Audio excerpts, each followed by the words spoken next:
Good morning to everybody. So, I could see my friends here, particularly non-Bangla speaking, but we will be conducting the whole program in Bangla. But anybody is free to speak in English, or I will try to do some whispering translation. Okay, welcome. Whispering translation, or maybe even open translation. I'll try to do that. But because here are so many other stakeholders, the main stakeholders, our teachers and students are here. I can't see many of them behind the cameras. But anyway, with the permission of the chair, I am starting the meeting. Mananiya Shobha Pradhan, Dr. Kazi Kholiquzzaman Ahmed, who doesn't need any introduction, particularly to people who are present here. But we are proud to say that he is the chairperson of our Education Watch initiative, and he has been guiding us continuously in this kind of programs, events, and initiatives. সম্মানিত প্রধান অতিথি আমাদের মাননীয় পরিকল্পনা মন্ত্রী মান্নান, আমাদের অতি প্রিয় একজন শ্রদ্ধাভাজন একজন মানুষ, আজকে ওনার অনেক ব্যস্ততা সত্ত্বেও বিশেষ করে হাওরে এখন যে বিপর্যয় ঘটে চলেছে তারপরেও উনি আমাদের সাথে আজকে এসেছেন। হাওরের জনগোষ্ঠীর প্রতি আমাদের সহমর্মিতা জ্ঞাপন করছি, এবং সেখানে আমাদের বেসরকারি সংগঠন যাদের এখানে আজকে আমরা প্রতিনিধিত্ব করছি অনেকেই কাজ করছেন এবং কাজ শুরু করেছেন। মঞ্চে উপবিষ্ট বিশিষ্ট অতিথিবর্গ, particularly my right and left,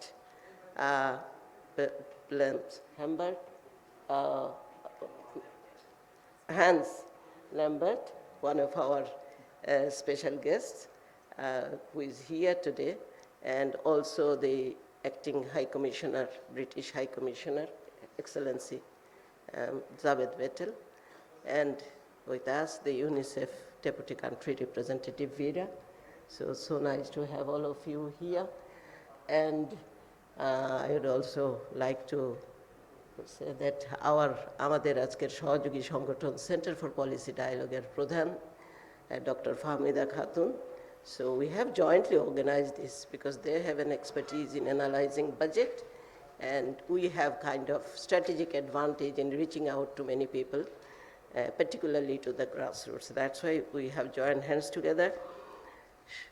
সহযোগী সংগঠন CPD, Education Watch, গণস্বাক্ষরতা অভিযানের অনেক বোর্ড মেম্বাররা এখানে আছেন, উপস্থিত দেখতে পাচ্ছি, and সেখানে many representatives from the development partner organizations, agencies. So happy to have you here. আমার অনেক শ্রদ্ধাভাজন প্রিয়ভাজন মানুষেরা সামনে বসে আছেন। মিডিয়ার বন্ধুদের জন্য অনেকের চেহারা দেখতে পাচ্ছি না, কিন্তু আগে আলাপ হয়েছে, সবার সাথে কথা হয়েছে। মিডিয়ার শরীর যারা আজকে এখানে উপস্থিত আছেন, আমি তাদেরকে বিশেষ করে ধন্যবাদ জানাবো আজকে আমাদের সাথে থাকার জন্য। সুধীমণ্ডলী এবং আমি যাদেরকে ভিআইপি বলি, আমার শিক্ষার্থী, অভিভাবক, শিক্ষকরা আজকে এখানে উপস্থিত আছেন। Our real VIPs are the teachers and students who are present here today to have a discussion with you. So thank you so much for being here from different sectors of education. We have representation from students from primary, from non-formal education, from the disability sector, from the excluded areas like tea gardens and ICT students, and whom we call victims of early marriage. One girl is here also today to speak to us. So thank you so much for being here today with us. So I am speaking in kind of Banglish, Bangla and English, sorry about it, but because of our friends here. সবাইকে অনেক অনেক কৃতজ্ঞতা ছুটির দিনে, particularly braving the traffic and sacrificing your weekend. Thank you so much for being here. I could also see 2-3 government representatives, particularly from the Primary Education Directorate and maybe others. And For us, it's a special occasion. It's not only because the budget is there, but also because we have a chance here today to see all of you and face to face. It's becoming kind of, Zoom culture that we have been getting used to, but so nice to see you all face to face. একটা কথা যে আজকে আমরা কেন এখানে, কি জন্য? Budget তো হয়ে গেছে, প্রশ্নটা আসবে, বাজেট তো হয়ে গেছে, কিন্তু আমরা আজকে কথা বলবো শুধু আসন্ন বাজেট নিয়ে নয়, কিছুটা আগামীর ভাবনা। We have 8th five-year plan in place. We have Vision 2041, and the elections are coming.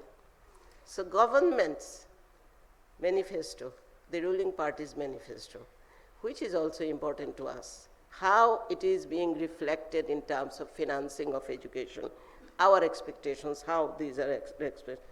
আমরা জানি যে সবসময় বিভিন্ন প্রক্রিয়ার মধ্য দিয়ে বাজেট তৈরি হয়, কিন্তু সেই বাজেট যখন তৈরি হয় তাদের সাথে কিন্তু কখনো কথা বলা বা আলোচনা করা হয় না শিক্ষার্থী, বিশেষ করে the primary stakeholder of education. They are not part of any consultation in the budget preparation process. So এই জন্য আজকে আমরা এদেরকে এখানে সমবেত করেছি। ঠিক আছে, বাজেট হয়তো তৈরি হয়ে গেছে, হয়তো এরকম মডিফিকেশনের সুযোগ থাকবে না, হয়তো রিভিশনের সুযোগ থাকবে না, কিন্তু তারপরেও আমরা আশা করছি আমাদের মন্ত্রী মহোদয় এখানে আছেন, এইখানে ডক্টর কাজী খলিকুজ্জামান আহমেদ, যিনি শিক্ষানীতি প্রণয়নে এক ধরনের কর্ণধারের ভূমিকা পালন করেছিলেন, সবার কাছে আমরা আজকে একটা দিক নির্দেশনা, এরা যা বলবে এদের সাথে একটা মিথস্ক্রিয়ার মধ্য দিয়ে আমরা চাই যে আমরা আজকে এখানে কথা শুনবো এবং বলবো। এবং আমি যদি একটু অনুরোধ করি, যাদের কথা এখানে শুনতে চাচ্ছি, বিশেষ করে আশা প্রত্যাশা তুলে ধরবে, particularly students, teachers, we want to listen to decision makers who are present here and our dignitaries who have been helping Bangladesh since independence of Bangladesh, but they are still with us, although we are going to be a middle income country soon, hoping to be in 2041 a developed country. But these voices of the stakeholders, primary stakeholders of education, are very important to us. So I brought them here. But we need something thought-provoking to steer our thinking. That's why we have requested Center for Policy Dialogue. Thank you, CPD, for accepting our request to present the academic, the real budget side preparation and what's there as part of our expectations. আমরা বাস্তবতাটা বাজেটের নিয়ে আসব উপস্থাপনের মধ্য দিয়ে, এবং তারপরে মাঠের বাস্তবতাটা শুনতে চাই মাঠের থেকে যারা আসছেন, মাটির সুবাস, মাঠের বাস্তবতা, এই দুটোটাকে আমরা একত্র করে আমরা আজকে আপনাদের কাছে উপস্থাপন করছি। মাননীয় চেয়ারপারসনের অনুমতি নিয়ে আমরা এই উপস্থাপনটা শুরু করব। সবার কাছে ফোল্ডারে প্রোগ্রাম দেয়া আছে, আপনারা হয়তো দেখেছেন। এই প্রোগ্রামে একটা ওপেন ডিসকাশন আছে, কিন্তু আমরা একটু মডালিটি একটু চেঞ্জ করব, যে এই ওপেন ডিসকাশনের মধ্যে আমরা এই শিক্ষকদের আমরা যাদেরকে দেখেছি, যারা আজকে যুক্ত হয়েছে from non formal education, a teacher from pre-primary level is here, so from Kishoreganj probably, she is here. So these people will be talking about or speaking out about their expectations after the presentation is done. Presentation is about the realities, the challenges, the issues of budget. But then we will come back to the ground level, from macro to the micro. So this is the planning, but there are special guests and people who are present here. মিডিয়ার বন্ধুদের দৃষ্টি আকর্ষণ করছি একটু, এখানে আমি একটু সবার শুরুতেই একটু আমার ভিআইপিদেরকে একটু উঠে দাঁড়াতে বলবো। দি ভিআইপিস, টিচার, স্টুডেন্টস অ্যান্ড যারা বাইরে থেকে এসছেন একটু উঠে দাঁড়ান, যারা ঢাকার বাইরে থেকে, all teachers, students and even guardian is here. There is somebody from the disability, he is disabled but trying to লেখাপড়া করছে. So there are also some other people who are present here and our guests. Thank you so much. May I now request, with the permission of the chair, request CPD to say a few words and then go for the presentation. Fahmida, Dr. Fahmida Khatun, the Executive Director of Center for Policy Dialogue. আজকে আমাদের এখানে একসাথে আমরা কাজ করছি। Thank you, Rashida Appa. সবাইকে শুভ সকাল, good morning. Honorable Minister for Planning, our special guest and guest of honors, and of course the distinguished participants, শিক্ষক ছাত্র ছাত্রী যারা আছেন এবং শিক্ষার সাথে জড়িত যারা এবং অন্যান্য অতিথিরা যারা আছেন সবাইকে ধন্যবাদ। রাশিদ আপা যেটা বললেন যে we have joined hands with CAMPI and Education Watch, because as you know that CPD does analyze the national budget, and also before the national budget we make recommendations on the budget. কিন্তু ওই recommendations গুলো হচ্ছে overall একটা recommendations, macro recommendation. Of course there are sectoral recommendations also, but given the size of the budget, there are so many, the economic sectors are so large, so we can't really do justice to each sectors by looking at the detailed allocations and detailed achievements. So we thought this is an opportunity to look into the details of the education budget, and education is such an issue which cannot be overlooked and which can't be really lumped together with other sectors. So যখন আমাদেরকে approach করলেন রাশিদা আপা, we are very happy to come forward and make a presentation on the budget recommendations and also the issues and challenges on the education sector. So আমরা যেটা আমরা বলছি, of course Rashid আপা যেটা বললেন যে this is April, we are almost third week of April, which is not the right time to make budget recommendations, but education is a subject which can be discussed throughout the year. It are not only budgetary allocation but also it are issues and challenges and way forward what can be done. This is an issue which we should be discussing all the time, because it is as we say that education is the backbone of a country, of a society, and that's why it is so important to have good quality education, because as has been mentioned that we are now graduating from least developed country to a developing country by 2026. Then we have target to become an upper middle income country by 2031, so, and also an advanced country by 2041. So in order to achieve those milestones, good, skilled, competent human resources is crucial. Without human resource we can't really achieve all these targets, and that's why it is not only that the allocation is important, but also how that allocation is utilized, what is the outcome of those resources. That's very important, because when we want to be a developing country or an upper middle income country, we have to compete with other countries, equal countries, and there one of the important factors would be that productivity would be very important. We have to compete with all the other countries in the world in every single way, every single manner. So that's why productivity, and so that we can compete with the other with our competing countries, that's important. So that is why on behalf of CPD, our research fellow Muntasir Kamal will make a presentation where you will see that the allocation for education has been really very, very insignificant.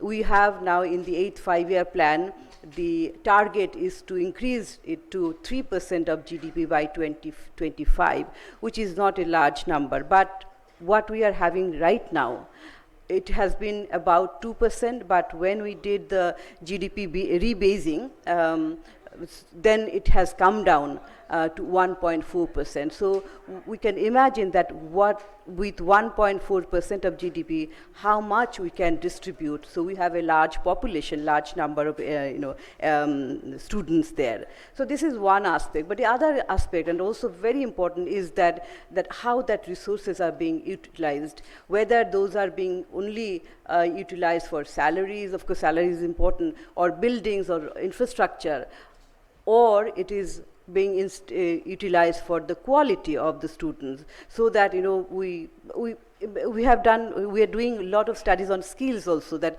students come out with higher degrees, but in the job market they really face challenges. So that is why the quality is so important, and for quality from the school level, from the primary level, the foundation has to be really, really strong.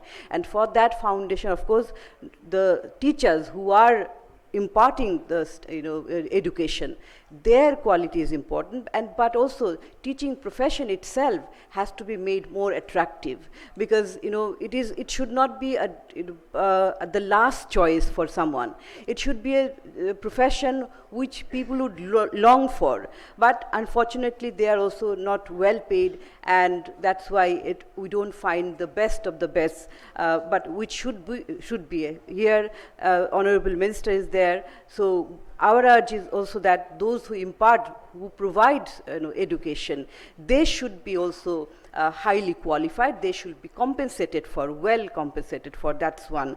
So that's why quality is so important, and for that, of course, allocation will be most important. So I think these are the issues we will be dealing with. But again, challenges like COVID, these are the shocks. When we achieve something, shocks like these take away many of these achievements, and education has been one of the most important, one of the sectors which have been impacted very badly.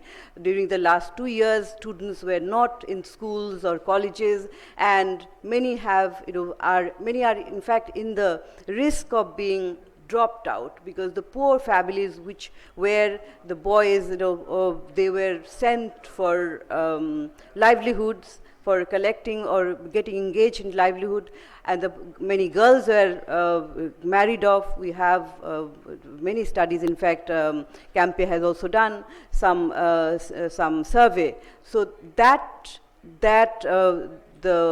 the damage which has been caused due to COVID-19, which were of course not in our hand, we should also put more focus on that, so that we can recover what has been lost and also move forward for achieving our goal. So with these words, I would like to end. I once again আপনাদের সবাইকে ধন্যবাদ, এবং আমরা এটার সাথে, এই উদ্যোগটার সাথে জড়িত হতে পেরে অত্যন্ত আনন্দিত। রাশেদ আপা, আপনাকে ধন্যবাদ। Thank you so much, Dr. Fahmida, to set the tone of our, whatever we want to present to our decision makers and to all the dignitaries and other people, our distinguished guests present here. So this is I could pick up from Dr. Fahmida's point that recover what has been lost and move forward. This should be the tone. But I would like to add one thing. Education must be in the priority list of government's budget allocation, because ensuring education to each and every citizen, it's a state responsibility as per our constitution. So we would like to focus on that. Education must not be deprioritized either by the government or by our development partners. Should be on the priority list. Thank you. Now I would like to request Dr. Muntasir Kamal, Research Fellow CPD, to start the presentation. Everybody has got the PowerPoint copy, so you may be a little bit precise and not much time. Okay, thank you. এইটা আরেকটা যন্ত্রণা, এখানে ঘুরে দেখতে হয়।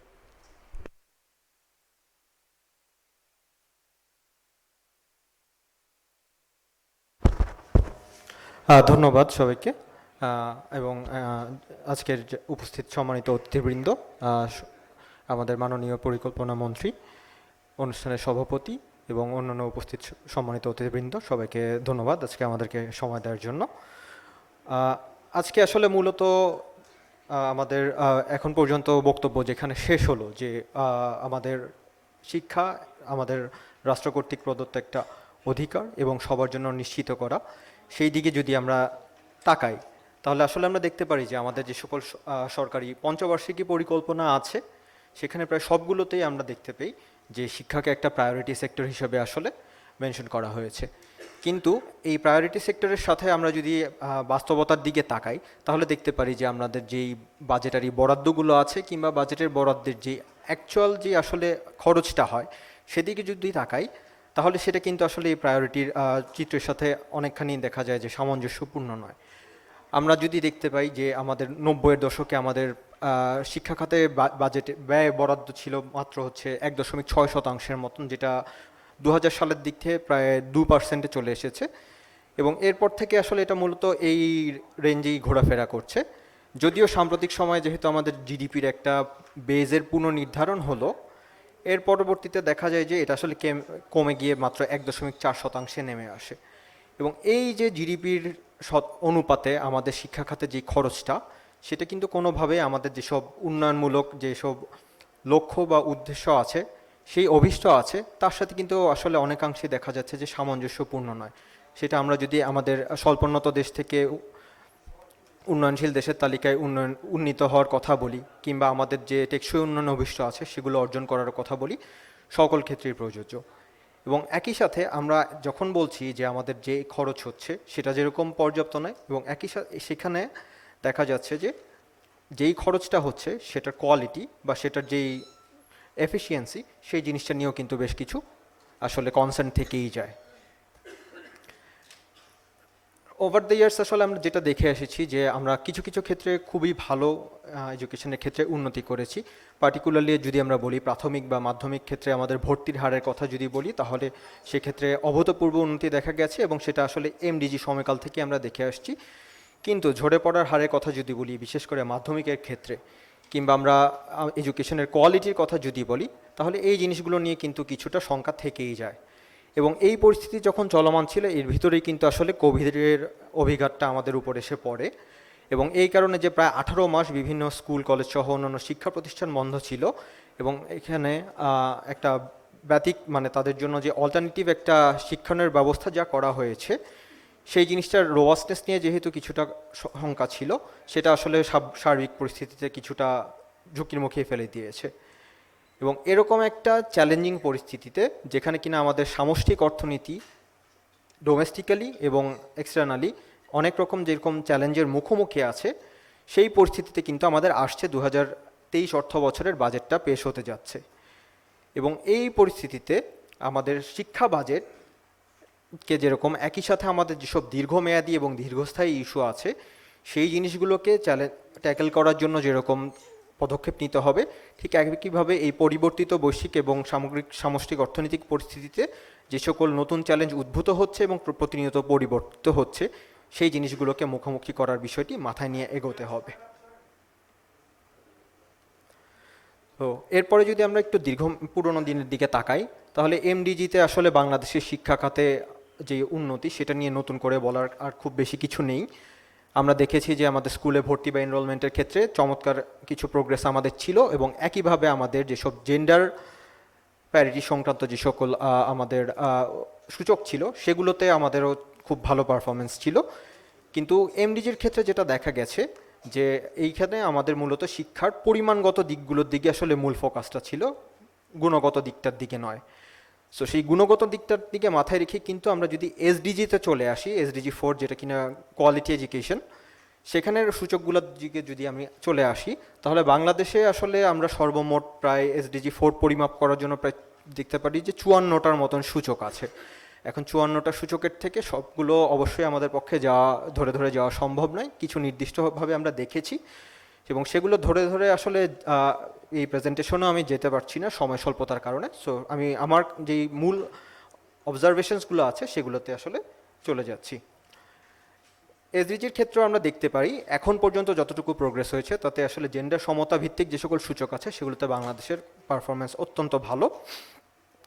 কিন্তু আমাদের শিক্ষা সমাপ্তির ক্ষেত্রে বিশেষ করে আমাদের মাধ্যমিক এবং উচ্চ মাধ্যমিক ক্ষেত্রে যেই এখন পর্যন্ত যেই পারফরমেন্স আছে সেটা খুব একটা সন্তোষজনক নয় এবং একইভাবে আমাদের যারা ইউথ এবং অ্যাডাল্টস আছেন তারা আনুষ্ঠানিক বা প্রাতিষ্ঠানিক শিক্ষায় তাদের অংশগ্রহণ এবং ট্রেনিংয়ে অংশগ্রহণের ক্ষেত্রে এখন পর্যন্ত যেই রকমের গতিধারা আমরা দেখতে পারি সেটাও আসলে কিছুটা বিলো দ্য মার্ক বলা যেতে পারে। কিন্তু যদি আমরা অবকাঠামোগত দিক থেকে তাকাই তাহলে আমরা দেখতে পারি যে আমাদের অধিকাংশ যেই সকল প্রাথমিক এবং মাধ্যমিক স্কুলগুলি আছে সেগুলো যে সকল বেসিক আসলে ফ্যাসিলিটিস দেওয়ার প্রয়োজন, যেরকম কিনা আমাদের ইলেকট্রিসিটি, খাওয়ার পানি কিংবা স্যানিটেশন ফ্যাসিলিটি, সেগুলো স্টুডেন্টদের দিতে পারে। কিন্তু একটা জিনিস খুব বড়োভাবে উঠে এসেছে যে আমাদের বর্তমানে যে শিক্ষা প্রতিষ্ঠানগুলো আছে সেগুলো যারা পার্সনস উইথ ডিসেবিলিটি তাদেরকে প্রপারলি অ্যাকোমোডেট করার জন্য আসলে অনেকখানি পিছিয়ে আছে। এবং এই এসডিজি সূচকগুলি পর্যালোচনা করার ক্ষেত্রে আসলে একটা জিনিস বড়ভাবে আমরা দেখতে পেরেছি যে আমাদের যেই তথ্য বা উপাত্তের যে পর্যাপ্ততা সেটা যথার্থ নয়। সো 54টা সূচক আছে, তার ভিতরে আসলে আমরা অনেকগুলি কেবলমাত্র তথ্য উপাত্তের পর্যাপ্ততার জন্য আসলে নিতে পারিনি। সো এই বিষয়টার দিকে আসলে সামনে নজর দেওয়া দরকার। এবং এই এসডিজির পরে আসলে আমাদের যে জিনিসটা শুরুতে আসলে বলা হলো যে সামনে অনেকগুলি বড় আমাদের মাইলস্টোনস আছে, আমাদের এলএসি গ্র্যাজুয়েশন আছে, 2030 এজেন্ডা আছে, কিন্তু তার আগে আরেকটা মূল যে জিনিস আছে সেটা হচ্ছে আমাদের আসছে সামনে একটা নির্বাচন আছে। তো আমরা গত নির্বাচনের সময় আমাদের ক্ষমতাসীন দলের ম্যানিফেস্টোর দিকে যদি তাকাই তাহলে শিক্ষা বিষয়ে বেশ কিছু সুনির্দিষ্ট এবং একইভাবে কিছুটা অতটা সুনির্দিষ্ট নয় এরকম কিছু তাদের প্রতিশ্রুতি ছিল। তো সেই জিনিসগুলোর বর্তমান কি অবস্থা সেদিকে তাহলে আমরা একটু তাকাবো।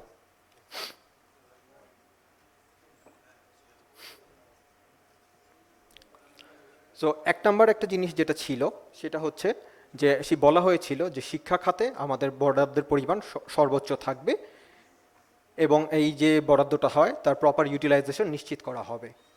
সো এই ক্ষেত্রে আমরা যদি দেখি যে আমাদের যে 2022 সালের অর্থ বছরের যে বাজেট সেখানে শিক্ষা এবং প্রযুক্তি খাতে আসলে দ্বিতীয় সর্বোচ্চ বরাদ্দ গেছে, কিন্তু এখানে যেটা খেয়াল রাখার বিষয় আছে এটা শিক্ষা ও প্রযুক্তি, সুতরাং এখানে প্রযুক্তি খাত এবং এর মধ্যে আসলে রূপপুর পারমাণবিক যে বিদ্যুৎ কেন্দ্র সেই বরাদ্দটাও আসলে অন্তর্ভুক্ত।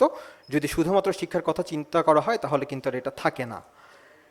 আমাদের গত 2018 নির্বাচনী ম্যানিফেস্টোতে এরকম বলা ছিল যে আমাদের ভাষা এবং গণিতের ক্ষেত্রে যে সকল শিক্ষক আছেন তাদের ট্রেনিংয়ের জন্য একটি বড় প্রজেক্টের কথা বলা হবে, কিন্তু আমাদের যদিও চতুর্থ যে প্রাইমারি এডুকেশন ডেভেলপমেন্ট প্রোগ্রামটা চলছে সেটাতে কিন্তু এরকম কোনো প্রজেক্ট এখন পর্যন্ত সূচনা করা হয়নি।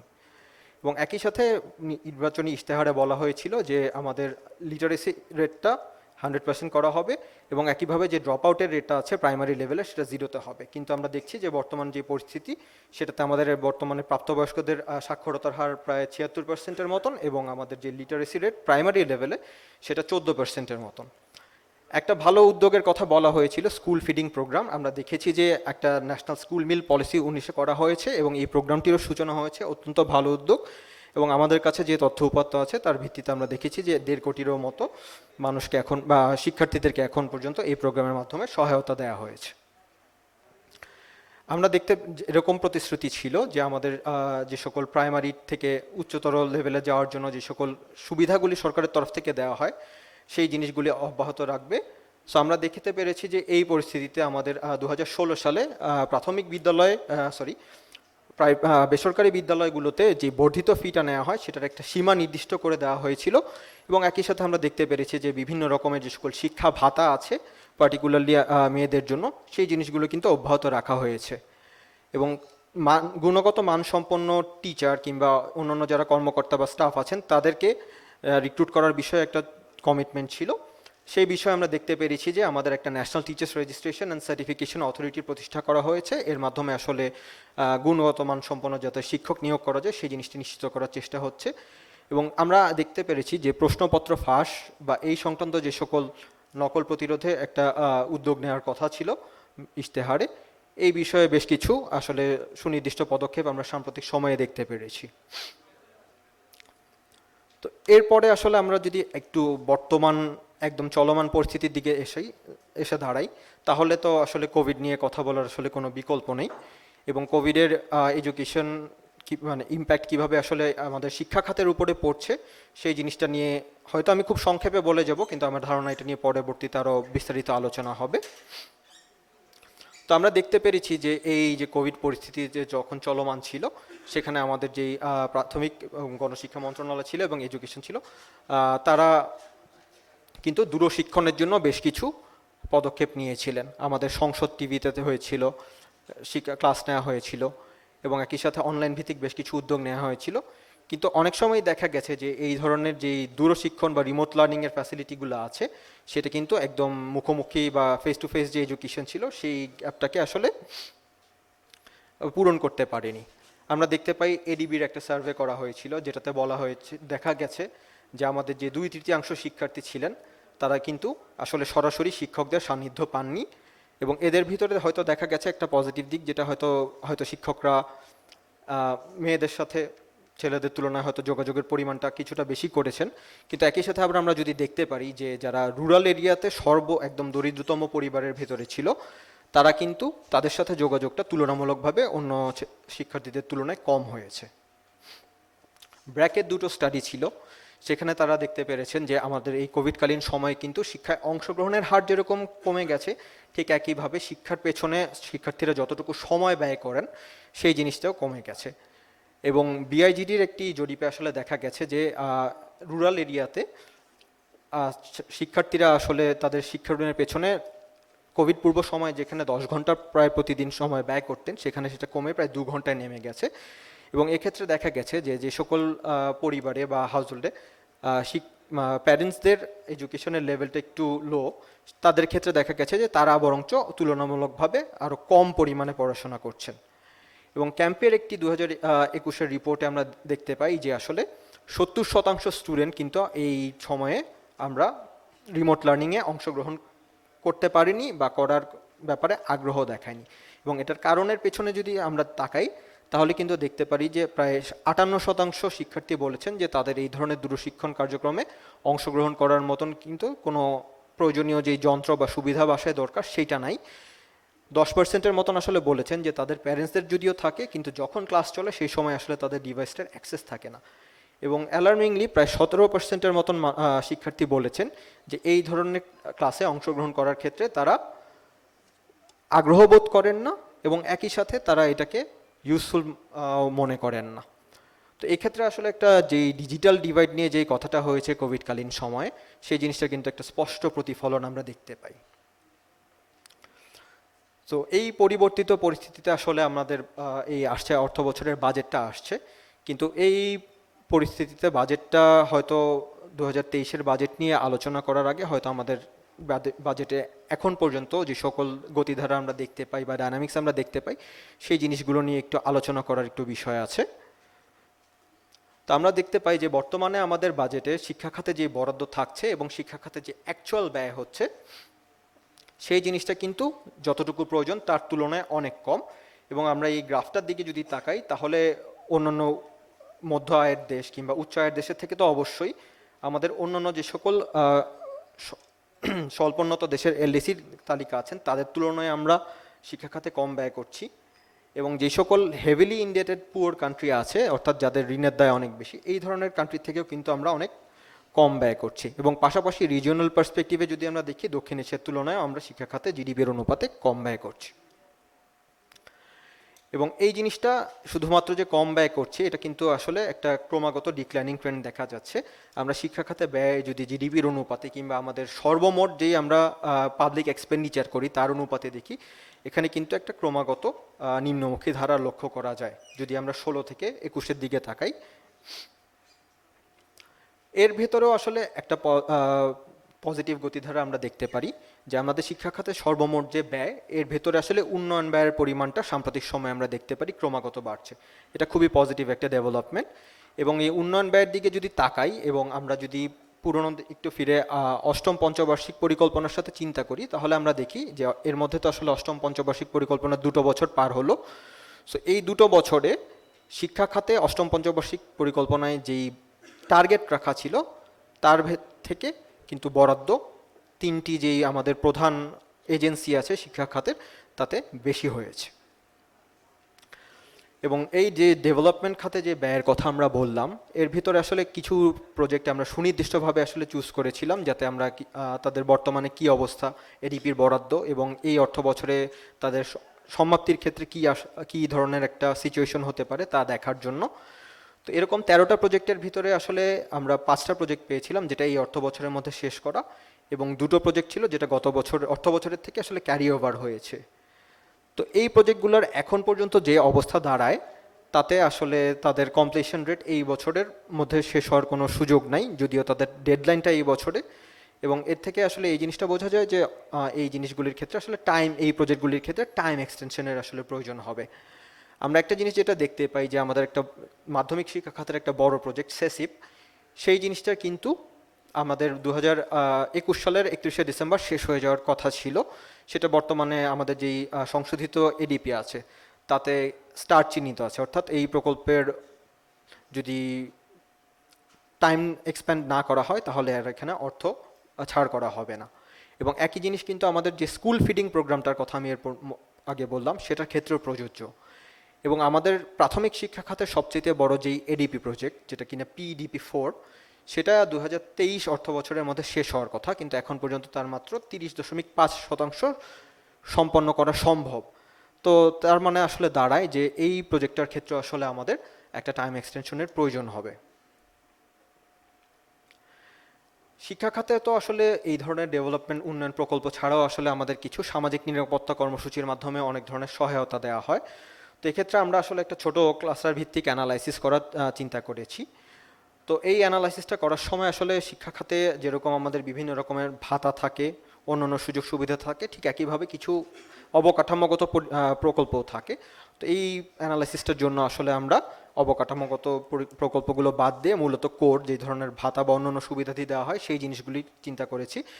এবং এই অ্যানালাইসিসটার ক্ষেত্রে আসলে আমরা দেখতে পারি যে আমাদের 2021 অর্থ বছরের সংশোধিত বাজেটে আমাদের এডুকেশন বা ছাত্রছাত্রীদের জন্য যেই সামাজিক নিরাপত্তা খাতে যতটুকু বরাদ্দ ছিল তার পরিমাণটা কিন্তু 22-এ এসে কমে গিয়েছিল এবং এটা প্রায় 33% কমেছিল। এটা এই পরিবর্তিত কোভিড সংক্রান্ত পরিস্থিতিতে কিন্তু খুবই অ্যালার্মিং।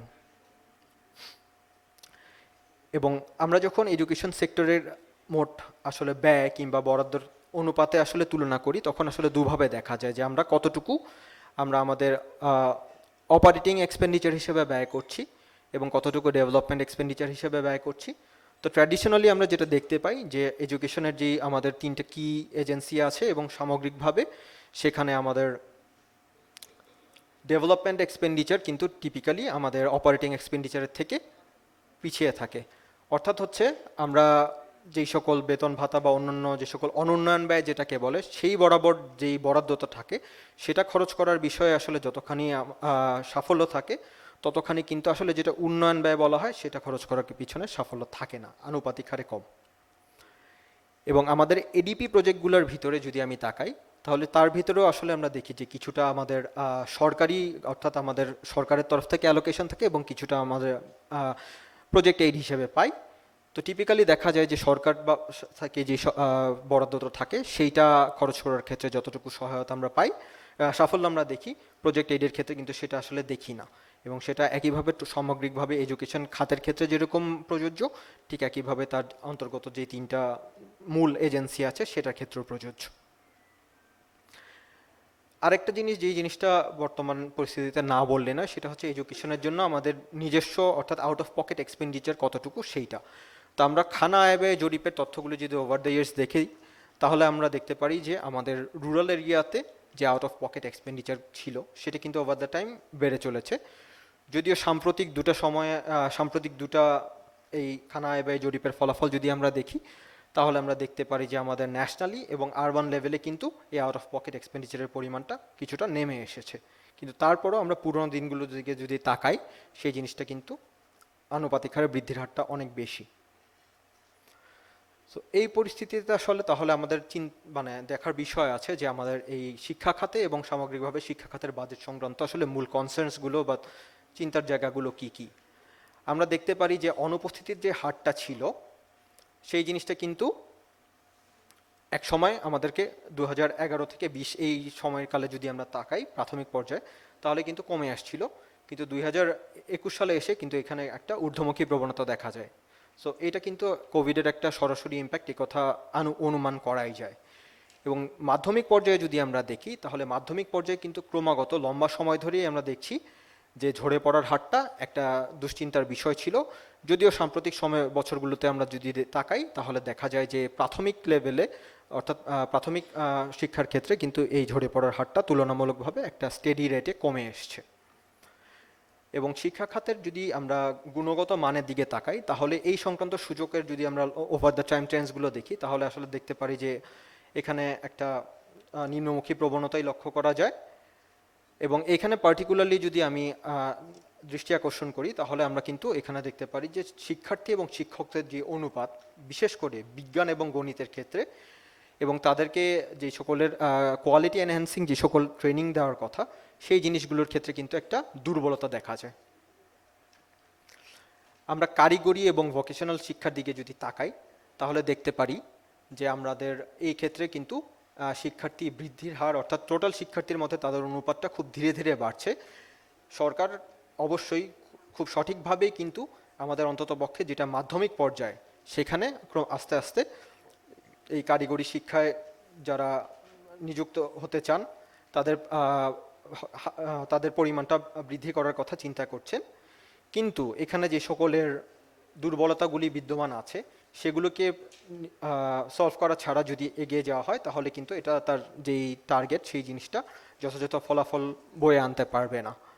সো এই দুর্বলতাগুলোর মধ্যে আমরা দেখতে পারি যে আসলে যে সকল ভৌত অবকাঠামো প্রয়োজন সেই জিনিসগুলোর একটা অভাব রয়েছে, এবং একইভাবে আমাদের যে সকলের শিক্ষণের যে সকল ম্যাটেরিয়ালস দরকার এবং অন্যান্য যে সকলের যে ধরনের প্র্যাকটিস বা টিচিং লার্নিংয়ের যে সকলের প্র্যাকটিস বা স্টাইল দরকার সেই জিনিসগুলোতে কিন্তু কিছুটা আমাদের দুর্বলতা রয়ে গেছে। শিক্ষা বাজেটের ক্ষেত্রে যেই বরাদ্দটা দেয়া হয় বা যেই পরিমাণে খরচ করা হয় সেটার এই নিম্নমুখী প্রবণতার ক্ষেত্রে একটা বড় কারণকে কিন্তু বলা হয় যে আমাদের আসলে পর্যাপ্ত পরিমাণে রাজস্ব আহরিত হয় না। সো সেই কারণে আমরা আসলে বরাদ্দ দিতে পারি না। তো এই রাজস্ব আহরণের টেন্ডেন্সির দিকে যদি আমি তাকাই তাহলে দেখা যায় যে এটা জিডিপির শেয়ারেও কিন্তু আসলে ক্রমাগত নেমে যাচ্ছে, এবং আমাদের প্রত্যেক বছরের রাজস্ব আহরণের যে একটা গ্রোথ টার্গেট থাকে সেটাও কিন্তু আসলে কখনোই আমরা অ্যাচিভ করতে পারি না। আরেকটা আমরা যদি মেজর কনসার্নের দিকে তাকাই তাহলে দেখা যায় যে আমাদের এডুকেশন রিলেটেড এডিপিতে যে সকল বড় বা মেজর প্রজেক্টস আছে সেগুলো অনেক কিছুই কিন্তু তাদের প্রায় যেই সমাপ্তিকাল তার কাছাকাছি চলে আসছে। সো এইগুলো যেহেতু আসলে সবচেয়ে বড় বা সবচেয়ে গুরুত্বপূর্ণ প্রজেক্ট, তো এই জিনিসগুলোকে কিন্তু আসলে আমাদের কন্টিনিউ করতে হবে। তো এখন এই কন্টিনিউ করার বিষয়ে আইদার এটা সরকারকে তার নিজের অর্থ ব্যয় করে করতে হবে, পাবলিক মানি ইউজ হবে, অথবা এখানে আমাদের ডেভেলপমেন্ট পার্টনার্স যারা আছেন তাদের সাথে কোলাবোরেশন করতে হবে। তো তাদের ফাইন্যান্সিংটা সামনের দিনে একটা বড় চ্যালেঞ্জ হবে। এবং সর্বোপরি শুধু যদি আমি বলি যে আমাদের কোভিড-19-এর কারণে আমাদের এই শিক্ষণের ক্ষেত্রে যে লার্নিং লসটা হয়েছে এই জিনিসটা অতিক্রম করা কিন্তু অত্যন্ত দুরূহ একটা কাজ হবে। এবং এখন পর্যন্ত কোভিডকালীন সময়ে যদি গত 2টা অর্থ বছর গেল এটার দিকে আমরা তাকাই, আমরা কিন্তু সেরকম কোনো লক্ষ্য সুনির্দিষ্ট এডিপি প্রজেক্ট কিংবা সামাজিক নিরাপত্তা কর্মসূচি দেখিনি যেটা এই কোভিড-19-এর যে লার্নিং লস সেটাকে মিটিগেট করার জন্য তৈরি করা হয়েছে। তো এই চ্যালেঞ্জগুলোর পরিস্থিতিতে আগামী অর্থ বছরের জন্য আমাদেরকে তাহলে কোন দিকগুলোতে গুরুত্ব দিতে হবে সেদিকে যদি আমি খুব সংক্ষেপে আলোকপাত করি, আমাদের বলছি যে আমাদের রাজস্ব আহরণ হয় না দেখে আমরা হয়তো শিক্ষা খাতে পর্যাপ্ত পরিমাণে ব্যয় বা বরাদ্দ দিতে পারি না। কিন্তু আমরা যদি আমাদের বাজেট ঘাটতির দিকে তাকাই তাহলে কিন্তু ট্র্যাডিশনালি আমাদের বাজেট ঘাটতি কখনোই লক্ষ্যর কাছাকাছি যায় না। গত অর্থ বছর 19 বা 20-এর ক্ষেত্রে হয়তো একটা ব্যতিক্রম দেখা গেছে, কিন্তু 21-এর দিকেও যদি আমরা তাকাই তাহলে আমরা দেখতে পারি যে আমাদের বাজেট ঘাটতি যে লক্ষ্যমাত্রা ছিল তার থেকে কিন্তু 60,000 কোটি টাকা কম খরচ হয়েছে। এই 60,000 কোটি টাকা কিন্তু গত অর্থ বছরের যে টোটাল এডুকেশন বাজেট ছিল তার প্রায় 90%। তো চাইলেই কিন্তু হচ্ছে এখানে আমরা আরও কিছু বাজেটের অ্যালোকেশন দিয়ে অন্য কিছু করতে পারতাম। এবং আগামী অর্থ বছরে তাহলে এই বাজেট ঘাটতির কথাটা হয়তো অবশ্যই আমাদের মাথায় রাখতে হবে, কিন্তু আমাদের সামনে সুযোগ আছে অতীতের অভিজ্ঞতা থেকে যে আমরা কিছুটা এডুকেশন খাতে বরাদ্দ অবশ্যই বাড়াতে পারি। যেই জিনিসগুলি আমরা যখন আগাবো তখন আমাদের আগানোর ক্ষেত্রে আমাদেরকে কিন্তু কিছু ওয়েল ডিজাইনড এবং টার্গেটেড অর্থাৎ লক্ষ্য সুনির্দিষ্ট হতে হবে যে এডিবি প্রজেক্ট বা সামাজিক নিরাপত্তা কর্মসূচির মাধ্যমে আমাদের আগাতে হবে। আমাদের টিচিং কোয়ালিটি নিয়ে কনসার্নের কথা আমরা অনেক সময় সবসময় বলে আসছি। তো আমাদের অবশ্যই টিচিং কোয়ালিটির একটা বড় ইন্ডিকেটর হচ্ছে আমাদের শিক্ষক শিক্ষার্থীর অনুপাত। তো সেটা যদি বাড়াতে চাই, সেটা যদি ইমপ্রুভ করতে চাই তাহলে কিন্তু আসলে আমাদের নতুন করে শিক্ষক নিয়োগ দেওয়ার ছাড়া বিকল্প নেই। এবং একই সাথে যারা বর্তমানে শিক্ষক হিসেবে নিয়োজিত আছেন তাদেরকে কিভাবে বেটার ইন সার্ভিস ট্রেনিংগুলি দেওয়া যায় সেই সংক্রান্ত কিন্তু পদক্ষেপ আমাদের রাখতে হবে। এবং এই বিষয়টা একটা বাজেট বা আগামী অর্থ বছরের বাজেটে হবে না, এই বিষয় যদি একটা মধ্যমেয়াদী পরিকল্পনা আস্তে আস্তে নেওয়া হয়, যেটা লক্ষ্য সুনির্দিষ্ট থাকবে এবং টাইম অনুযায়ী বাস্তবায়ন হবে, তাহলে সেই জিনিসটা কিন্তু খুব ইউজফুল হবে। আমরা বলতে চাই যে কারিগরি শিক্ষাতে আসলে প্রায়োরিটি বেসিসে ইনভেস্ট করা হোক, এই বিষয়ে অবশ্যই সরকারের উদ্যোগ আছে, প্রশংসনীয় অনেক উদ্যোগ। এই সংক্রান্ত যেই আমাদের উদ্যোগগুলি দরকার, সেই জিনিসটা কিন্তু আমাদের যেই বর্তমান সময়ে আমাদের শ্রমবাজারের যে চাহিদা, সেই জিনিসটা কিন্তু প্রতিনিয়ত পরিবর্তন হচ্ছে। তো সেই পরিবর্তিত পরিস্থিতির সাথে চিন্তাটা মাথায় রেখে কিন্তু আমাদের এই টিভেটের যেই ইনভেস্টমেন্ট সেটা করতে হবে। বিশেষ করে আমরা দেখতে পারি আমাদের দেশে এবং অবশ্যই বিদেশে দুই জায়গাতেই ম্যানুফ্যাকচারিং খাতে কিন্তু আসলে আমাদের কর্মসংস্থানের বেশ ভালো সম্ভাবনা আছে। সো টিভেটগুলোকে যাতে যেই সকল ইমার্জিং সেক্টর আছে দেশে এবং বিদেশে দু জায়গায়, সেই জিনিসগুলোর সাথে মাথায় রেখে চিন্তা করা হয়, সেটাও কিন্তু আমাদের মাথায় রেখে সেটাও কিন্তু আমাদের নিশ্চিত করতে হবে। এবং একই সাথে যেটা আমি এর আগেও বললাম, যে আমাদের এরকম একটা কমন ধারণা থাকে যে যেহেতু আমাদের রাজস্ব আহরিত হয় না, সো সেহেতু আমরা পর্যাপ্ত হয়তো বরাদ্দ দিতে পারি না। তো এই ক্ষেত্রে আসলে কর আহরণ সংক্রান্ত যেই সকল আমাদের উদ্যোগগুলি আছে, সেই জিনিসগুলো কিন্তু আমাদের চালিয়ে যেতে হবে।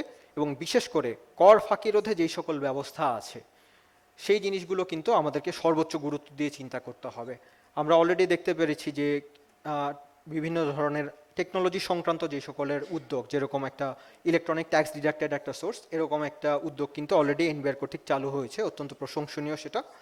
কিন্তু একই সাথে আরও কিছু উদ্যোগ আছে, যে ই ফাইলিং বলা যায়, যে cross checking of transaction data across various agency, সেরকম বলা যায়। সেই জিনিসগুলি কিন্তু আমাদেরকে চালিয়ে যেতে হবে। অর্থাৎ একদিকে নতুন করে কিভাবে বা নতুন খাত থেকে কিভাবে কর আহরণ করা যায় বা রাজস্ব আহরণ করা যায়, সেই জিনিসটার দিকে যেমন উদ্যোগ চিন্তা রাখতে হবে, ঠিক একইভাবে বিদ্যমান পরিস্থিতিতে যে জায়গাগুলো থেকে আমাদের করগুলো ফাঁকি হয়ে যাচ্ছে, সেগুলো কিভাবে বন্ধ রাখা যায়, সেই দিকে নজর দিতে হবে।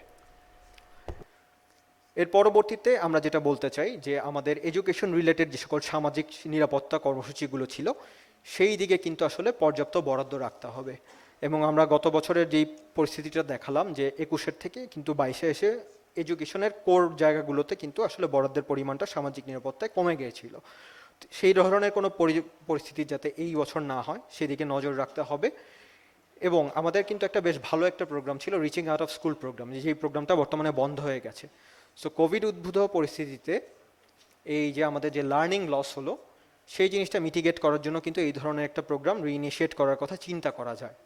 এবং একইভাবে আমাদের যে সকল সামাজিক নিরাপত্তা কর্মসূচি আছে, সেগুলোতে যারা দরিদ্র, প্রান্তিক এবং ডিসঅ্যাডভান্টেজ গ্রুপ আছেন, তাদের কথা যাতে প্রায়োরিটি বেসিসে চিন্তা করা হয়, সেই জিনিসটা আমাদের মাথায় রাখতে হবে।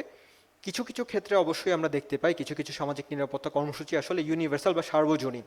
যদি প্রয়োজন হয়, তাহলে এই ধরনের ক্ষেত্রে আসলে আমরা লক্ষ্য সুনির্দিষ্টভাবে টার্গেট গ্রুপগুলোকে কিভাবে আগে রিচ করতে পারি, সেই জিনিসটার কথা মাথায় রাখা যায়।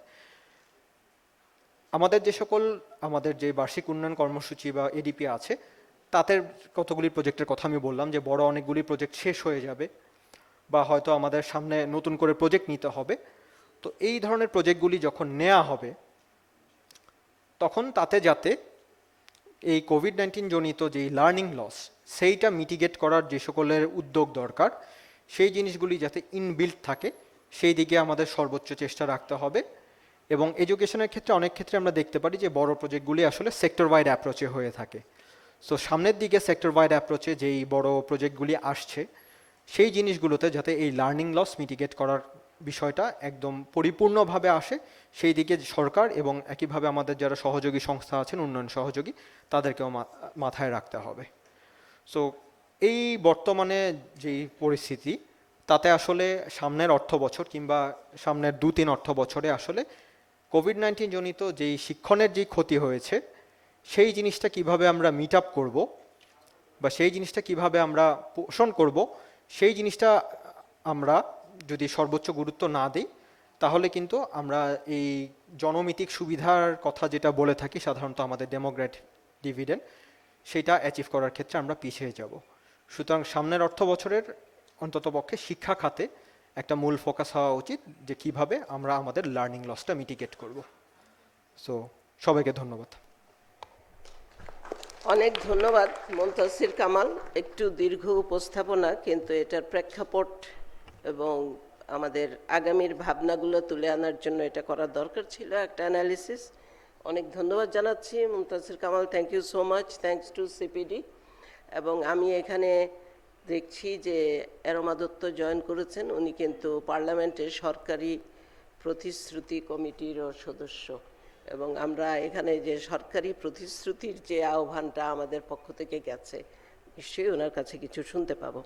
তথ্য উপাত্ত সমৃদ্ধ একটা উপস্থাপনা, এবং আপনারা হয়তো লক্ষ্য করেছেন most of the data it was used from government statistics or government sources.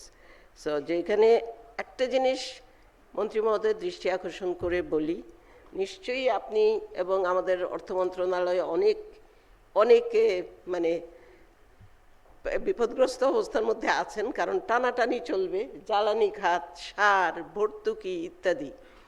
So সেখানে energy and fertilizer etc. will be getting the most of the budget because they are in forefront. এই টানাটানির ক্ষেত্রে শিক্ষা আমরা পিছনে পড়ে যাই, সেটা চাই না এবার।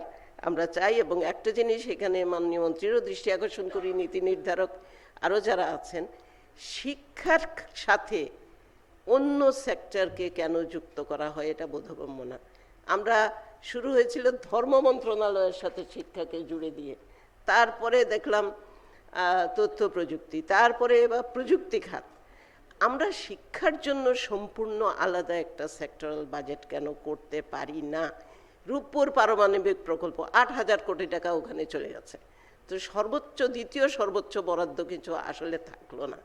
এই জায়গাটাতে আমাদের একটা দাবি আছে যে একদম শিক্ষাটাকে আলাদাভাবে গুরুত্ব দিয়ে যেটুকুই সরকার বরাদ্দ করবেন, কিন্তু সিঙ্গল মোস্ট ওইখানে যাওয়ার জন্য অনুরোধ জানাবো। এখানে কতগুলো কথা উঠে এসছে, আমি আমাদের বিশিষ্টজনদের কাছে যাওয়ার আগে বিষয়গুলো যেগুলো এসছে, যেমন স্কুল ফিডিং প্রোগ্রামের কথাটা এসছে। আমাদের অতি সাম্প্রতিক একটি গবেষণা, গত সপ্তাহে আমরা ড্রাফট শেয়ার করেছি সরকারের সাথেও, খসড়া, সেখানে উঠে এসছে প্রায় overwhelming majority wants the mid day meal. এবং শিক্ষক, অভিভাবক, শিক্ষার্থী, গবেষণাটি সারা বাংলাদেশে স্যাম্পল সার্ভে পরিচালিত হয়েছে, এটা আমরা আগামীতে প্রকাশ করব। সেখানে সেই দুপুরের খাবার কর্মসূচিটা অপুষ্টি নিরসন এবং ড্রপ আউট কমাতে যে সহায়তা করে, এটা বিশ্বব্যাপী প্রমাণিত, এটা উঠে এসছে। আজকে হয়তো এখানে আমাদের শিক্ষার্থী শিক্ষক কেউ বলবেন। একটা প্রশ্ন মুনতাসির করেছেন যে ভাতা দেয়া হচ্ছে সেফটি নেট প্রোগ্রাম থেকে, কিন্তু যথেষ্ট কি সেটা বিবেচনা করার সুযোগ আছে। দূর শিক্ষণে আমরা যে লার্নিং লস কাভার করার চেষ্টা করেছি, আমাদের এটা বাস্তবতা যে আগামীতে হয়তো ব্লেন্ডেড লার্নিং বা মিশ্র শিক্ষণ প্রক্রিয়ায় যেতে হবে, কিছুটা অনলাইন কিছুটা অফলাইন। সেটা কি বাজেটে রিফ্লেকশন আছে কিনা আমরা জানি না। এবং সেখানে 2022 সালে যেটা মুনতাসির কামাল দেখিয়েছেন সোশ্যাল সেফটি নেট প্রোগ্রামে কিন্তু কমে এসছে সেখানে। আর যেটা একটু বারবারই যে কথাটা আমরা শিক্ষা পরিবারের অংশ হিসাবে বলে থাকি, অবশ্যই বাংলাদেশ অর্থনীতিকে শক্তিশালী করতে হবে, আমাদের এগোতে হলে উপায় নেই। সরকারের নানা ধরনের প্রণোদনা পেকে যাচ্ছে এই প্রাইভেট সেক্টরের জন্য বিশেষ করে, এবং সেটা সঙ্গত কারণেই আছে। তো শিক্ষা খাতেও শিক্ষকদের যে দুরবস্থা, সেখানে কি করা হবে, বিশেষ করে বেসরকারিভাবে নন এমপিও ভুক্তদেরও বাজে অবস্থা, সেই জায়গাটা থেকে উত্তরণের কোনো দিক নির্দেশনা বাজেটে আছে কিনা আমরা জানি না। তবে এটা আমরা বুঝতে পেরেছি, এটা বলা হয়েছে একটা বাজেটে হবে না, আগামীর চিন্তা করতে হবে আমাদের দীর্ঘমেয়াদে। এবং যেহেতু সরকারের বর্তমান রুলিং পার্টির ইলেকশন ম্যানিফেস্টোর মধ্যেই আছে, এবং আমরা আশা করব আগামীতেও শিক্ষা খাতকে অগ্রাধিকার দিয়েই ম্যানিফেস্টোটা তৈরি হবে। এবং সেখানে আমি এই জন্য সময় লেগেছে একটু, কিন্তু ওপেন ডিসকাশনে আমি যাব তাদের কাছেই, যারা শিক্ষার মূল অংশীজন, তাদের কাছে একটু যেতে চাচ্ছি। আমাদের সাথে আজকে এখানে যুক্ত হয়েছেন যারা, তাদের মধ্য থেকে আমি ডাকবো মাইক্রোফোন নিয়ে আমাদের ভলান্টিয়াররা আছেন, মাইক্রোফোন নিয়ে ভলান্টিয়াররা আছেন, আমি তাদেরকে বললে এখানে যারা উপস্থিত আছেন। আমি শুরু করছি লালন রাজভরকে দিয়ে। লালন, তুমি এখানে আছো? সে এসছে একটা চা বাগান থেকে, এবং কুলাউড়ার চা বাগান থেকে এসছে।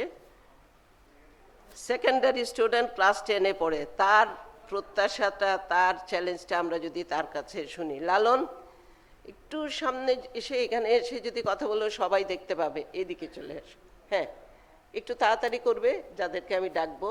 তোমার ফাইলটা ওনার কাছে দিয়ে দাও। এদের সবাইকে মুখ করে এদিকে, এই কর্নারে একটু দাঁড়া, ওকে একটু হেল্প করো কলি। হ্যাঁ, ঠিক আছে। লালন, তোমার পরিচয়টা দিয়ে বলো।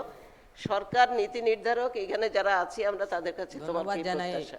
ধন্যবাদ জানাই প্রধান অতিথি এবং এই আপনাদের সবাইকে। আমার নাম লালন রাজবর, আমি কুলৌড়া প্রচেষ্টাতা, আমি চা শ্রমিকের সন্তান। Just give me a moment. He is the son of a tea garden labor, so coming from Sylhet, Kulauda. Okay, বলো, বলে যাও তোমার আশা প্রত্যাশাটা কি। আমি ইংরেজিতে ওনাদেরকে একটু বললাম। আমি চা বাগানের ছাত্র, কিন্তু আমাদের স্কুলে লেখাপড়া করার কারণে আমরা ঠিকমতো স্কুলে লেখাপড়া করতে পারি না, কারণ আমাদের মা বাবার আয় কম থাকার কারণে। এবং আমার মা বাবারা আমাদের লেখাপড়ার খরচ দিতে পারেন না, তাই আমরা নিজে বাগানে কাজ করে লেখাপড়া করতে পারি এবং লেখাপড়ার পাশাপাশি পরীক্ষায় ভালো নম্বর করতে পারি না। ঠিক আছে। তোমার বাবা মা কি করেন? আমার বাবা নেই, মা আছেন, বাগানে কাজ করেন। মা চা শ্রমিক, শ্রমে, তুমিও কি চা শ্রমিকের কাজ করো? চা শ্রমিকের কাজ করেছো? করি, এখন আমি দশম শ্রেণীতে। কষ্ট হয়, কোনো স্টাইপেন্ড পাও না? জি না। এই যে ছেলেরা, এই যে 10% তো টার্গেটেড ইন্টারভেনশন সেকেন্ডারিতে, এই স্টাইপেন্ডের মধ্যে এরা অন্তর্ভুক্ত না। ঠিক আছে, আর কিছু বলবে? সরকারের কি তোমাদের লেখাপড়া চালিয়ে যাওয়ার আশা করো সরকারের সহায়তা নিয়ে? ওকে, ঠিক আছে, অনেক ধন্যবাদ। তুমি কষ্ট করে এসছো, তোমার মাকেও সালাম দিও, কষ্ট করে যে তোমাকে ঠিয়েছেন। ঠিক আছে, অনেক ধন্যবাদ। এটা বসো ওদিকে গিয়ে। ধন্যবাদ সবাইকে। প্রচেষ্টা বলে একটি সংগঠন আমাদের সহায়তা করেছে ওকে আইডেন্টিফাই করে আনতে, তাকে ধন্যবাদ জানাচ্ছি। He is from tea garden, his mother is a tea garden labour, lost his father, so he wants a stipend to continue his education because family expenditure for education or for educating him is becoming too much. So thank you, অনেক ধন্যবাদ লালন, আমি তোমাকে কৃতজ্ঞতা জানাচ্ছি। এরপরে আমি ডাকছি প্রাথমিক থেকে এসছে, প্রাইমারির থেকে বেসরকারি একটি লাভজনক প্রতিষ্ঠানই, তাদের ওখান থেকে সামিয়া জান্নাত সামিয়া জান্নাত মহিমা, প্রাথমিকের শিক্ষার্থী, class 5, Dhaka ideal cadet school, রায়ের বাজার। কোথায়? আচ্ছা, পরে যারা আছে তাদের সবাইকে একটু লাইন আপ করো।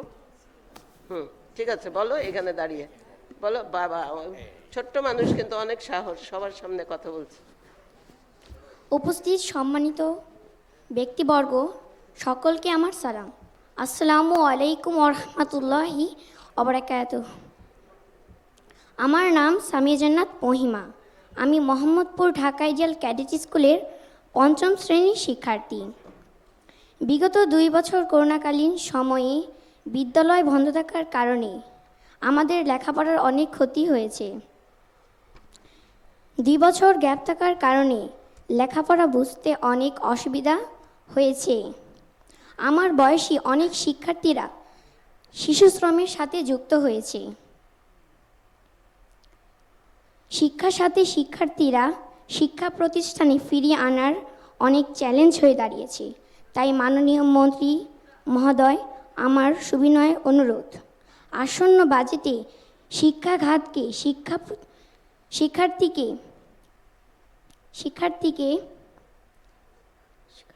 সহায়তা করার জন্য অনুরোধ করছি। অনেক ধন্যবাদ, তুমি অনেক স্মার্ট, সুন্দর করে বলেছো, তোমাকে অনেক ধন্যবাদ। এই করোনার সময় অনেক ক্ষতি হয়ে গেছে, তোমার অনেক বন্ধু বান্ধব যারা অনেকে কাজে চলে গেছে আর ফিরে আসেনি, তাই তো? জি। আচ্ছা, ঠিক আছে, ওকে, বসো। ধন্যবাদ সকলকে। Primary, Thank you. She wants everybody to be back in school because some have already left or dropped out, particularly during COVID. Okay, মহিমা কথা বলেছে। এখন জাকিয়া আক্তার রায়ের বাজার থেকে, সে বোধহয় শিশু শ্রমে যুক্ত হয়েছে। জাকিয়া আক্তার, আসো।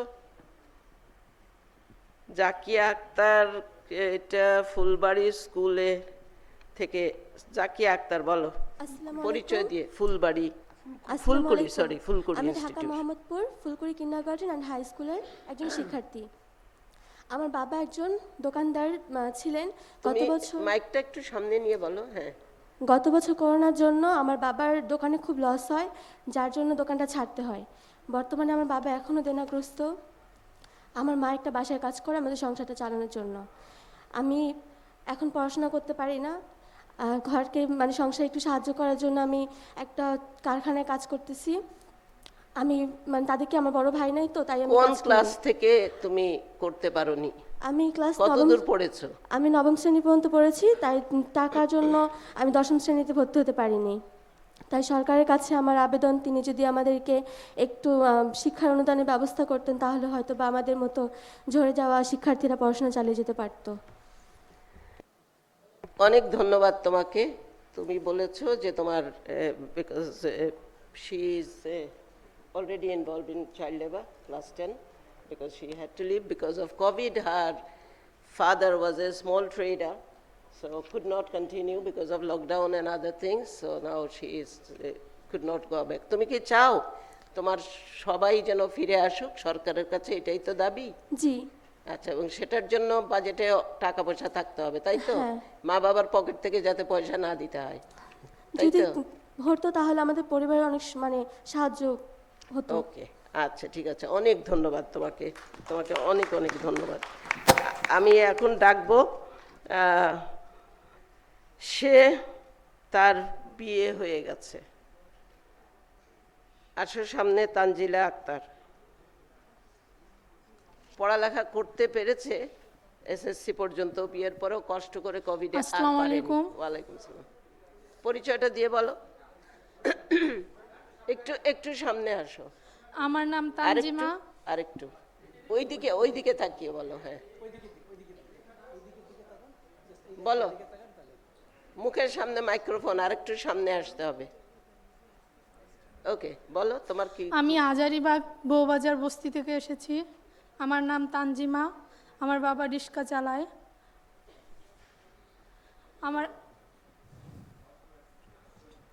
আমার পড়াশোনার অনেক ইচ্ছে ছিল, কিন্তু পড়াশোনা করতে পারিনি পরিবারের আর্থিক সমস্যার কারণে। আমার বাবা আমাকে পড়াতে পারেনি, কিন্তু এখনও আমার অনেক ইচ্ছা, যদি আমি এরকম কোনো সুযোগ সুবিধা পাইতাম তাহলে আমি পড়াশোনা চালিয়ে যেতাম, নিজের পায়ে দাঁড়াইতাম। আমার মতো আরও অনেক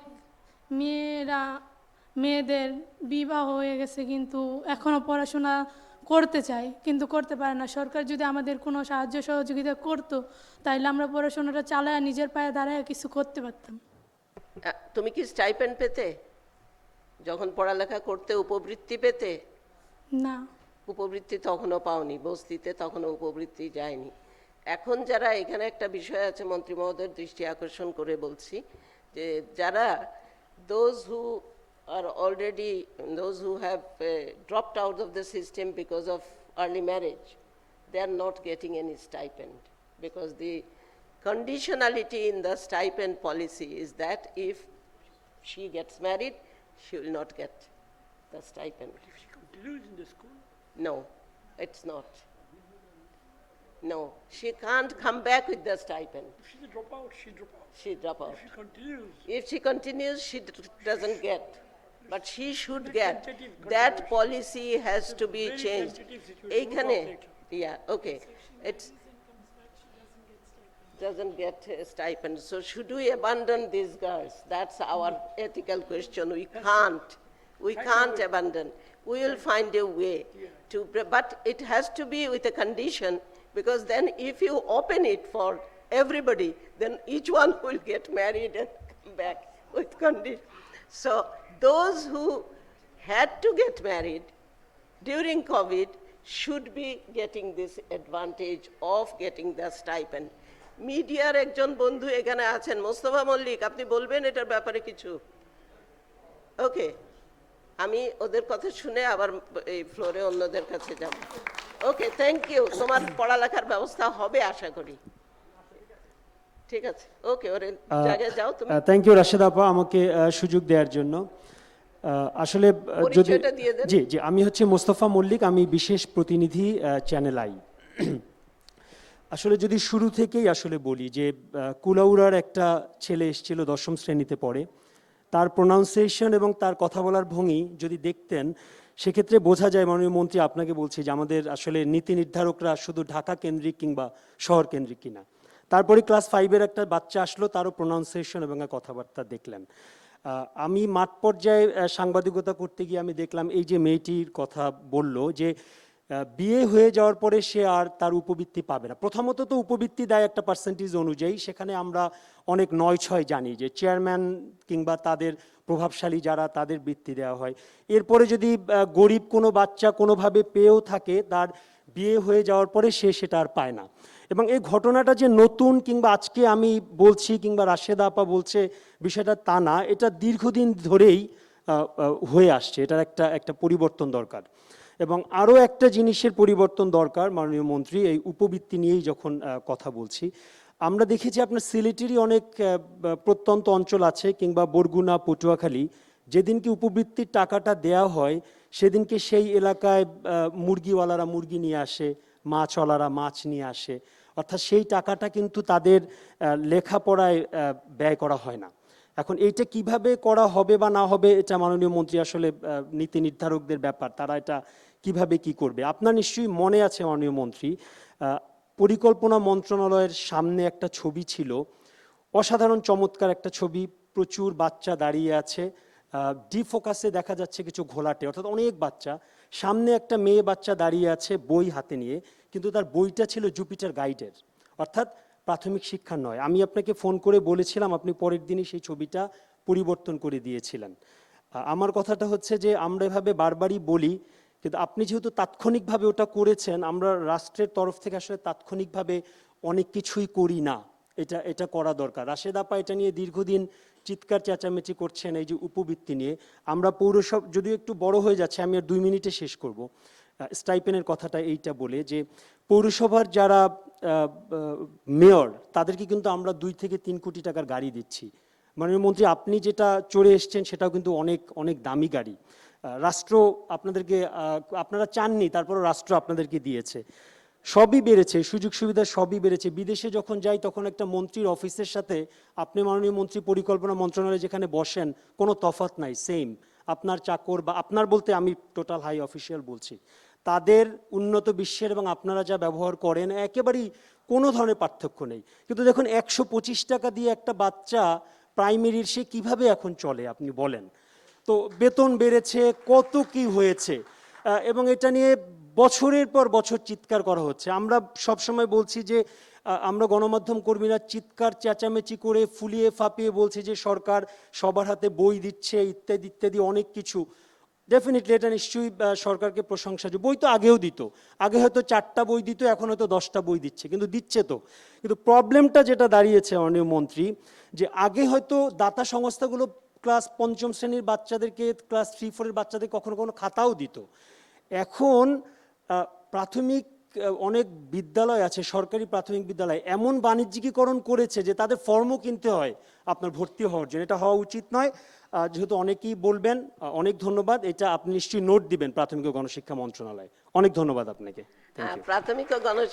প্রাথমিক অধিদপ্তরের একজন কর্মকর্তা এখানে আছেন, পরে হয়তো উনি কথা বলবেন, অন্যরা বলার পরে উনি কিছু বলতে যদি। মল্লিক ভাই, এটার সাথে একটা খুব গুরুত্বপূর্ণ পয়েন্ট যোগ করতে চাই। মাননীয় মন্ত্রী, উপবৃত্তির টাকাটা যেটা দেওয়া হয় এটা অনেক দিন পর পর দেওয়া হয়। আমার নাম KM এনামুল হক, আমি গণসাক্ষরতা অভিযানে কাজ করি, শিক্ষা নিয়ে গবেষণার সাথে যুক্ত। উপবৃত্তির যে টাকাটা দেওয়া হয় এটা অনেক দিন পর পর দেওয়া হয়। 3 মাসে দেওয়ার কথা, কখনো কখনো এটা 6 মাস, 9 মাস বা আরও বেশি সময় লেগে যায়। এই যে সময়টা, জি স্যার, অনেক দেরিতে যখন দেওয়া হয় আসলে এটার ইম্প্যাক্টটা তখন সেভাবে থাকে না। রেগুলার ইন্টারভেলে প্রতি মাসের টাকাটা যদি প্রতি মাসে পেত, একজন অভিভাবক এটাকে যেভাবে শিক্ষার জন্য চিন্তা করতেন, যখন অনেক দিন পরে পাচ্ছে তখন সেটা চিন্তা করে না, তখন মনে করছে যে এককালীন একটা গ্র্যান্ট পেয়েছি, কিছু একটা করব। তো শিক্ষার জন্য সেটাকে Noted, বিবেচনা করা দরকার। ঠিক আছে। ধন্যবাদ। Thank you for raising that point of getting the stipend in a bulk after 3-4 months. That's a management administrative issue. Hope the primary education directorate will take care of it. So may I request Akash, Mohammad Akash, from a small initiative, ICT initiative in Sylhet, create a lab. And he will tell his story. He is now studying at the higher secondary level, but side by side he also got training from Creator Lab, a small initiative in Sylhet on ICT. Now he is a freelancer earning. He will tell us how much he is earning. Akash, that means skills and education both together. সবাইকে আসসালামু আলাইকুম। আমি ইয়াসিরুল ইসলাম, আমি একজন একাদশ শ্রেণীর ছাত্র এবং পাশাপাশি একজন ফ্রিল্যান্সার। আমি সিলেট শাহপরান ক্রিয়েটর ল্যাব থেকে এসেছি। সো প্রথমে আমি আমার স্টোরিটা স্বল্প সময়ের মধ্যে আপনাদের সাথে শেয়ার করতে চাই। তো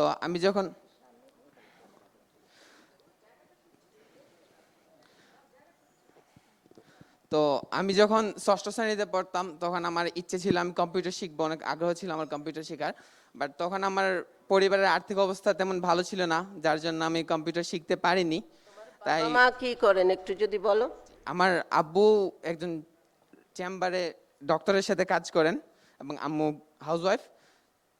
তো আমি শিখতে চেয়েছিলাম, বাট আমার পরিবারের আর্থিক অবস্থা তেমন ভালো ছিল না, যার জন্য আমি কম্পিউটার শিখতে পারিনি। তো পরে আমার এক ফ্রেন্ডের মাধ্যমে আমি ক্রিয়েটর ল্যাব সম্পর্কে জানতে পারি, সেখানে ফ্রিতে কম্পিউটার শেখানো হয়। তাই আমি ক্রিয়েটর ল্যাবে জয়েন করি। যেহেতু আমার সামর্থ্য ছিল না, তাই আমি ফ্রিতেই শেখার জন্য সেখানে জয়েন করি।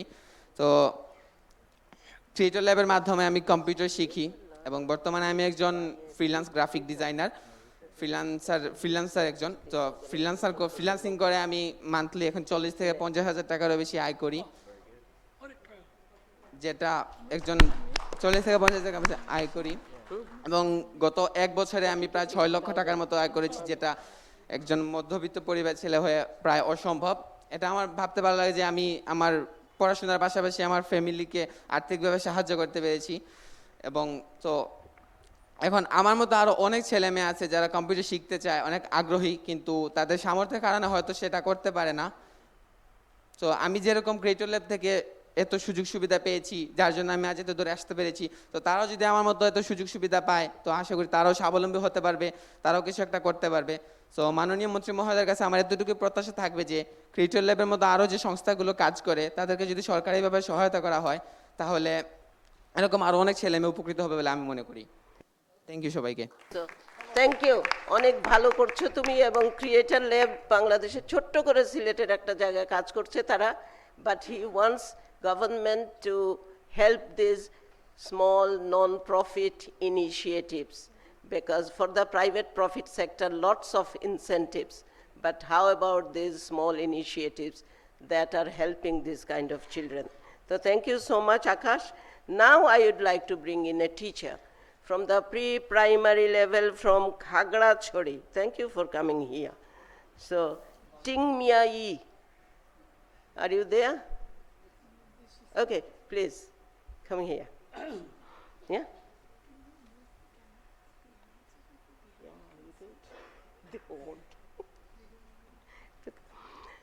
So it's head teacher, Bandarban Pada Government Primary School, Bandarban. Okay, pre-primary teacher from the indigenous people, Chittagong Hill Tract. Okay, আপনি বলেন। উপস্থিত সবার প্রতি আমার শুভেচ্ছা এবং নমস্কার জানাচ্ছি। আমি এসেছি বান্দরবান পার্বত্য জেলা থেকে। আমি একজন প্রধান শিক্ষক, আমার বাড়ি বান্দরবানেই মধ্যমপাড়ায়। তবে আমি বলতে এসেছি পুরো পার্বত্য জেলার যে সমস্যা আছে সে সম্পর্কে। আমি শুধু আমার স্কুলের কথাই বলছি না, আমাদের এখানে প্রি প্রাইমারির কথাটাই বলবো। প্রি প্রাইমারিতে ছোট ছোট বাচ্চারা স্কুলে আসে, কিন্তু তাদের ভাষাগত সমস্যার কারণে তাদের স্কুলের প্রতি যে লেখাপড়া যে একটা আগ্রহ নিয়ে আসে, সে আগ্রহটা তারা হারিয়ে ফেলে। কারণ শিক্ষক যারা আছেন তারা কিন্তু বেশিরভাগ ওই বাংলা ভাষাভাষীর শিক্ষক বা মারমা ভাষাভাষীর শিক্ষক বা অন্য কোনো ভাষার, কিন্তু আমাদের ছোট ছোট বাচ্চারা কিন্তু কেউ থাকে ম্রো, কেউ থাকে মারমা, কেউ থাকে চাকমা, কেউ তঞ্চঙ্গা, কেউ খুমি। তো তখন তাদেরকে যখন বাংলা ভাষার মাধ্যমে যখন পড়ালেখা মানে শেখানো হয় তখন তাদের আগ্রহতা হারিয়ে ফেলে।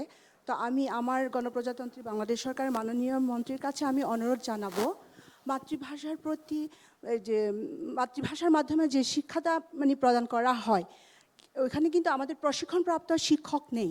হ্যাঁ, প্রশিক্ষণপ্রাপ্ত শিক্ষক না থাকাতে মাতৃভাষার মাধ্যমে শিক্ষাদানটা মানে ব্যাহত হচ্ছে আর কি। তো আমি ওই প্রশিক্ষণের প্রতি একটু জোর দেওয়ার জন্য অনুরোধ করব মাননীয় মন্ত্রীর কাছে। আর একটা অনুরোধ হচ্ছে কি, আমাদের এই প্রত্যন্ত অঞ্চলের স্কুলগুলোতে পর্যাপ্ত পরিমাণের ওয়াশরুম বা টয়লেট নেই। তো আমাদের এখানে যৌথভাবেই ব্যবহার করতে হয়, শিক্ষক, শিক্ষার্থী, ছেলে মেয়ে সবার। তো এটা আমাদের একটু বিরাট একটা সমস্যা বলে আমি মনে করি আর কি। আর আরেকটা কথা হচ্ছে কি, আমাদের পার্বত্য অঞ্চলে মানে গ্রাম না, একটা পাড়া, 25টা বা 26টা ফ্যামিলি নিয়ে একটা পাড়া হয়। তো 25টা 26টা মানে মানে ঘরের জন্য কিন্তু স্কুল থাকে না, তাদের যাইতে হয় অনেক মানে 4-5 মাইল দূরে একটা আরেকটা পাড়ায় স্কুলে যাইতে হয়। তো তখন মানে দূরত্বের কারণে অনেক ছেলে সরে যায়। তো আমি একটু আমি একটু অনুরোধ করব প্রত্যেকটা পাড়ায় যদি এক একটা করে যদি প্রাইমারি স্কুল দেওয়া যায়, এটা যদি একটু পরিকল্পনায় রাখতে পারেন তো আমরা খুব কৃতার্থ হব। তো ধন্যবাদ। অনেক ধন্যবাদ। এখানে আমাদের চেয়ারপারসন আছেন, উনি সবসময় বলেন পরিকল্পনার সাথে অর্থায়নটাও যেন থাকে, সেটাই আজকে আমরা আলোচনা করার জন্য বসছি। অনেক ধন্যবাদ আপনাকে। আমরা we would like to thank our government for having at least 5 textbooks in indigenous language for pre-primary children.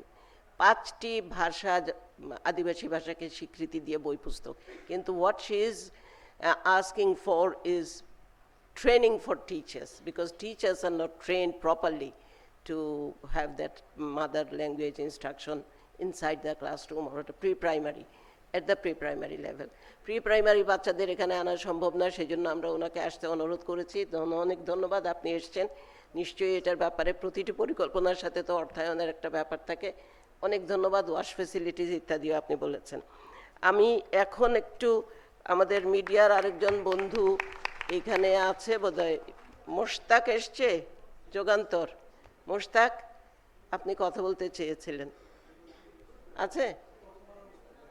আচ্ছা, প্রথম আলো থেকে কথা বলবে মোশতাক? 2 মিনিট। আচ্ছা, যদি না বলতে চান আমরা আমাদের কাছে চলে যাই। আলামিন, সে আমাদের তথাকথিতভাবে প্রতিবন্ধী যাদেরকে আমরা বলি তাদের একজন, ফিজিক্যালি ডিসেবলড, আমাদের বলা উচিত differently able, from the differently able group. Okay, সংক্ষেপে 2 মিনিটে, ঠিক আছে? ওকে, তার ওই মাইক ধরে দাঁড়িয়ে থাকাটা একটু সমস্যা, সেই জন্য সে ওখানে, ঠিক আছে? ওকে। উপস্থিত সবাইকে আসসালামু আলাইকুম। শুরুতেই ধন্যবাদ জানাচ্ছি আজকের অনুষ্ঠানের প্রধান অতিথি মাননীয় প্রতিমন্ত্রী জনাব এম.এ. হান্নান মন্ত্রী। ঠিক আছে, ওগুলো বলার দরকার নাই এখানে, তুমি তোমার কথায় চলে যাও সোজা, ঠিক আছে? ওকে। আমি আল আমিন হোসেন, পড়াশোনা করছি new model university college, BBA marketing honours first year. আমি একজন শারীরিক প্রতিবন্ধী শিক্ষার্থী। ছোটোবেলায় বিদ্যুৎপৃষ্ট হয়ে আমার 2 হাত পুড়ে যায়, তারপর থেকেই আমার 2 হাত দিয়ে স্বাভাবিকভাবে কাজ করতে কষ্ট হয়। আমার বাবা একজন অসুস্থ বৃদ্ধ ব্যক্তি, মা গৃহিণী। তারপরেও এই 2 হাত দিয়ে আমি আমার পড়াশোনা চালিয়ে যাচ্ছি সরকারের সহযোগিতার জন্য।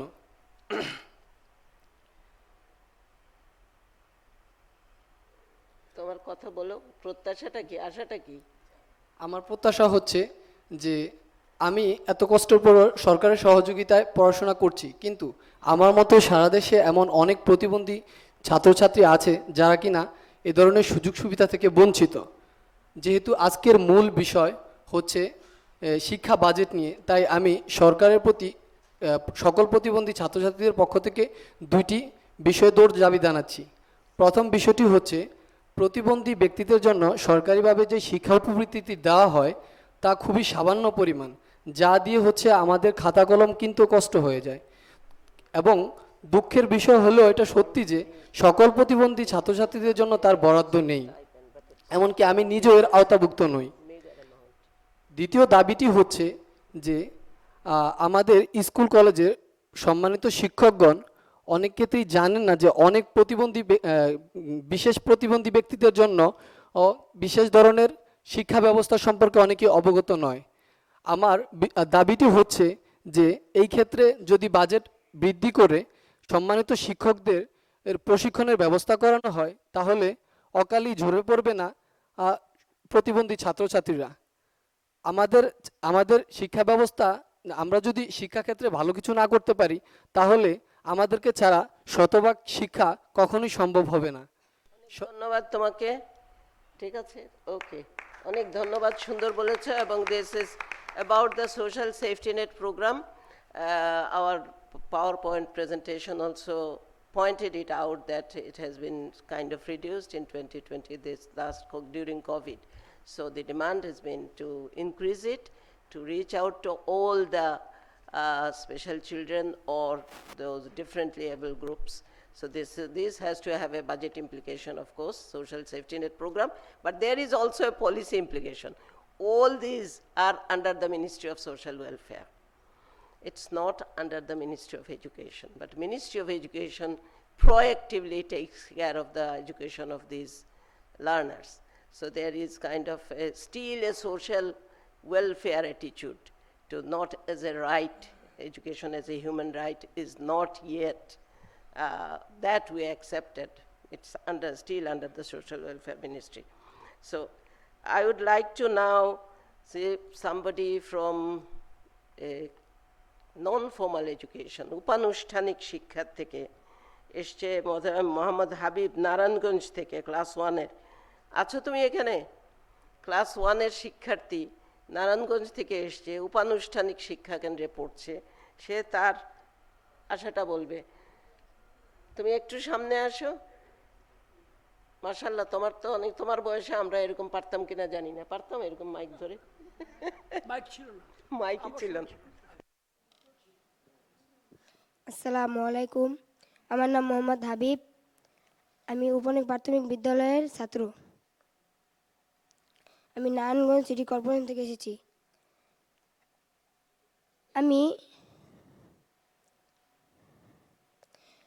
আগে আমি মাদ্রাসায় পড়তাম। আমার বাবার টাকার অভাবে আমার পড়ালেখা বন্ধ হয়ে গিয়েছিল। এখন আমি আমার বাড়ির কাছে উপনিক প্রাথমিক বিদ্যালয়ে একজন ছাত্র। আমি সরকারের কাছে অনুরোধ করছি, আমার মা বাবাকে চাকরি দেওয়ার জন্য অনুরোধ যাচ্ছে। তুমি এই যে মন্ত্রী মহোদয় আছেন, কিছু বলবে তোমাদের জন্য? আমরা এই যে এখানে যারা আছেন সবাই বিশিষ্ট, কিছু করতে পারবেন তারা। এই যে আমাদের মিডিয়ার বন্ধুরা আছেন, ওনারা তোমাদের কথা তুলে ধরতে পারবেন। কিছু বলবে? হ্যাঁ, সরকার ও বলছে। আচ্ছা, হ্যাঁ, ঠিক আছে। ও আসলে পারিবারিক খরচটা মেটাতে পারে না বলে সরকারের কাছে সেই খরচটা চাচ্ছে, তাই তো? আচ্ছা, অনেক ধন্যবাদ। হ্যাঁ হ্যাঁ, চলছে, কিন্তু উপানুষ্ঠানিকের স্টাইপেন্ড তো নাই বোধহয়। শুরু করা হয়েছিল, এখনো চালু হয়নি। উপানুষ্ঠানিক শিক্ষায় কিন্তু 1.2 million children are there. So we need to have stipend for those kids also, because they are our kids. They have not come from another planet. So it's not a NGO স্কুলে পড়ে বলে তারা উপানুষ্ঠানিক শিক্ষা। তারা কিন্তু national curriculum এবং national text books পড়ে। তারা দে আর eligible for even preparing and appearing at the primary completion exams, etc. So ঠিক আছে, তোমাকে অনেক ধন্যবাদ। তুমি এসছো অনেক দূর থেকে কষ্ট করে, তোমাকে এবং যারা নিয়ে এসছেন তাদেরকে অনেক ধন্যবাদ। এখন আমি যেটা করতে চাচ্ছি যে আমি বিশিষ্ট অনেকের কাছে যাব, তাদের কথা এখানে কথা শোনার জন্য আসব, কিন্তু তার আগে একজন অভিভাবক বোধহয় এখানে আছেন, পারভেজ খন্দকার। উনি হামিম মডেল স্কুল, কোথা থেকে? চাঁদ উদ্যান, ঢাকা। পারভেজ খন্দকার আছেন? একটু সংক্ষেপে বলবেন প্লিজ। অভিভাবক হিসেবে এসছেন, কোথা থেকে এসছেন? আসসালামু আলাইকুম, গার্জিয়ান। আমি মোহাম্মদ পারভেজ, আমি মোহাম্মদপুর চাঁদ উদ্যান থেকে আসছি। করোনাকালীন দীর্ঘ 2 বছর কোনো ছেলে মেয়েদের তেমন একটা একটু পড়ালেখা হয়নি। সংক্ষেপে বলতে হবে। জি জি, ঠিক আছে। কিন্তু ক্লাস পরিবর্তন ঠিকই হয়েছে। আর এই পরিবর্তনের কারণে দেখা যায় লেখার পড়া দুর্বলতা দেখা গেছে, যা পরবর্তীতে তাদের রেজাল্ট খারাপ হওয়ার সম্ভাবনা বেশি। দ্বিতীয় হলো, অনেক প্রাইভেট স্কুল আছে যা শিক্ষা প্রতিষ্ঠান শিক্ষা ডিপার্টমেন্ট থেকে অনুমোদন দিয়েছে পড়ালেখার জন্য করার জন্য। এই কারণে অনেক স্কুলে দেখা যায় করোনাকালীন দীর্ঘ 2 বছর বন্ধ থাকার কারণে তাদের স্কুলে ভাড়া বা শিক্ষকদের বেতন ভাতা দিতে পারেনি। যাতে আমি মাননীয় মন্ত্রীর কাছে বলবো, যাতে শিক্ষা খাত থেকে এই প্রাইভেট স্কুলের জন্য কোনো বাজেট পেশ করা যায় কিনা। এই পর্যন্ত। অনেক ধন্যবাদ। আপনি, আমরা জানি বাংলাদেশে অনেক বেসরকারি, বিশেষ করে কিন্ডারগার্টেন ইত্যাদি স্কুল অনেকগুলোই বন্ধ হয়ে গেছিল, এবং সেগুলো চালু হয়েছে কিনা আমাদের কাছে সেই তথ্য উপাত্ত নেই, কিন্তু বেশ বড় সংখ্যক শিক্ষার্থী সেখানে পড়ে। তাদের জন্য সুনির্দিষ্ট নীতিমালার আওতায় সরকার কিছু করতে পারেন কিনা, কারণ তাদের অনেকেই হয়তো রেজিস্টার্ড না, এটা করা মুশকিল।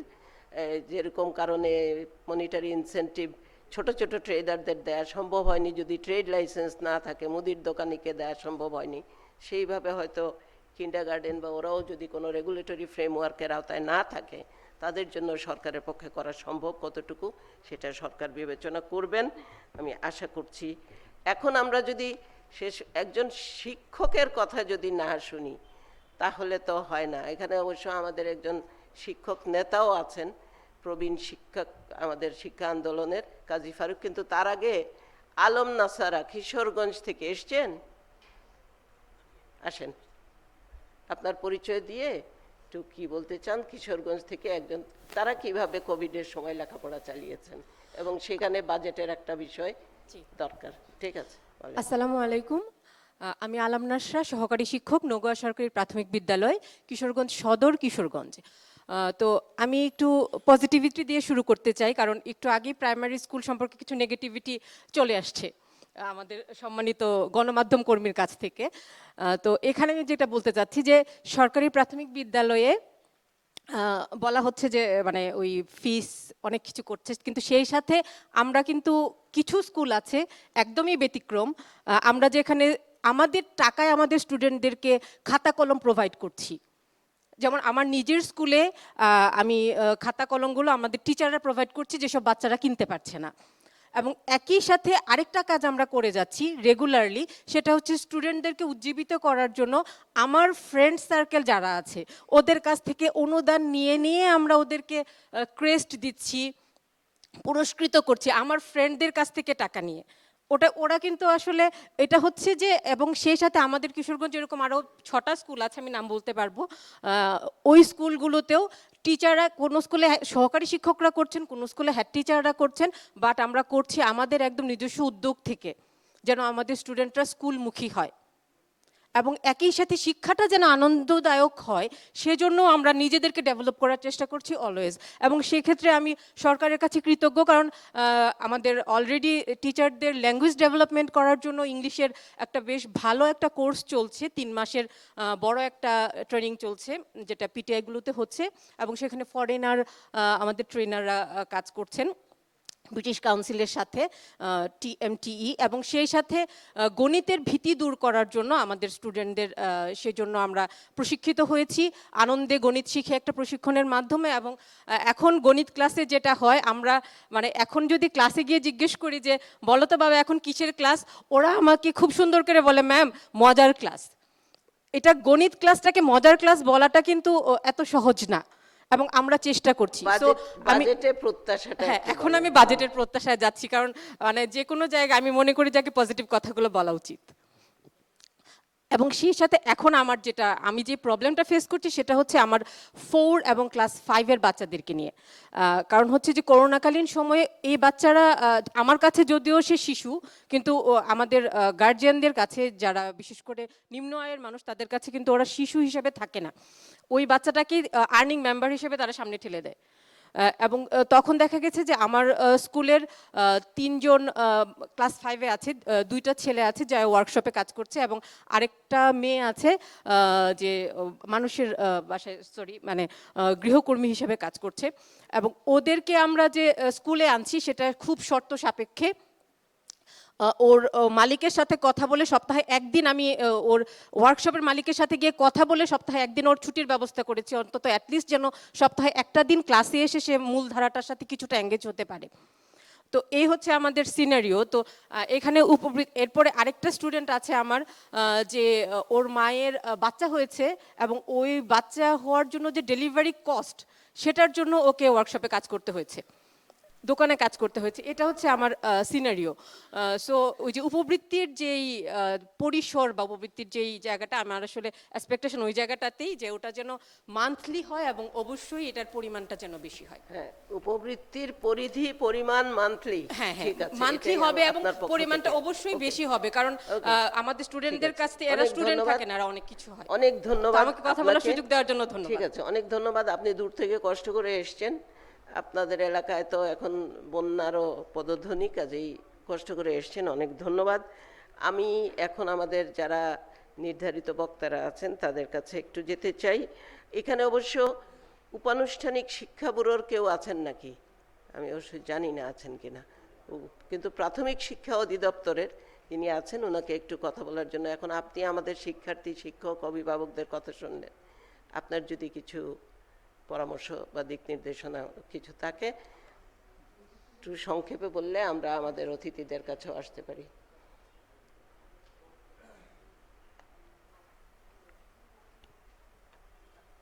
আসসালামু আলাইকুম, আমি নুরুল আমিন চৌধুরী, উপপরিচালক পরিকল্পনা উন্নয়ন, প্রাথমিক শিক্ষা অধিদপ্তর থেকে আসছি। তো আমি প্রথমেই এই সুন্দর আয়োজন করার জন্য ধন্যবাদ জানাচ্ছি। আমরা প্রায় সব স্টেক হোল্ডারে আছি এখানে, যে শিক্ষা নিয়ে আমরা ভবিষ্যতে আমাদের কী করণীয় এই সম্পর্কে আলোচনার জন্য।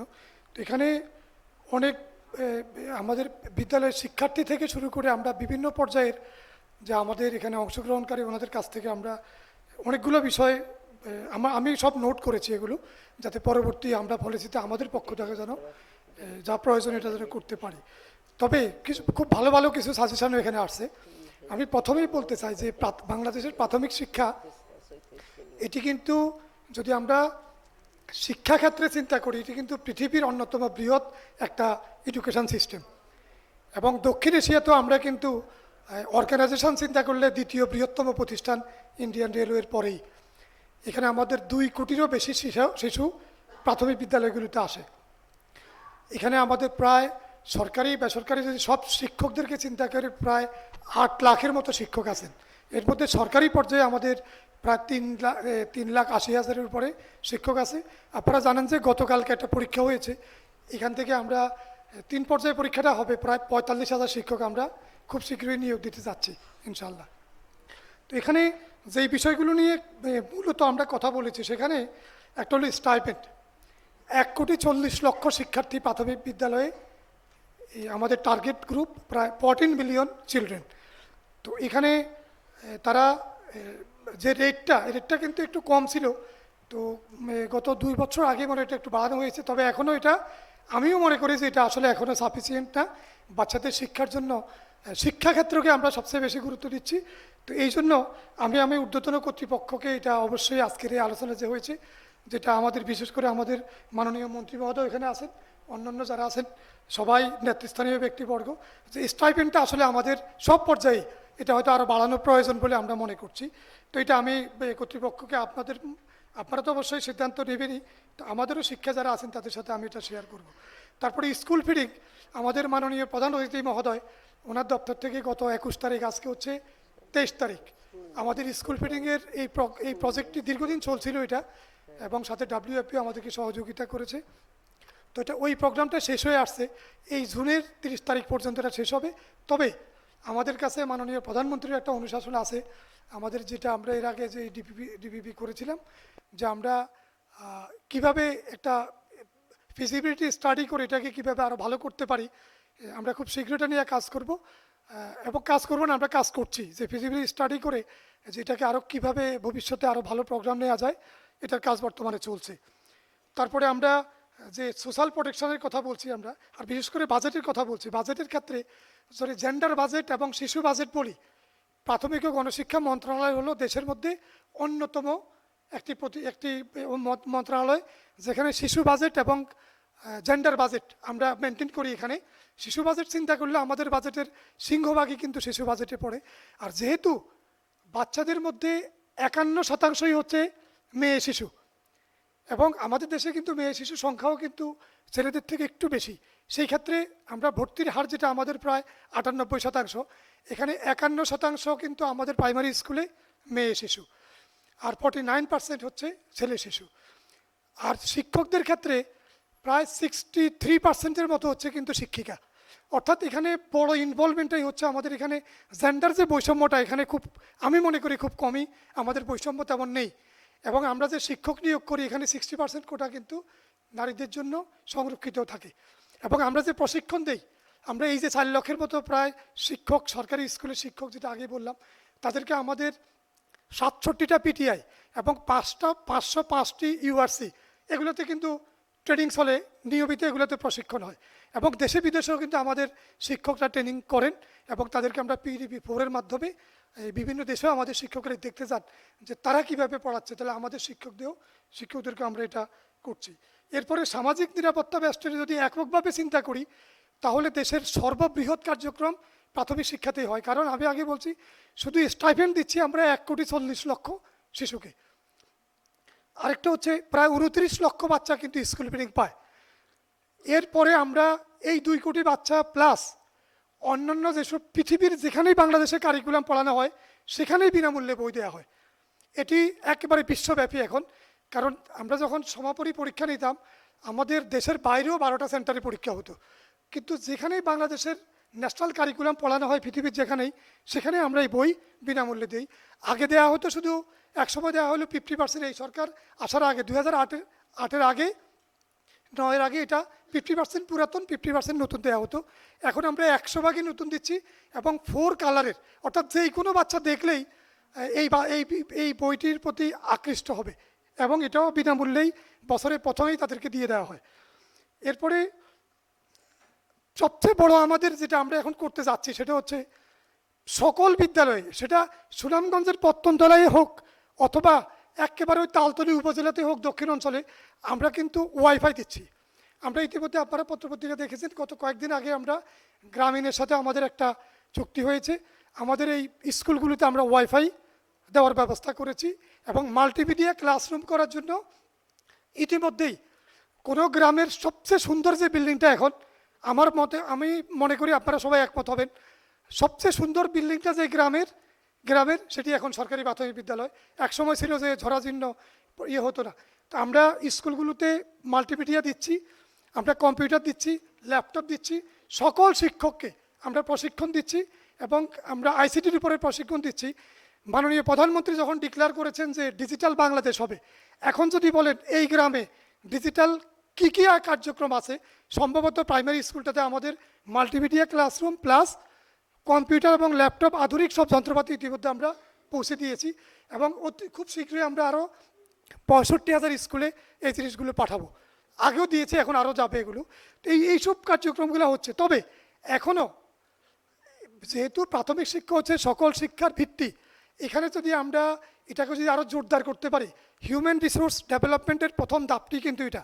আমরা চাই 41 সালে যে উন্নত সমৃদ্ধ বাংলাদেশ হবে, সেখানে শুধু টাকা পয়সায় পেশে না, পুরো বিশ্ব যেন নিয়ন্ত্রণ করে বাংলাদেশি ছেলেমেয়েরাই, আমরা সেটাও চিন্তা করে এখন আমাদের মানুষকে তৈরি করতে চাই, যারা সারা পৃথিবীতে যেন বাংলাদেশিরাও যেন মাথা উঁচু করে দাঁড়াতে পারে, তারাও যেন কন্ট্রোলে থাকে পুরো পৃথিবীর, সেভাবে আমরা তৈরি হতে চাই। সুতরাং আমি সকল পক্ষে সহযোগিতা চাই, বিশেষ করে মন্ত্রী মহোদয় এখানে আছেন, কাজেই তিনি যেহেতু প্ল্যানিংয়ের পরিকল্পনা মন্ত্রণালয়ের দায়িত্বে আছেন এবং আমি নিজেও কিন্তু পরিকল্পনা বিভাগের একজন কর্মকর্তা আমার দপ্তরে। সুতরাং আমরা চাই আমাদের দেশটাকে এগিয়ে নিয়ে যাব। তবে বাজেট, শিক্ষাক্ষেত্রে যে বাজেট, এটা 10 বছর আগের আর এখনকার কিন্তু এক নয়। এখন হচ্ছে নিড বেসড। পুরা বিশ্বে আমাদের এই যে প্রায় 17 কোটি মানুষ, তাদেরকে নেতৃত্ব দিবে, আমাদের আগামী দিনের ছেলেমেয়েরাই এই দেশকে নেতৃত্ব দিবে। সুতরাং তাদেরকে শিখাতে হলে, ভালো করে মানুষ করতে হলে শিক্ষার কোনো বিকল্প নাই। ধন্যবাদ আপনাকে। জি, অনেক তো এইগুলো আমাদের সবাই প্রাথমিক শিক্ষা সার্বিকভাবে আমরা আরেকটা কথা বলছেন যে এখানে কয়েকটা প্রশ্ন আসছে এখানে, আমার মনে একটু বলে আমি 1 মিনিটে শেষ করে যাই। যে স্টাইপেন্ডটা আমরা কিন্তু দিচ্ছি, আমরা কিন্তু অন্য সেকেন্ডারির মতো কিন্তু আমরা ওইভাবে না, আমরা দিচ্ছি একেবারে প্রতিষ্ঠানের মাধ্যমে তাদেরকে, আমরা তাদের ডিজিটালি তাদেরকে দেওয়া হচ্ছে, তাদের মোবাইলে কিন্তু এটা চলে যাচ্ছে, সেখান থেকে তারা নিচ্ছে, যাতে এখানে কোনো অনিয়ম করার কোনো সুযোগ না থাকে। ধন্যবাদ সবাইকে। আসসালামু আলাইকুম। অনেক ধন্যবাদ। আপনি উন্নত বিশ্বের কথা বলেছেন। 2041-এ সৃষ্টিকর্তার ইচ্ছা আমাদের বেশিরভাগই বোধহয় এইখানে 2041-কে হয়তো আমাদের সমাধিতে ঘাস উঠবে, কিন্তু এইখানে কিছুক্ষণ আগে যারা কথা বললো, they will be leading the nation in 2041, those young students who are present here today. So আমাদের ওইটা চিন্তা করেই যদি আমাদের প্ল্যান, আমাদের চিন্তা ভাবনাগুলোকে সাজাই তাহলে ভালো হবে।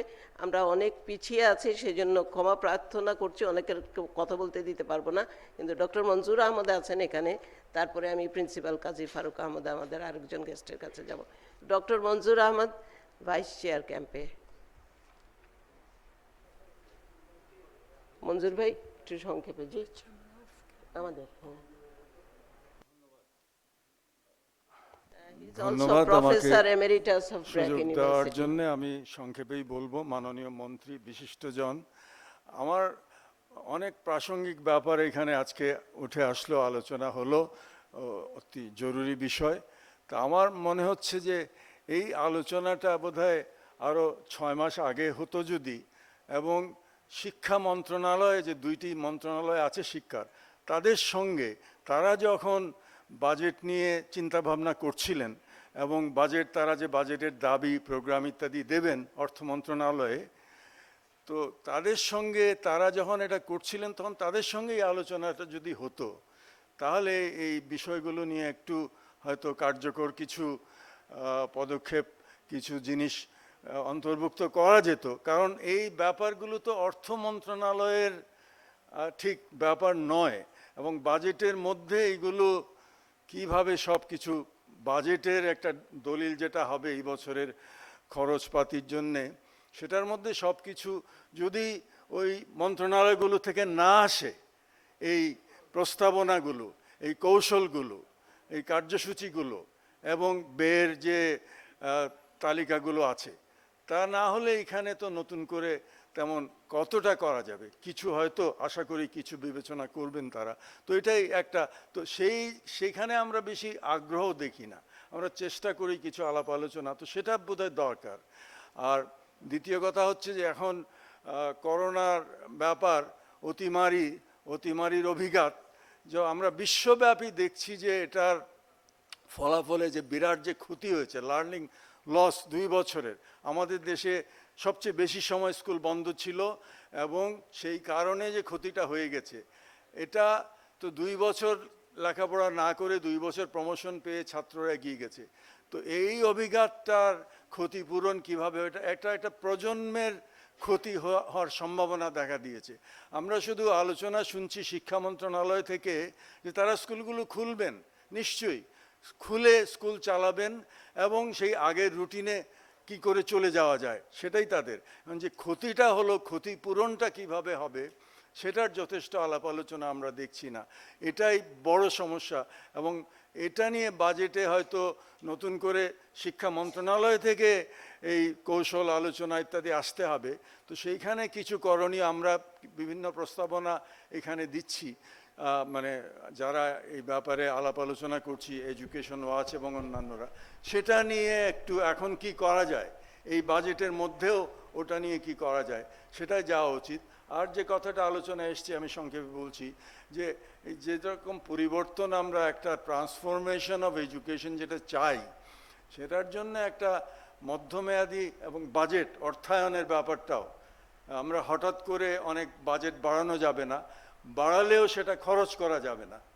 তো সেই জন্যে কি পরিকল্পনা চিন্তা 3 বছরের 5 বছরের, তো সেটা আমরা শিক্ষা মন্ত্রণালয়গুলো, 2টি শিক্ষা মন্ত্রণালয়, সেটাও বোধহয় একটা সমস্যা।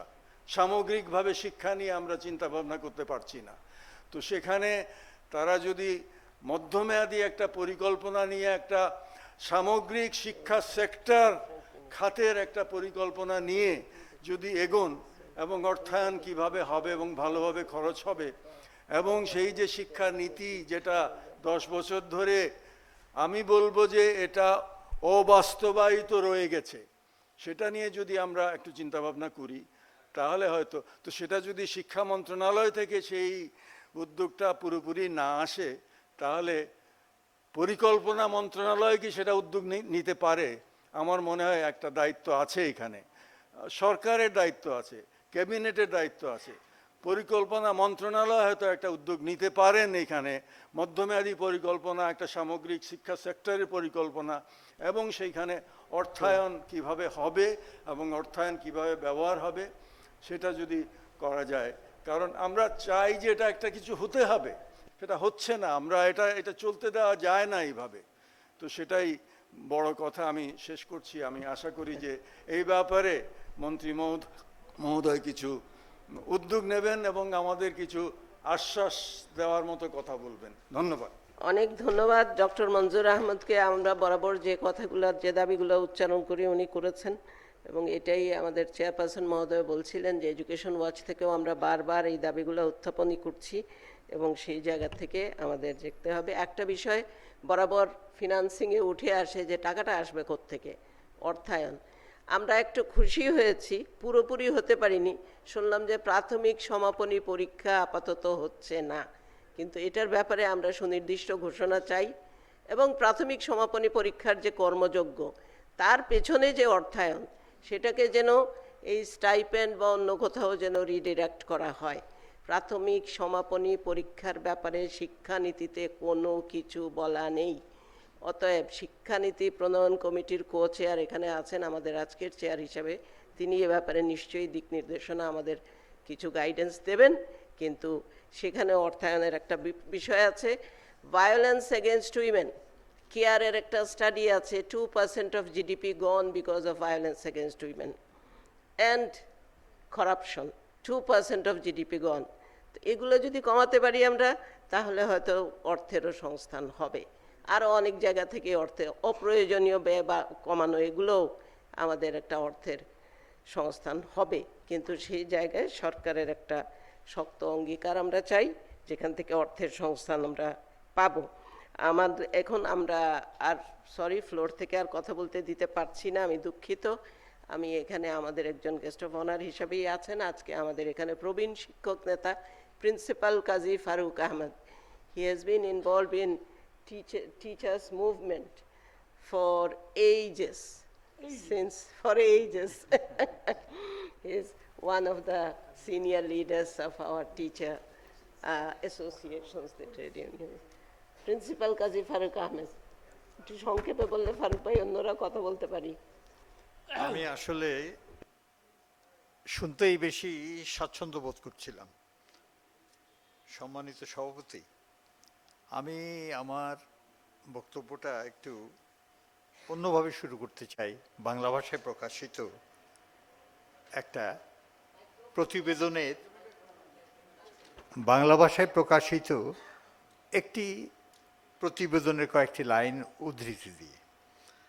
শহরাঞ্চলের আলোকবৃত্তের মধ্যে বসে আমাদের নজর বেশি দূর যায় না, বেশিরভাগ সামাজিক ক্ষতিকে চিনতে পারি অনেক দেরিতে।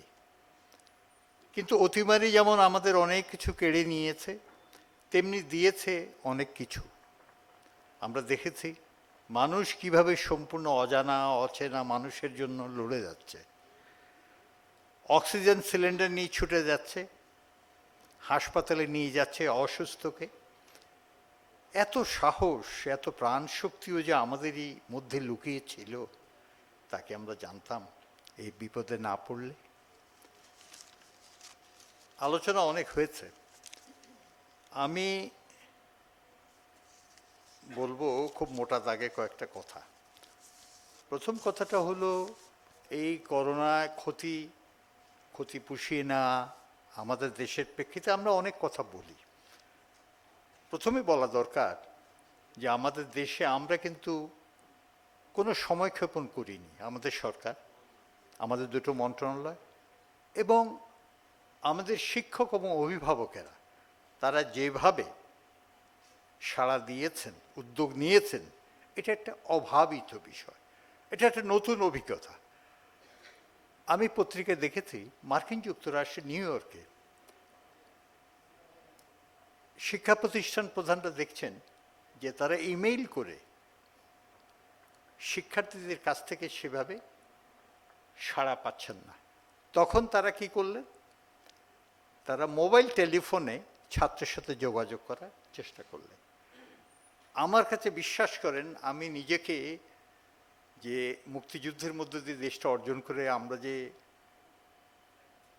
কিভাবে চিন্তা চেতনায় অগ্রসর হয়েছি, আমার ডুমুরিয়ায়, খুলনা জেলার ডুমুরিয়ায় আমাদের কোনো সিদ্ধান্তও হয়নি, প্রাথমিক ও গণশিক্ষা মন্ত্রণালয় সেই শিক্ষক তারা শতপ্রবৃত্ত হয়ে এই শিক্ষার্থীদের সাথে মোবাইল টেলিফোনে যোগাযোগ করছেন। অর্থাৎ এই যে স্পন্টেনিটি, এই যে স্বতঃস্ফূর্ততা, এটাকে আমাদের মানতে হবে। আজকে এখানে ট্রান্সফরমেশন অফ এডুকেশনের কথা বলা হয়েছে। আপনারা জানেন যে জাতিসংঘ মহাসচিব এই সেপ্টেম্বর মাসেই ট্রান্সফরমেশন অফ এডুকেশনের উপরে একটা সামিট, ইন্টারন্যাশনাল সামিট করতে যাচ্ছেন। আমি এখানে কথা কি বলবো, আমরা বাংলাদেশে জেলা বাজেটের কথা শুনেছিলাম, তাও বোধহয় টাঙ্গাইল জেলায় হয়েছিল, সেখানে আয়ের কথা উল্লেখ নেই, ব্যয়ের কথা হয়েছিল। আমি মনে করি বাংলাদেশে প্রত্যেকটা শিক্ষা প্রতিষ্ঠানের বাজেট হয়, সেটা যাতে আরও দক্ষতার সাথে করা যায় কিনা, এডুকেশন বাজেটটা ইয়ারলি প্রতিষ্ঠানে, এই দিকে আমাদের নজর দেওয়া উচিত। একটা কথা হলো, এখানে রাশেদা আপা প্রথমেই বলেছেন বাজেটের ব্যাপার স্যাপার তো আগেই হয়ে বসে আছে, এখন এইটা আসলে নীতিমূলক কিছু কথা আমাদের বলা দরকার। প্রথম কথাটা হলো, যে টাকাটা কম বেশি বরাদ্দ হয় সেটা কিভাবে ব্যয় করা হয় সেটা এক জিনিস, কিন্তু একটা মূল্যায়ন করা দরকার। এই ব্যয়ের ফলে শিক্ষায় খাতোয়ারি কি অর্জন হয়েছে, আমরা কি পেয়েছি আর কি পেতে পারতাম, কি পাই নাই, আমাদের এই অসম্পূর্ণতা, এটা কিন্তু আমাদের আসা দরকার। ন্যাশনাল এডুকেশন পলিসির আমি একজন মেম্বার, এখানে আমাদের নেতা কাজী খলিকুজ্জামান তিনি আছেন। সেখানে একটা কথা বলা হয়েছিল কি, যে শিক্ষাক্ষেত্রে বৈষম্যটা দূর করা হবে, শহর এবং গ্রামের সরকারি এবং বেসরকারি শিক্ষা প্রতিষ্ঠান শিক্ষকদের মধ্যে যে বৈষম্য, সেটা দূর করা যাবে, হবে। সেটা কি দূর হয়েছে না হয়েছে জানি না। মাননীয় প্রধানমন্ত্রী, বর্তমান প্রধানমন্ত্রী বঙ্গবন্ধু কন্যা শেখ হাসিনা আমাদেরই একটা সম্মেলনে বলেছিলেন একবার, যে শিক্ষকদের জন্য সেপারেট পে স্কেল করা হবে, পৃথক বেতন। কারণ শিক্ষকদের দক্ষতা যোগ্যতা সম্পন্ন শিক্ষকতায় মানুষ আনতে না পারলে শিক্ষার মান বাড়বে না। এরপরে দেখা গেল শিক্ষকরা আমাদেরকে বললেন যে ভাই আমাদের দরকার নাই, আলাদা বেতন স্কেলের দরকার নাই, তাহলে কি হবে, বরং আমাদেরকে আলাদা কথা বলে আরও কম দেওয়া হবে জাতীয় বেতন স্কেলের চেয়ে, কাজে কমের দরকার নাই। এখন প্রশ্নটা হলো শিক্ষায়, এই যে আমি দেখেছি যে শিক্ষকদের পরে 2021 সালে যে স্ট্যাটাস কি, শিক্ষকরা কি অবস্থায় আছে সেটা দেখেছি। দেখে আমি বলবো, শুধু মার্কিন যুক্তরাষ্ট্রে কৃষ্ণাঙ্গরা নয়, বহু দেশে, আমাদের দেশেও অনেকেই শিক্ষকতা পেশা ছেড়ে যাচ্ছেন। কেন যাচ্ছেন? কেন আমরা শিক্ষকতায় মেরিটোরিয়াস মেধাবীদের আকৃষ্ট করতে পারছি না, এই কথাগুলো বলা দরকার। তারপরে ধরেন মূল্যায়নের কথা আছে, আচ্ছা আমরা শিক্ষা অর্জন অবশ্যই আছে, স্বীকার করব, এবং আমি এই কথা নির্দ্বিধায় উচ্চারণ করব, মৌলিক সিদ্ধান্ত, ইতিবাচক সিদ্ধান্ত, শুধু কেবল আপনার তাৎক্ষণিক না, অ্যাডহক না, মৌলিক পরিবর্তনগুলো বঙ্গবন্ধুর নেতৃত্বে, মুক্তিযুদ্ধের পক্ষে সরকারের নেতৃত্বে এবং বিশেষ করে শেখ হাসিনার মাধ্যমে হয়েছে। কিন্তু তারপরও যে কথাটা আসে যে আমরা এই যে যাকে বলে শিক্ষার পেছনে অভিভাবকের ব্যয় কি কমেছে না বেড়েছে? কয়েক বছর আগে ব্র্যাকের একটা গবেষণা ছিল যে শিক্ষা প্রতিষ্ঠান সরকারি হওয়ার পরও দেখা যাচ্ছে যে অভিভাবকের ব্যয় কিন্তু বেড়ে যাচ্ছে। এটা চিন্তার বিষয়। আমরা জাতি বাজেটে অনেক অ্যালোকেশন হচ্ছে, তারপরেও সেটা হচ্ছে কেন? তারপরে আসেন গবেষণার কথা বলে 2%, মাত্র 2% গবেষণার ব্যাপারে বিশ্ববিদ্যালয়গুলো উচ্চশিক্ষা ব্যয় করে।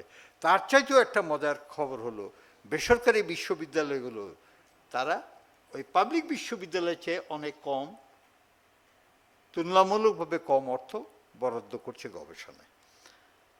আমি আমার কথা বাড়াবো না। এখানে অষ্টম পঞ্চবার্ষিক পরিকল্পনা, তারপরে PDP 4 এগুলো নিয়ে আলোচনা হয়েছে।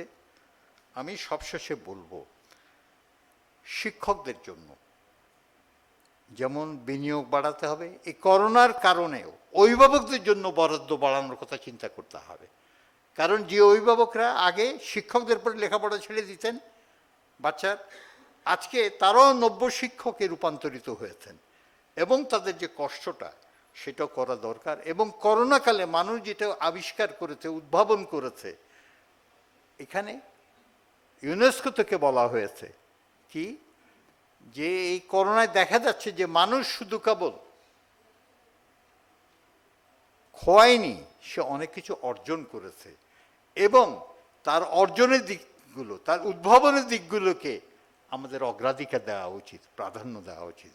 আমি সব শেষে আজকে যারা আয়োজন করেছে আমি তাদেরকে অন্তরের অন্তঃস্থল থেকে আন্তরিক অভিনন্দন জানাচ্ছি এবং আমাদের যে প্রবণতা এটাকে পরিহার করে হয় আমরা অতি স্তুতি অথবা অতি নিন্দা, এগুলোকে পরিহার করে আমাদের দেশের স্বার্থে, জাতির স্বার্থে, শিক্ষার স্বার্থে, শিক্ষা যে কর্মক্ষমতা বাড়ায়, শিক্ষা যে দক্ষতা বাড়ায়, শিক্ষাকে বাঙালি জাতি শুধু নয় সারা বিশ্বের মানুষকে, মানবতাকে সামনের দিকে নিয়ে যায়, সেই বিবেচনাকে অগ্রাধিকার দিয়ে আমাদের সামনে পথ চলা উচিত। সকলকে ধন্যবাদ। অনেক ধন্যবাদ। আমরা উন্নয়নের পথে অনেক দূর এগিয়েছি, এগোবো। সব কিছু স্বপ্নের পদ্মা সেতু হবে, মেট্রো রেল হবে, 4 লেন হাইওয়ে হবে, কিন্তু মানব সক্ষমতা বিনির্মাণের জায়গায় যদি বিনিয়োগ না হয় তাহলে আগামীর পদ্মা সেতু দেখাশোনা করবে কে? এই স্বপ্নগুলো বাস্তবায়নের সাথে শিক্ষার যে সম্পৃক্ততা, সেই জায়গা থেকে গুরুত্ব দিয়ে যে কথাগুলো বলেছেন প্রিন্সিপাল কাজী ফারুক, তাকে অনেক কৃতজ্ঞতা জানাচ্ছি। শিক্ষকদের জন্য বিনিয়োগ, শিক্ষার্থীদের, অভিভাবকদের জন্য উনি বিনিয়োগের কথা বলেছেন, বরাদ্দ সেগুলো নিশ্চয়ই সরকার আগামীতে বিবেচনা করবেন। দীর্ঘমেয়াদী পরিকল্পনার আওতায় অনেক কিছুই হতে হবে। মে I now request, we are getting a little late, sorry about it, but I suppose we need to discuss these issues, particularly all stakeholders are there. অনেক খুশি হতাম যদি সারা বাংলাদেশ থেকে আরও অনেক শিক্ষার্থী ও শিক্ষকদের নিয়ে আসতে পারতাম, কিন্তু বর্তমান পরিস্থিতিতে সেটা সম্ভব নয়। তারপরে আরেকটা ধন্যবাদ জানাই সবাইকে, সবাই কোভিড প্রোটোকলটা মানছেন, এটার জন্য ধন্যবাদ। স্যানিটাইজারটা আছে, এটাও ব্যবহার করবেন যখনই প্রয়োজন বোধ করবেন, এবং আপনাদের সবাইকে কৃতজ্ঞতা জানাচ্ছি কোভিড প্রোটোকল মানার জন্য। May I now request doctor Hans Lambrecht, co-chair ELCG, education local consultative group. বাংলাদেশে এডুকেশনে যারা সহায়তা দিয়ে থাকেন, আমাদের উন্নয়ন সহযোগী, তাদের একটি প্ল্যাটফর্ম আছে, এটা হলো এডুকেশন লোকাল কনসালটেটিভ গ্রুপ। সম্ভবত 32 জন ডেভেলপমেন্ট পার্টনারের এটি একটি প্ল্যাটফর্ম। এটার co-chair হলো ইউরোপিয়ান ইউনিয়ন, আরেক co-chair হলেন আমাদের প্রাথমিক ও গণশিক্ষা মন্ত্রণালয়ের সচিব মহোদয়। তিনি আজকে থাকতে পারলে খুশি হতাম, তাকে বলেছেন তার একটা অন্য কাজে তিনি যুক্ত হয়েছেন, কিন্তু একজন co-chair আছেন ELCGর, এবং তিনি first secretary delegation of the European union in Bangladesh. Dr. Hans, the floor is yours. Thank you. Okay, thank you, Rashida. Honorable Chief Guest, Minister of Planning, Mr. Manan, Chair of this session, Dr. Amat, and for the rest I will consider the protocol observed, just to jump into my remarks. Not a real speech, but just a couple of comments and observations based on the topic, and allow me, Ms. Rashida, to speak also a bit, not just with my head of co-chair of the ELCG, but as the European Union, as a partner in the education sector and as a donor to the education sector. I think, as most of you know, as the EU, we're providing budget support to the government of Bangladesh, which is actually funding that goes straight to the government budget. And we do that by following some specific sectors, being social protection and education. So it are two sectors we follow and we analyze well. And part of it is a yearly analysis of the budget and how it relates to the policy, implementation, reforms, priorities in those sectors we look at. So from that perspective, this workshop is very important for us and we're very happy it's receiving this attention. So very big thanks to Campe and CPD of organizing this and to the UNICEF and FCDO of allowing them, enabling them to organize this event and this work. So just a couple of observations. Like in the presentation of Mr. Kamal in the very beginning, when we look at the numbers and when we look at the commitments of the government, it's often done in relation of the GDP. So you see currently the past years 2% of the GDP going to education, an ambition to go to 3%, but the international benchmark is, let's say, 6%. So there is already a bit space for further or for higher ambition. But what we didn't see is how it relates to the government budget overall, because of course there is only a certain cake you can divide, but within the cake you have, you can kind of show relatively what priority you're putting forward. So for education over the past 5 years, it's been constant around 11-12% of the government budget going to education, while again there the international benchmark and also in the region is 20%. So also there is some space for improvement. Then secondly, and it was also highlighted in the presentation, of course you can make a commitment and you have some ambition, but then you need to implement it. So there is constantly also over the past years not having been the possibility to actually spend all the money that was been allocated. So also there, that's not just for the people who are sitting and dividing the money, but you need to put the mechanisms in place to implement it, to have a clear plan, of course, because otherwise it's very difficult to implement that budget and to make sure it's used for the important issues you want to use it for. Also said in the presentation, there is also a bit of underspending under the development budget. And I think most people here, and also we as a development partners, and that's the main discussion in the LCG, we really care about not just access to education, but also improving quality of education. And that's where the development budget actually has a major role to play as an opportunity to make changes, to make things better. There are many things to work around quality of education, and I'm almost going to end here, but I just want to flag some issues that we as development partners repeatedly, I think, bring forward, but I want to repeat some today. We had this teacher here from the Chittagong Hill Tracks, I think, who was also saying, look, we need more training, we need more support to do our job. And we also believe, while if you look at the medium-term budget framework, the priorities for education in budget-wise, there is indeed an ambition to recruit more teachers, so to make sure there is a lower teacher-to-pupil ratio. That is one thing, but it's what this teacher is going to do. I think we all know pre-service training for teachers, almost non-existent, very important. Teacher development systems, also not very much present. Quality assurance system in schools, like how can, for instance, education management collaborate with teachers, with parents, with the surrounding community in following up certain key indicators that show the quality of the education that's delivered. So that are all issues where are very good international examples to look at, where there is some space in Bangladesh to work on. And I think we're all very interested to collaborate with you to look into those things. So combined with a budget, and I do believe you can spend a lot of budget on those. So if there is a higher commitment, those type of issues I just mentioned can really be used. And then to conclude, already mentioned by some speakers today, COVID, it had an impact. The schools have been closed a very long time. So now is the time to see what is the extent of the learning loss to make sure there is recovery plans can be rolled out to look at that. And I think what Campe is doing now is very important. I think last week many of you were at a multi-stakeholder discussion on the perception study they did on the learning loss and the recovery plans. And then we saw some students here today, or ex-students, that dropped out. Of course, something needs to be done to ensure that many of them can find their way back to the schools, whether it's to extending stipends as an exceptional manner or other ways to bring them back to school. One final issue to address there, and I think it was just on one slide shortly mentioned, out-of-pocket expenditure. We just have to avoid that catching up learning loss and doing recovery has not to be done by only private tutoring that parents are going to pay, because then you will again have a bigger divide between the students who have parents or family that can give them that support and the other students that cannot have that. So there it's really the role of the government to ensure that every child has the same opportunities to catch up. Thank you very much. Thank you, Dr. Hans Lambrecht from the European Union delegation in Bangladesh. Thank you so much for reminding us that catching up and particularly mitigating the learning loss, it's the state responsibility. It should not be from the out-of-pocket expenditure.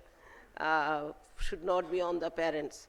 Coaching koriye, guide boi kine, সেগুলো দিয়ে learning লসটা mitigate করার কথা না। আমাদের উচিত এটা রাষ্ট্রের দায়িত্ব এবং আমাদের এই দায়িত্বটা নেয়া লার্নিং লসটা মিটিগেট করার জন্য। Thank you so much for that, because catching up is one thing, but whether it goes on to the parents or to the state, that's a big question. এখানে আমাদের এটাই চিন্তা করতে হবে। Okay, thank you. আমি এখন I would like to request Veera Mendonca, have I pronounced it rightly? Sorry. Yeah, okay, Deputy Representative UNICEF Bangladesh Country Office. আমরা সবাই জানি UNICEF has been helping us since the independence of Bangladesh and helping us for protecting our children, for educating our children. In many ways, UNICEF has been helping us. So thank you, UNICEF. The floor is yours. Veera. I'm going to speak from here with colleagues. Again, thank you so much. I think excellencies at the dais, honorable minister, colleagues here, distinguished guests, media persons, and most importantly, the children, the teachers, and colleagues who have come here to make a case. To make a case, we're all here on a Friday afternoon, a Saturday afternoon, because we deeply care about Bangladesh. We deeply care to invest in Bangladesh, that Bangladesh rises to its fullest potential. And a key to that full potential is the investment in children, so that all children in Bangladesh rise and grow to their fullest potential. And key to that is actually making sure we invest in education. We know, and data is very paramount, in Bangladesh, only 19% of 3 to 5 year children are attending any kind of pre-primary education. So the very start, our children are not getting the best start for education. So it's absolutely critical. We have a demographic, very small window of opportunity. The Planning Commission, Ministry of Planning has released the report on paying forward that we have only a 15-year window. So the decisions we make today in that investment have to be very strategic, very thought through. Colleagues who have gone before me, distinguished presenters, children, have all advocated for these issues. We've all advocated for increasing the push in public spending on education. So I'm not going to repeat many of the same points, because you've heard it and you'll keep hearing it. I'll add some additional points, because I know we are running short of time, on those issues that would matter and which have not been mentioned. When we look at beyond just spending, we have to look at also the share of spending in education. Historically, Bangladesh has invested significantly in primary education. And that has been good, because you've had greater access, more children have been enrolled, 83% in primary, 65% today when in lower secondary. As we go higher and higher, fewer children are in school. Akash actually talked about it. investment beyond just access to key other things relevant to our children. His investment in skilling, in technical education, and digital education made a huge game changer for him. So today, what we need to know is that the investment somehow needs to be at different levels, very strategically done. Many children are out of school. We cannot leave them there. We do need to have ways to invest to bring them back in so that all these children contribute to Bangladesh. All these children are not delegated to be working poor, but like Akash, can study and at the same time contribute to Bangladesh going to its full potential. Hans also talked about it, colleagues before him talked about it, development and recurrent expenditure. And I think beyond just quality of education and investing those limited resources, we need to be very clear in terms of how that money is being spent. That development funds, what it's being spent on. Is it in terms of just training the same way? The curriculum reform is a game changer. Building teachers' capacities, building both pre-service, what we can, in-service teachers, learning materials, pedagogy, all that is going to be super critical. So that whatever our children learn in class, it's not only beyond access, they're actually having the right kind of skills to effectively compete in this changing, very agile economy. Out-of-pocket expenditure, household versus public expenditure, just some figures. Between 2015 and 2019, a total of 4,012 billion was spent on education, and 50% came from household. Even when we look at between the education expenditure in households has gone down from 50% to 45%. But what that has meant is that the value that the families have spent has actually gone up. When I visited Kishorganj, Maulvi Bazar, Sunamganj, I visited every district. One thing during COVID, what families did is that those who couldn't attend the digital education, they invested in private tutoring. Every child would raise their hand that they went to private tutoring. They submitted the assignments, but that investment happened. In that little bit of 1 taka at home, 25 paisa was spent by the family in terms of education. We can't keep asking families. Health expenditure is 75%. Education expenditure so much. What do families eat? What do they invest in? So there is a commitment. It's a right. Education is a right. So we need to make sure that families have that income, have that safety net to able to build quality in their children's education. And the poorest people pay more. Disaggregated data shows that if you look at private and you look at just richest quintile will spend 18,000 taka. And the poorest people also spend money. They spend around 17,000. Just because you have money doesn't necessarily mean that you can get the best education. I come from a very poor household. I was able to get education. Just because I had girls who were in the Howard area who were telling me, Didi, one thing if you can do is I can get education. It should not be that because I'm from a poor household, I should not have access to education. The household expenditures the richest do is 20,000 taka more than a secondary level student than a poorer household. 55% more. That means their children will get better jobs than a child from a poorer household. That's not fair. That is not right. We want all children like Akash to reach to their full potential. The other thing what we talk about is not only having the budgets. Colleagues have mentioned it, is spending of that budget. Most of the budget is spent during the last period, March to June. Bulk of the budget is spent there. We prepare budgets, we advocate so much for getting that money, but we don't invest enough time to see, is that money allocated in the beginning? Is it available for proper planning? Or is it available at the right time to make the right decisions? To do that translation, Bangladesh has invested significantly. If you look at efficiency in our expenditure, a child born today can expect to go to an average of 6.5 years of schooling before the age of 18. much better than the other low middle income countries, 6.6 years, much better than the others. But at what expense? It's not at the expense of quality. Our children are in school, they're not learning.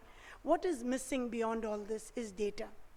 We have not invested well in terms of data, both in terms of routine monitoring and in terms of analyzing that data. If there's one plea I can make is that beyond just advocating to increase money is to increase our investment in looking at that data, measuring, looking at that analysis of that data. We as a team can look on a quarterly basis, work with government to support that analysis. Is the money being used the right way? I can belabor a lot because I really care a lot about education, but I think the data tells us. I mean, we had Rashmi, I may not remember her name right, who talked about marriage. Bangladesh has the 4th highest rate of child marriage in the world. That's not a report we want. That's not a success indicator we want. And a key issue why girls are marrying early, why around 60% of girls are married before the age of 18, 20 to 49 years have said that they've got married early, 51% are still getting married at that age, is because of both safety nets, access to education, and quality of education. I've been in schools where girls only, they've told me, 40%, 20% of those girls are married. If we want Bangladesh to rise to its full potential, 50% are girls. We need them to be that full potential. Beyond safety nets, if they are married, we need to make sure they're back in education. We need to make sure, whether it's in climate-affected areas of Barguna, Patuakhali, we need to make sure whether it's in the most Howard-affected areas, all our girls have access to education. So that nitty-gritty and nuances of data are important. That it's important for us to track and make sure our girls are back in education. So, as I said, we are all here because we care. So I really thank the Ministry of Education, I thank the Planning Commission, I thank CPD, Campe, and all of us. But we as a team need to support the government and partners because it's partnerships that will happen. Most of our children, many of the children are in private schools. Many of the households are making that decision. So it's that partnership between public, private, development, all need to come together, and children who will tell us so that we can make those right decisions for children. And I really look forward as UNICEF, we commit, we support. Yes, we are in the curriculum reform game changer, but we would like to work with you very closely to not only advocate for the money, but also to make sure it's spent in the right way at the right time, so that all the children in Bangladesh can rise to their fullest potential. Thank you so much.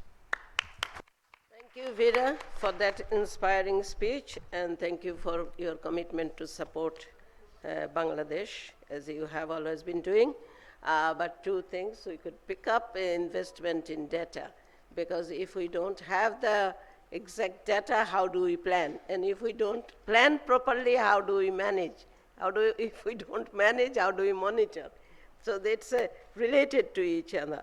But wonderful, thank you so much. Now, আমি আপনাদের অবগতির জন্য একটু জানাই, দেরি হচ্ছে তো আমাদের, তবে আমরা আগে থেকেই ব্যবস্থা করেছিলাম যারা অন্য সম্প্রদায়ের আছেন তাদের জন্য লাঞ্চ প্যাকেট, এবং যারা সবাই এখানে উপস্থিত আছেন আমাদের অতিথিরা যাওয়ার সময় একটু ইফতার প্যাকেট নিয়ে যাবেন। আমার সহকর্মীরা সহায়তা করবে, আমরা অনেক দেরি করে ফেলেছি। May I now request His Excellency Javed Patel, High Commissioner in charge, British High Commission, Dhaka. Thank you, Javed, the floor is yours.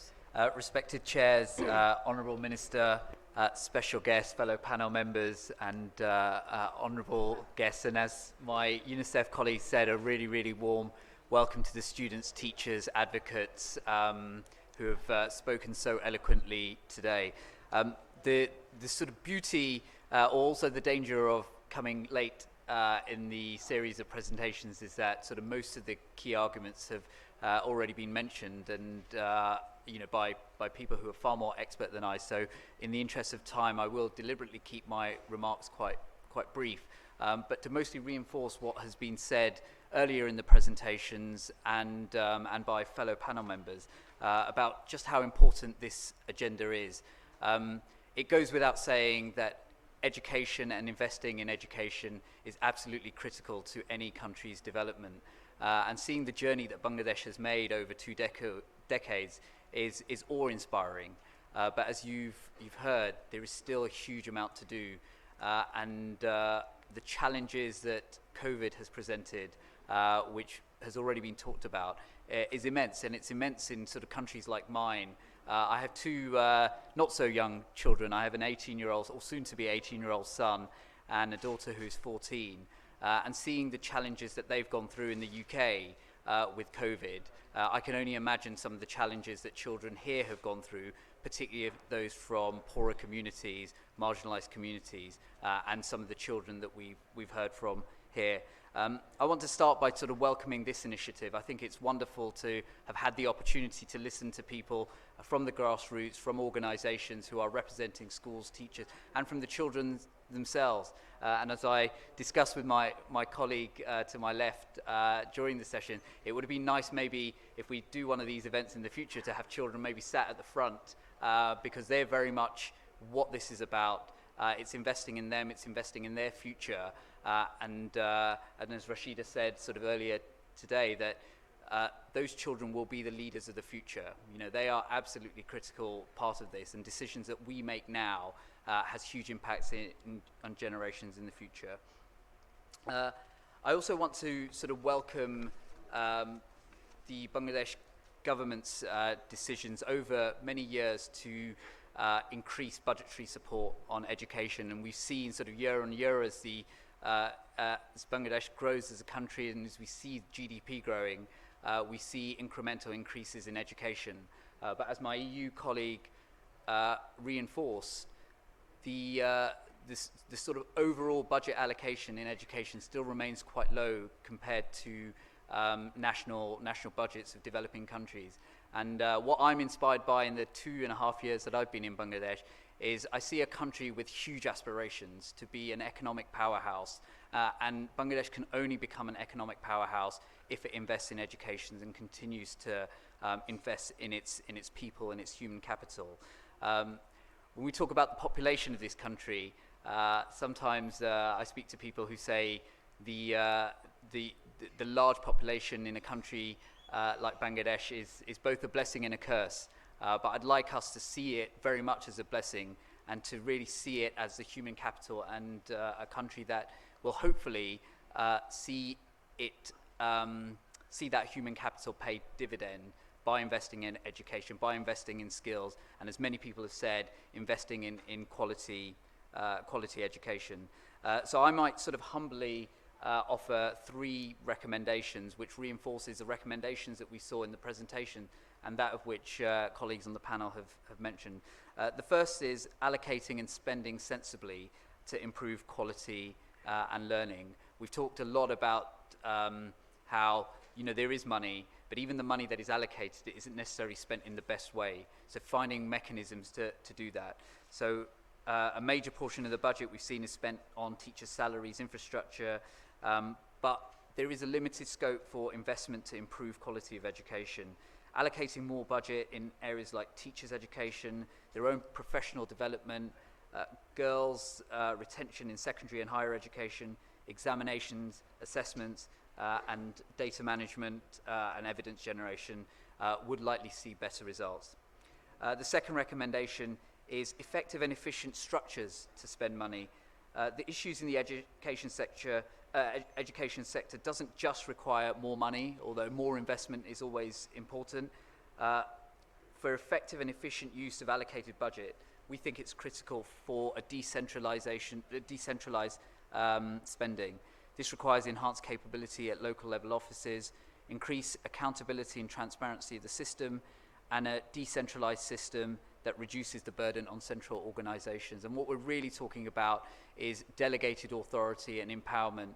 I've worked in other countries in the past where the central government acts as a bottleneck and it stops the real people who really understand where allocations at a grassroots level need to be made from taking those decisions. And the more this country can empower and have the structures in place to ensure transparency, ensure accountability, it allows local decision makers to make the best decision for their communities.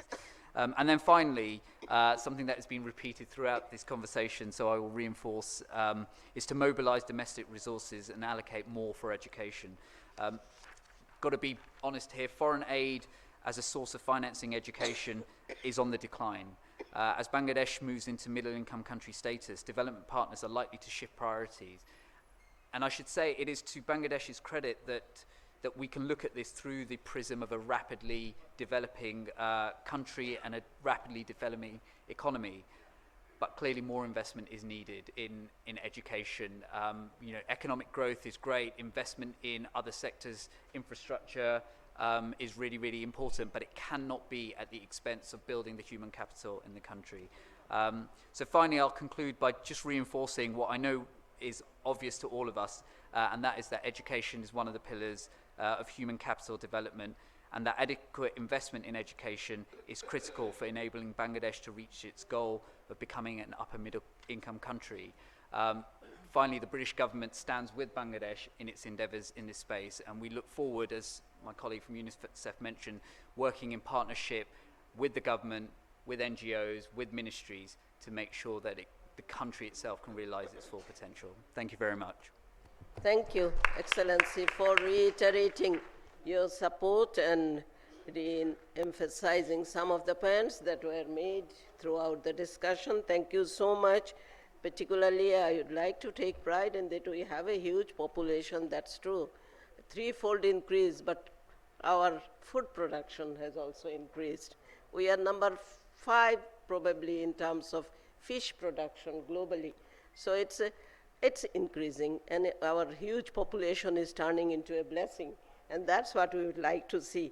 Thank you so much for pointing out some of the wonderful things.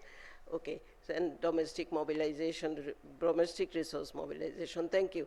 Now I'd like to come to our guest of honor, our special guest, Ms. Aroma Dotto, MP, who is also a member of the Parliamentary Standing Committee on the Ministry of Social Welfare, but also she is a member of the Committee on Government Assurances. সরকারি প্রতিশ্রুতি কমিটির সদস্য সরকার আমাদেরকে কি প্রতিশ্রুতি দিয়েছেন এবং কি বাস্তবায়ন করবেন একটু ওনার কাছে সে সম্পর্কিত দিক নির্দেশনা চাই aroma Dutta MP Thank you very much. Good afternoon, everybody. Honorable Chair, our very honorable Chair, Dr. Qazi Kulikuzaman Ahmed, our honorable Chief Guest,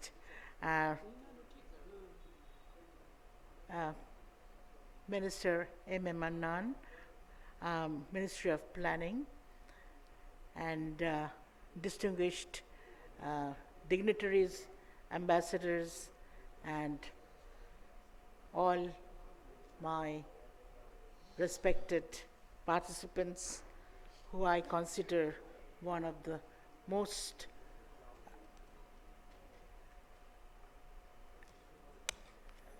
significant people who are very keen on this subject, particularly how to increase the education budget in Bangladesh. I just learned from the issues and challenges from Muntasir Kamal, a research fellow who did this paper.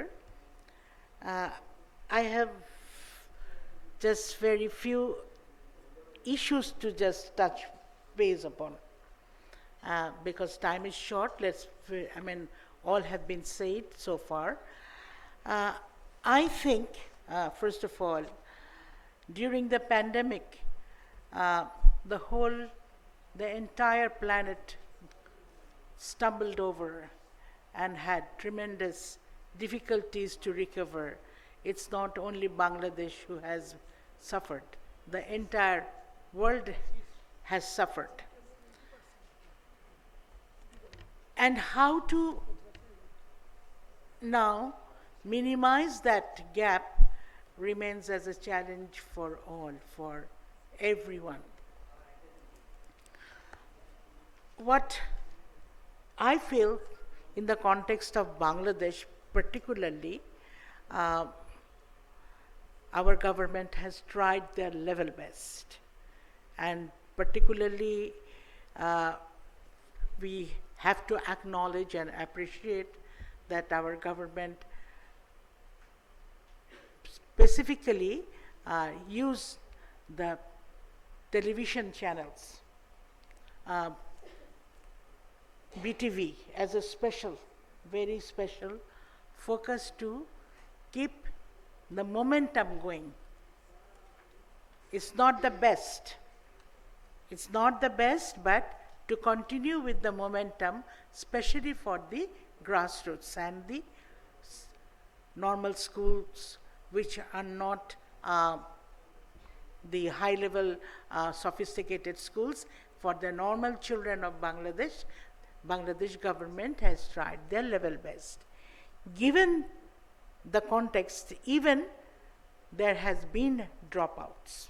Yes, the government also is deeply concerned about the dropout, and especially our girl children, which needs to look upon with deep care what could be the strategies.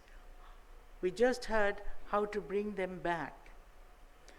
In reality, it is difficult to bring them back because many of them went into as an economic labor into the economic market. So it's not that easy.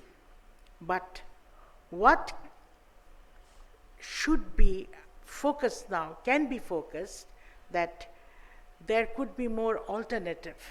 The alternative is specifically to provide technical training like this brilliant boy, Akash, who earns now about 30 to 40,000 taka per month. He has earned 6 lakhs taka a year. That's amazing, and it is a showcase, and I think that's an example where children are brilliant. They can adopt to any kind of, issues they can adopt, they are challenge takers, and we need to invest on our future younger generation, and this, I say that this youth dividend, I think, is our future. And with this youth dividend, and we are looking for alternative resources also. One is to put them in technical, provide them with technical support. They can do magic, and that is very much needed. The other issue is about money, and I think Bangladesh government does have money in the sense that as I sit in the Pratishruti committee, and they make an evaluation that each year how much money has been spent and how much money has not been spent and left over from each project. So if we go back and then go ministry-wise and just figure out how much money can be taken from each ministries, that this particular ball figure, and add up, and then come up with some solution to invest. So this is very, very important, that we have to make our own resources more viable and look into more seriously. As a member of the parliament, we can take it up because we have a dynamic planning minister with us, and that particular ministry is under him. So I think we can do some very hard work with his leadership so that we can match the gap somewhere to some extent. And also, that last word I would like to say that previously rich people used to invest on educational institutions. All the big institutions today has been built up by the rich people, which is amazing, in particularly in our subcontinent. But nowadays, unfortunately, we see that investment in educational institutions and students does not exist to the extent they invest more on, I mean, like mosques, which is fine, but then we also have to make a balance between educational institution, and which is, I think, very much fundamental, so that there is more of a CSR, more of an understanding, more of a commitment, more of a priority, because I think this is a big priority which is knocking at our door. And I seriously know that our education minister, who is very keen and very serious about this whole missing children, who has the dropout children, and out of how to match and how to make a balance from out of pocket, and to ensure that in this coming budget, how and in which sector we should be investing, so that we do not fall behind, and to ensure that no one is left behind, because that is our commitment. With that, I would like to congratulate CAMPE and CPD for this very interesting, very interesting and very sharp analysis of the issue on this education budget, so that we can bring it to our Prime Minister and to the Parliament, so that we can all think together to meet up the challenges. Thank you again. Thank you very much. Joy Bangla, Joy Bangabandhu. Thank you so Bangladesh much, Charity. our public representative, Aruma Dotto, MP. With the request of the chairperson, Dr. QK Ahmed, he wants to speak before the Honorable Minister. So, our chairperson, the floor is yours. I am privileged to request you. Sorry, usually I don't do that, but today I felt I should speak first. I have heard with great interest the presentation, and then later on comments by all the speakers. আমি অবশ্য যদিও বাংলায় বলবো, কারণ আমি যে কথাগুলো বলবো সেগুলি মূলত আমাদের জন্য। So before that, let me thank our chief guest. He has given so much time to this meeting today. Usually he does that, comes on time and goes last. Sometimes, of course, he breaks that, goes a little early because of other duties that he had to perform. Aruma Dotto MP, she is always available. Whenever we call upon her, she is there to help us. And the three guests, foreign guests, who are living in Bangladesh right now, I have noted their comments and suggestions as well. And I'm sure those will go into the briefing that we will prepare later on to pass on to the policy makers. এই পর্যন্ত ইংরেজি, এখন একটু বাংলায় বলি। আমি আপনারা সবাই যে আসছেন খুব ভালো লেগেছে, বিশেষ করে বাচ্চাদের কথাগুলো আমার খুব ভালো লেগেছে। তারা তাদের নিজের কথা বলছে। একটি ছেলে যে খুব সুন্দরভাবে তার জীবনটাকে গড়ার চেষ্টা করছে নিজে। সে এখন 40-50 হাজার টাকা আয় করে। এইরকম আরও প্রচুর ছেলে মেয়ে হয়তো পাওয়া যাবে খুঁজলে। সেই উদাহরণগুলো যদি আমরা তুলে ধরতে পারি অন্যদের কাছে, সেটা আমাদের কাজে লাগবে। অন্য বাচ্চারাও তাদের সমস্যাগুলো বলেছে। তাছাড়া বাকি যারা বক্তব্য রেখেছেন তারা বিভিন্ন ক্ষেত্রে বক্তব্য রেখেছেন। আমি যে কয়েকটি কথা বলতে চাই, বাংলাদেশ এ পর্যন্ত যে অগ্রগতি, অর্থনৈতিক ক্ষেত্রে হোক, শিক্ষার ক্ষেত্রে হোক, স্বাস্থ্যের ক্ষেত্রে হোক, অন্যান্য সামাজিক ক্ষেত্রে হোক, সেগুলি করেছে, সেগুলির মূল্য আমি মনে করি অনেক বেশি। আরও এই কারণে যে বাংলাদেশে জনসংখ্যা অনেক বেশি, প্রতি বর্গ মাইলে 1200-র মতো, বর্গ কিলোমিটারে 1200-র মতো। ভারতে 420, পাকিস্তানে 296, যুক্তরাষ্ট্রে 36, রাশিয়ায় 9, চীনে 150, আমাদের এখানে হচ্ছে 1200। তারপরেও যে আমরা অর্থনৈতিক অগ্রগতি করতে পেরেছি এবং সামাজিক উন্নয়ন, শিক্ষার ক্ষেত্রেই হোক, যতটা আমরা বিস্তৃতি করতে পেরেছি, আমার মনে হয় সেটা অসাধারণ বলা চলে এক কথায়। কিন্তু এগিয়ে গেলে, যখন এগিয়ে যায় একটি সমাজ বা একটি অর্থনীতি, তখন কিছু কিছু সমস্যা দেখা দেয়, কিছু কিছু সমস্যা থাকে আগের থেকে যেগুলো আমরা সমাধান করিনি, না করেও অগ্রগতি করা যায় কিছু কিছু সমস্যা, কিন্তু পরবর্তীতে দেখা যায় সেগুলি সমাধান না করলে আর এগিয়ে যাওয়ার ক্ষেত্রে সমস্যা সৃষ্টি হবে বেশি। সেজন্য সেই সমস্যাগুলো তুলে ধরার জন্য আমরা এই সমস্ত আলোচনা করি, যে আমরা এগিয়ে যাচ্ছি, সেই এগিয়ে যাওয়ার পথে যে কাঁটাগুলো আছে সেই কাঁটাগুলো আমাদের তুলে ফেলতে হবে, যাতে আমরা আমাদের অগ্রগতিকে সুসংহত করতে পারি এবং এটাকে আরও ত্বরান্বিত করতে পারি। আমাদের লক্ষ্য হচ্ছে অগ্রগতি ত্বরান্বিত করা, সুসংহত করা। আমাদের লক্ষ্য হচ্ছে যে কেউ যদি বাদ পড়ে যায়, এ পর্যন্ত যে অগ্রগতি হয়েছে তাদেরকে অন্তর্ভুক্ত করা, এবং সেটা হচ্ছে আমাদের মুক্তিযুদ্ধের চেতনা, সেটা হচ্ছে আমাদের বর্তমানে যে টেকসই উন্নয়ন যে প্রক্রিয়া আমরা বাস্তবায়ন করার চেষ্টা করছি, সেটার একটা মূল বিষয়। কাউকে বাদ দেওয়া যাবে না, সবাইকে অন্তর্ভুক্ত করতে হবে।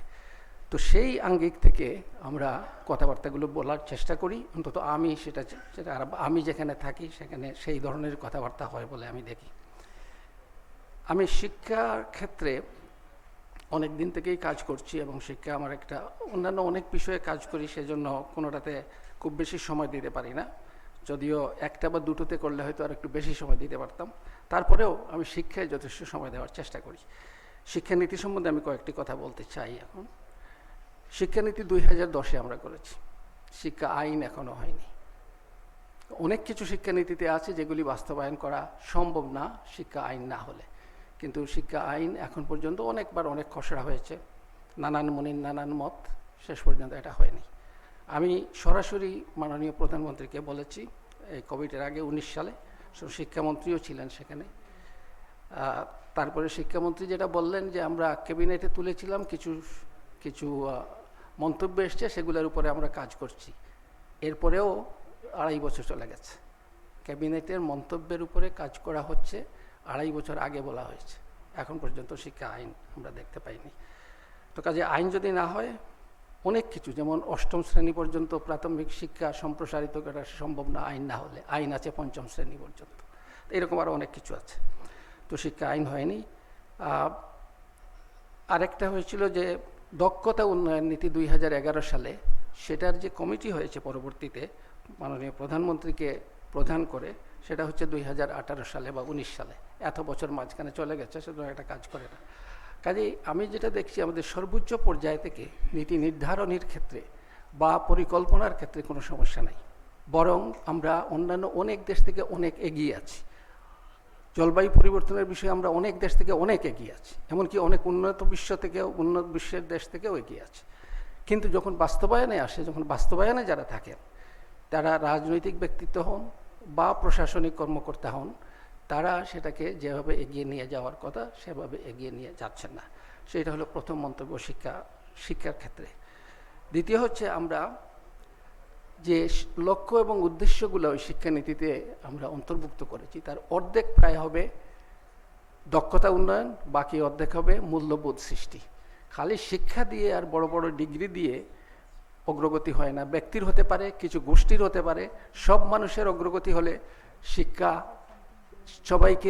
সবাইকে মূল্যবোধ সম্পন্ন মানুষ হতে হবে।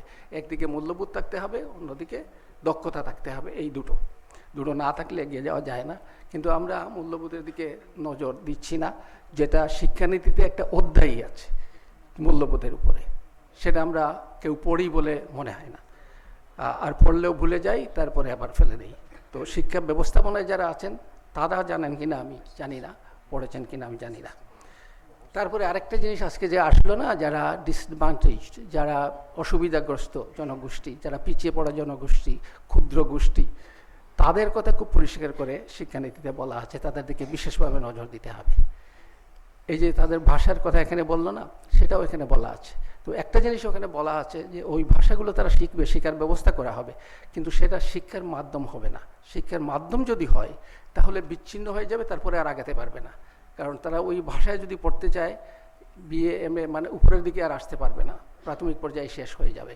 সেজন্য আমরা শিক্ষানীতিতে অনেক আলোচনা করেছি, এটা নিয়ে অনেক বাদানুবাদ হয়েছে। আমরা অনেকের সঙ্গে কথা বলেছি, এই গোষ্ঠী যারা আছেন তাদের সঙ্গে কথা বলেছি, বলে আমরা বলেছি যে তাদেরকে তাদের শিক্ষাটা দিতে হবে। তাদের যে ভাষা সেটা যেটা লিখিত আছে সেটা তো বটেই, যে লিখিত না থাকলে সেটা লেখার ব্যবস্থা করে সেটা দিতে হবে, কিন্তু এটা শিক্ষার মাধ্যম হওয়া সম্ভব নয়। মাধ্যম হলে আবার কিছুদিন পরেই তারা আর এগোতে পারবে না।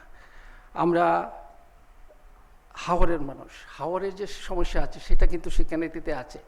কখন স্কুল স্থানীয় পর্যায়ে ক্ষমতা দেওয়ার কথা ওখানে শিক্ষানীতিতে বলা আছে, যে তারা স্থানীয় অবস্থা দেখে ব্যবস্থা গ্রহণ করবেন। অনেক প্রগতিশীল আমি মনে করি সেই শিক্ষানীতি। অনেক আমরা কোনো বিষয়ে গুরুত্বপূর্ণ বিষয়, অনেক বিষয় বাদ আছে কিন্তু গুরুত্বপূর্ণ বিষয় বাদ দিইনি। এবং আমরা আবার ভূমিকায় বলেছি যে এটা পাথরে খোদাই করা না, এটা অবস্থার পরিবর্তিত অবশ্যই হবে, তবে মৌলিক বিষয়গুলো সেখানে আছে। তারপরে আমরা গ্রাম এবং শহরের স্কুল এবং অধ্যক্ষ কাজী ফারুক আহমদ যেটা বলে গেলেন স্কুল কলেজের কথা বলেছি, যে শহরের স্কুল কলেজগুলো ভালো, গ্রামের স্কুলগুলো শিক্ষক নাই, উপকরণ নাই, গড় নাই। এখন গড় হয়ে গেছে খুব, মানে বাড়িঘরটা খুব সুন্দর হয়েছে, এটা অনেক অগ্রগতি হয়েছে। সুন্দর সুন্দর প্রাইমারি স্কুল, একেবারে প্রত্যন্ত অঞ্চলে আমি যাই, সেখানেও একটা প্রাইমারি স্কুল দেখা যায় বিরাট একটা বিল্ডিং করা হয়েছে। সুতরাং এটা সরকারের একটা বিরাট কৃতিত্ব। বই বিতরণ প্রথম দিন, সেটা একটা বিরাট কৃতিত্ব। কিন্তু ওই যে ওখানে শিক্ষকের সমস্যা, ওই বইগুলা গেল, কিন্তু যিনি পড়াবেন তিনি যদি উপযুক্ত না হন এবং তাদের যে প্রশিক্ষণ সেটা যদি সঠিক না হয় তাহলে সেটা হবে না। কম্পিউটার দেওয়ার কথা বললেন, কম্পিউটার দেওয়া হয়েছে ইত্যাদি, কিন্তু কম্পিউটার শেখাবে কে? কোনো কলেজ পর্যন্ত জায়গায় আমি পাই না শিক্ষক। আমি তো ঘুরি সারা দেশে, আমি এখানে বসে কথা বলি না, সেখানে নাই। আমি একটা কলেজের চেয়ারম্যান আছি এখন, এই কলেজের ডিগ্রি অনার্সও আছে, ব্যবস্থাপনা কমিটির চেয়ারম্যান। সেখানে কম্পিউটার আছে, গিয়ে দেখে দেওয়া হয়েছে সরকার থেকে, বন্ধ করা আছে। তো আমি ওখানে তারপরে ট্রেনিংয়ের ব্যবস্থা করলাম, সেটা কোনো কম্পিউটার দিয়ে দেওয়া হলো, কিন্তু নিশ্চিত করতে হবে তো সেটা ব্যবস্থা করে, ওটাতে চলে, কিন্তু অন্যান্য অনেক জায়গায় চলে না সেটা। তারপরে শহরের স্কুলগুলোতে আরও সমস্যা হচ্ছে যে বরাদ্দ আমরা বলেছিলাম শিক্ষানীতিতে দেখছি একটু বেশি বরাদ্দ দেওয়া, কিন্তু সেটা হচ্ছে না, হয়নি, এখন পর্যন্ত হয়নি, সেই নজরে দেওয়া হয়নি। প্রতিবন্ধী যেখানে আছে তাদের জন্য বিশেষ ব্যবস্থা যেগুলি, সেগুলোর কথা বলা আছে শিক্ষানীতিতে, কিন্তু সেখানে কিছুটা অগ্রগতি হয়েছে, কিন্তু সেটা শহরে, গ্রামে হয়নি। বিজ্ঞানের উপর আমরা জোর দিতে বলেছিলাম, বিজ্ঞানের উপর, কারণ আমরা লক্ষ্য করেছিলাম যে এটা বিজ্ঞান ভিত্তিক, জ্ঞান ভিত্তিক সমাজ হতে যাচ্ছে, সেজন্য আমরা বিজ্ঞানের উপর জোর দিয়েছি। অর্থনীতির সঙ্গে সরাসরি সম্পৃক্ত যে বিষয়গুলো, সেগুলোর উপর অগ্রাধিকার দিতে বলেছিলাম আমরা। কাউকে বলা যাবে না যে তুমি এই বিষয়ে পড়ো না, যার যা কিছু পড়বে, কিন্তু অগ্রাধিকার দেওয়া বলা হয়েছিল সেটা। আমরা বাজেটের কথা একটু পরে বলছি। কারিগরি বৃত্তিমূলক, এখানে পুরো একটা অধ্যায় আছে কারিগরি বৃত্তিমূলক শিক্ষার জন্য, এবং সেটা আমি খুব আনন্দের সঙ্গে যেটা বলতে চাই, আমরা যখন শিক্ষানীতি করি তখন মাত্র 1% ছাত্রছাত্রী যারা কারিগরি শিক্ষা প্রশিক্ষণে যেত, এখন সেটা 17-18% বা 20% হতে পারে, কারণ অনেক বেড়েছে। সুতরাং এটাকে একটা বড় অগ্রগতি হয়েছে এবং আশা করি আরও অগ্রগতি হবে। তো এরকম যদি প্রত্যেকটা খাতে অগ্রগতি হতো। আরেকটা জিনিস করা হয়নি একেবারে, যেটা করা উচিত ছিল, আজকে আমাদের এখানে কথা বলার প্রয়োজন হতো না, আমাদেরকে ডেকে নিয়ে তারা কথা বলতো। আমরা একটা বলেছিলাম যে স্থায়ী শিক্ষা কমিশন করার কথা বলেছিলাম, যে এই শিক্ষা কমিশন এই বিষয়গুলো দেখবে। এই যে কোভিডকালে স্থায়ী শিক্ষা কমিশন থাকলে তারা সেই কাজটি করতে পারতো, কিন্তু সেটা করা হয়নি। বিকেন্দ্রায়নের উপর একটা, এখানে আজকে আমাদের বোধহয় যে ব্রিটিশ হাই কমিশনার যেটা বলেছেন বিকেন্দ্রায়নের কথা শিক্ষানীতিতে আছে, এবং একটা খুব পরিষ্কারভাবে আওয়ামী লীগের নির্বাচনী ইশতেহার 2018 সালে 3 পৃষ্ঠা আছে বিকেন্দ্রায়নের উপরে, এবং কি কি করতে হবে প্রত্যেকটা বলা আছে, কিন্তু বাস্তবে সেটা ঘটছে না। কোন জায়গায় আটকে যায় জানি না। নির্বাচনী ইশতেহারে মানে সেটা মাননীয় প্রধানমন্ত্রী আওয়ামী লীগের সভাপতি হিসাবে সেটাকে অনুমোদন করেছেন, তার নেতৃত্বেই সেটা হয়েছে। সরকার প্রধান হিসাবেও তিনি সেখানে বিকেন্দ্রায়নের কথা পার্লামেন্টে বলেছেন, একাধিকবার বলেছেন, একবার তো কোনো বিস্তারিতভাবে বলেছেন, কিন্তু তারপর এটা ঘটে না কেন সেটা আমার বোধগম্য না। সেই ঘটে না কেন, সেই কেনগুলোর উত্তর আমাদের খুঁজে বাইর করতে হবে। সেই কেনর উত্তর যদি বাইর করতে পারি তাহলে সেটা সমাধান করা যাবে। আমি জানি, হয়তো সবাই জানে, কিন্তু সেটাকে আমরা ওইভাবে বিবেচনায় আনি না। আমাদের শিক্ষার্থী শিক্ষক অনুপাতের কথা এখানে বলা হচ্ছে, সেখানে আমরা পরিষ্কার করে বলা হচ্ছে কলেজে কতটা হবে, স্কুলে কতটা হবে ইত্যাদি সব। বাজেটের ব্যাপারে আমরা বলেছিলাম, তখন ছিল আমরা যখন বাজেট শিক্ষানীতি প্রণয়ন করি 2.5% জাতীয় আয়ের।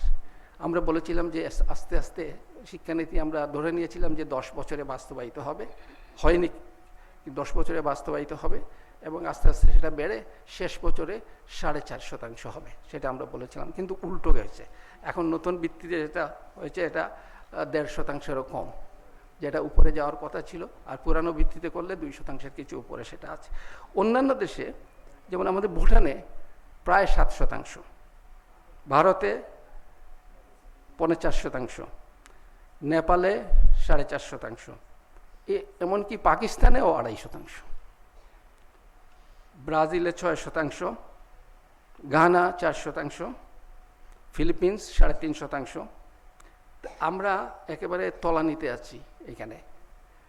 কিন্তু আমাদের আরেকটা ব্যাপার আছে, তলানিতে থাকলে কি হবে, ওইটাই তো খরচ করতে পারি না। কাজেই আমাদের বাস্তবায়নের যে সংকট, এই সংকটটা কিন্তু আমরা অনেক দূর এগিয়ে যেতে পারতাম।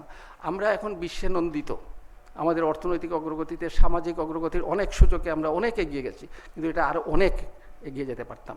আমাদের যে বৈদেশিক সাহায্য এখন যেটা লাগে সেটাও আমাদের লাগতো না, কারণ আমাদের নিজেদের অর্থায়নে অনেক কিছু আরও বেশি করতে পারতাম, কিন্তু সেটা আমরা করতে পারিনি। আরেকটা আমরা করতে পারিনি, সেটা হচ্ছে কর আদায় করতে পারি না। কর জিডিপি রেশিও হচ্ছে বাংলাদেশে পৃথিবীতে তলানিতে যে দেশগুলি আছে তার মধ্যে অন্যতম, 9% কম। আর আয় কর হচ্ছে 4.5-5% বোধহয়, অনেক কম। কাজে আমাদের এই নেপাল এখন অসুবিধায় আছে, কিন্তু তাদের এই যে কর জিডিপি রেশিও 17-18%। তো আমরা যদি বরাদ্দ বাড়ানোর কথা বলি, সরকারের হাতে তো সম্পদ কোথায় দেবে? দিতে হলে বিদেশ থেকে হাত পাততে হবে, না হলে মানুষের কাছ থেকে ঋণ নিতে হবে, ব্যাংক থেকে ঋণ নিতে হবে, তা নাহলে তো বেশি বরাদ্দ বাড়াতে পারবে না। সেজন্য এই যে উপস্থাপনা, এটা খুব পরিষ্কার বলা আছে যে আমাদের করটা তো বাড়াতে হবে, আমাদের সরকারের সম্পদ বাড়াতে হবে।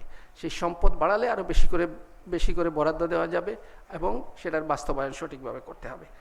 তো এই যে কর বাড়ে না, কিন্তু ধনী হওয়ার হার আমাদের এখানে কিন্তু পৃথিবীর থেকে সবচেয়ে বেশি, অনেকই ধনী হওয়া, কিন্তু কেউ কর দিতে চায় না। বরং যাদের আছে তারা কর মৌকুফ চান নানানভাবে, তারা প্রণোদনা চান এবং আদায় করে নেন প্রণোদনা, কারণ তাদের শক্তি অনেক বেশি।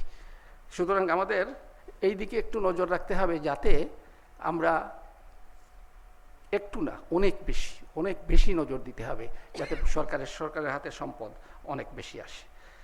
তারপরে হচ্ছে বাস্তবায়নের কথা তো আগেই বলেছি, কিন্তু এখানে আরেকটা আমি লক্ষ্য করি, আত্মতুষ্টি আমাদের মাননীয় মন্ত্রীদের মধ্যে দেখি, সবার মধ্যে না, এমনকি সরকারি প্রশাসনিক কর্মকর্তাদের মধ্যেও দেখি যে অনেক হয়ে গেছে, আর না হলেও চলবে, এত কষ্ট করে লাভ কি, অনেক হয়ে গেছে, আমাদের অনেক উন্নতি এবং সারা বিশ্ব আমাদেরকে এখন প্রশংসা করছে, সুতরাং আমরা আছি। কিন্তু ব্যাপারটা হচ্ছে এটাকে সুসংহত করতে হবে, আর কোভিড এসে আমাদের যে একটা ধাক্কা দিয়েছে, সুসংহত করে ত্বরান্বিত করতে হবে। এখন উত্তরণের যে ব্যাপার, কাজে আমাদের আত্মতুষ্টির কোনো সুযোগ নাই। আমি কোরিয়াতে গিয়েছিলাম একবার, একটা উদাহরণ দিই, অনেক আগে 79-এ, যখন পার্ক চুংহি মারা যাওয়ার 1 সপ্তাহ আগে, তখন সেমাউল উন্দং ভিলেজ ডেভেলপমেন্ট যেটা কোরিয়াতে হচ্ছিল তখন, আমি ওখানে একটা প্রতিষ্ঠান ছিল Adiba Asian association of research institutes, সেটার আমি সভাপতি নির্বাচিত হই। তারপরে কোরিয়ান গভর্নমেন্ট আমাকে দাওয়াত করলো যে তারা বিভিন্ন জায়গায় আমাকে দেখাবে, তো ওই সেমাউল উন্দং দেখতে গেলাম। তো প্রত্যেক জায়গায় যাওয়ার পরে একটা 5 থেকে 7 মিনিটের উপস্থাপনা শুরু হয় কনসার্নস দিয়ে, যে আমাদের এই সমস্যাগুলো সামনে আছে, তারপরে বলে যে আমরা এই অর্জন করেছি, তারপরে বলে যে আমাদের এই নীতি। কথাও ঠিক উল্টাটাও করে, কোনো জায়গায় করেছে যে আমাদের নীতি এই, আমরা এই অর্জন, কিন্তু আমাদের এই সমস্যা, কিন্তু সমস্যা ছাড়া কেউ কথা বলে না। কিন্তু আমরা সমস্যাগুলো দেখি না যারা একদিকে আছি, আর বাইরে যারা আছেন তারা অর্জনগুলো দেখেন না, তারা দেখেন খালি সমস্যা, সব সমস্যা, কোনো অর্জন নাই বিরোধী যারা। তো কাজেই আমাদের অর্জন আছে এবং সমস্যা তো নিশ্চয়ই থাকবে, কাজেই সমস্যাগুলো আমাদের চিহ্নিত করে। কিন্তু একটা অত্যন্ত অত্যন্ত গুরুত্বপূর্ণ একটা জিনিস ঘটেছে, যেটা আমি সরকারকে অভিনন্দন জানাতে চাই, মাননীয় প্রধানমন্ত্রীকে অভিনন্দন জানাতে চাই। আমাদের এই আজকের যে প্রধান অতিথিরা 2018 সালের নির্বাচনী ইশতেহারে সবগুলো সমস্যা চিহ্নিত করা আছে। 18টা সমস্যা, দুর্নীতি দুঃশাসন থেকে শুরু করে সবই ওখানে পরিষ্কার করে লেখা আছে। আমরা যত সমস্যার কথা বাইরে থেকে বলছি না কেন, যেই বলছি না কেন, আমি চ্যালেঞ্জ দিয়ে বলতে পারি যে এর বাইরে যেতে পারছি না। ওখানে সব সমস্যা চিহ্নিত করা আছে। এটা বড় অগ্রগতি, কারণ সমস্যা চিহ্নিত করলে তো সমাধান করা হয়। এখন কাজটা হচ্ছে সমাধান করা। যে বললাম না ডিসেন্ট্রালাইজেশনের কথা বললাম, সবগুলা তরুণদের কথা আছে, গ্রামের কথা আছে, কোনো কথা বাদ নাই। তারপরে স্টক এক্সচেঞ্জের কথা আছে, ব্যাংকের কথা আছে, সব জায়গায় সমস্যাগুলো ওখানে চিহ্নিত করা আছে। তো সেইগুলো যদি সমাধান করি তাহলে আমরা এগিয়ে যেতে পারি। শিক্ষায় আমাদের অগ্রগতি হয় নাই সেটা বলা যাবে না, শিক্ষায় অনেক অগ্রগতি হয়েছে এবং আরও অগ্রগতি হতে হবে। একটা মানের ব্যাপার আছে, শিক্ষার মানটা আমরা যে বেশি লক্ষ্য সেদিকে লক্ষ্য দেইনি হতে পারে, বা যতটা দেওয়া উচিত ততটা দেইনি। সেই জন্যে মান সম্বন্ধে অনেক সমস্যা এখন আমাদের প্রায় সব পর্যায়ে আছে এবং সব পর্যায়ে থাকবে। প্রাথমিক পর্যায়ে থাকলে উপরের দিকে। আরেকটা হয়ে গেছে পরীক্ষা নির্ভর একটা শিক্ষা ব্যবস্থা। একটার পরে একটা পরীক্ষা, সারা বছর পরীক্ষার মধ্যে থাকলে শিখবে কখন? শিখার তো 3টা জিনিস, একটা হচ্ছে বুঝতে হবে কি পড়ছে, 2 নম্বর হচ্ছে সেটা চিন্তা করতে হবে, 3 নম্বর হচ্ছে প্রশ্ন করতে হবে। এবং এটা কোনোটাই করার সময় নাই, খালি পরীক্ষা দিয়ে তারপরে আরেকটা পরীক্ষার জন্য তৈরি হতে হয়। তো সেই জন্য 5ম শ্রেণীর পরীক্ষা কালকে শুনলাম, একজন বললেন যে আমরা এই বছর কি হবে আগামীতে হবে না। আরেকজন বললেন না, এটা নিয়ে এখন আলোচনা করার দরকার নাই, যখন সময় আসবে তখন দেখব। তার মানে কোনো কোঅর্ডিনেশন নাই, সমন্বয় নাই।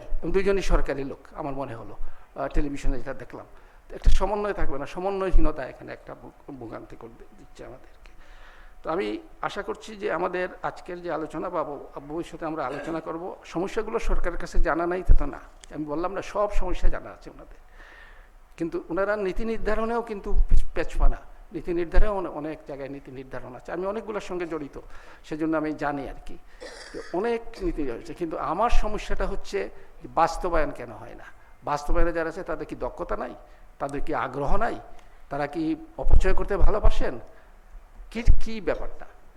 সেইখানে প্রশ্নগুলো যদি করা হয় এবং সেখানে যদি তাদেরকে জবাবদিহির সম্মুখীন করা হয়, তাহলে এই দেশকে কেউ আর আটকে রাখতে পারবে না। অনেক দূর যাবে, অবশ্যই যাবে, কিন্তু এই সমস্যাটা আমাদের অবশ্যই সমাধান করতে হবে। যারা বাস্তবায়নে আছেন, হাওরের কথা 3 বছর আগে আমাদের মাননীয় মন্ত্রী হাওরের, ওই একেবারে সুনামগঞ্জের 17 সালে যে বন্যা হয়েছিল, আমি সেটাকে নিজে গেছি, তারপরে গিয়ে সেখানে অনেকক্ষণ জিজ্ঞেস করেছি। 1 মাস আগে আমাকে বলা হলো যে বন্যা 1 মাস আগে এসে গেছে, সেজন্য আমরা কিছু করতে পারি নাই। কিন্তু পরে আমি পেলাম যে ওই 1 মাস আগ পর্যন্ত পিআইসি মানে প্রজেক্ট ইমপ্লিমেন্টেশন কমিটি হয় নাই। 1 মাস আগে যদি কমিটি না হয় আর 2 মাস পরেও যদি বন্যা আসতো বা 3 মাস পরেও বন্যা আসতো, তাহলে ওই বন্যা ওই ক্ষয়ক্ষতিই হতো। সুতরাং এই যে কাজগুলো করা সেটা সময় মতো করতে হবে। সেই প্রজেক্ট ইমপ্লিমেন্টেশন কমিটি হয় নাই 17 সালে, যথাসময় তো হয় নাই, একেবারে মাথার উপরে আসার পরেও হয় নাই। তো কাজে ওই যে বাস্তবায়ন সমস্যাটা তো সব জায়গায় বাস্তবায়ন, এবং সবাই যেখানে যেখানে বসছেন চেয়ারের ক্ষমতা দেখানোর জন্য ব্যস্ত, আর চেয়ারের ক্ষমতাকে অনেক বড় মনে করেন, আর যে কাজগুলা হচ্ছে একটা যেভাবে কাজ করার কথা সেটা না করলে কোনো অসুবিধা নেই। উত্তরণের ব্যাপারে একটা কথা বলেই শেষ করি। উত্তরণে আমাদের যে সমস্যাগুলো সবাই তুলে ধরেছেন খুব সুন্দর করে, একটা উত্তরণ অবশ্যই আমাদের ঘটাতে হবে এখান থেকে। কিন্তু এই সময়েও আমরা অর্থনৈতিকভাবে কিন্তু অনেক ভালো। পৃথিবীর প্রথম দিকে যে 3-4টা দেশ আছে যাদের প্রবৃদ্ধি, আমরা কিন্তু তাদের মধ্যে অন্যতম। কাজে এটা কিন্তু কম কথা নয়। আর দ্বিতীয়টাও, কোভিডের স্বাস্থ্যের দিকটাও আমরা পৃথিবীর সবচেয়ে ভালো যে দেশগুলি করছে তার মধ্যে আমরা অন্যতম, সেখানে আমরা ভালো করেছি। কাজে যে আমাদের নেতৃত্ব আছে এবং যদি সবাই কাজ করতে চায়, তাহলে আমরা সমস্যার সমাধান করে এগিয়ে যেতে পারি, সেটা প্রমাণিত।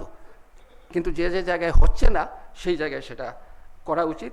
এবং আমি যেটা মনে করি, কোভিড উত্তরণকালে যে প্রক্রিয়াটা হবে সেটা হবে অন্তর্ভুক্তিমূলক। সবাইকে, যারা পিছিয়ে আছে তাদের উপরে বেশি জোর দিতে হবে, শিক্ষার ক্ষেত্রে হোক, স্বাস্থ্যের ক্ষেত্রে হোক, অন্য অর্থনৈতিক ক্ষেত্রেই হোক।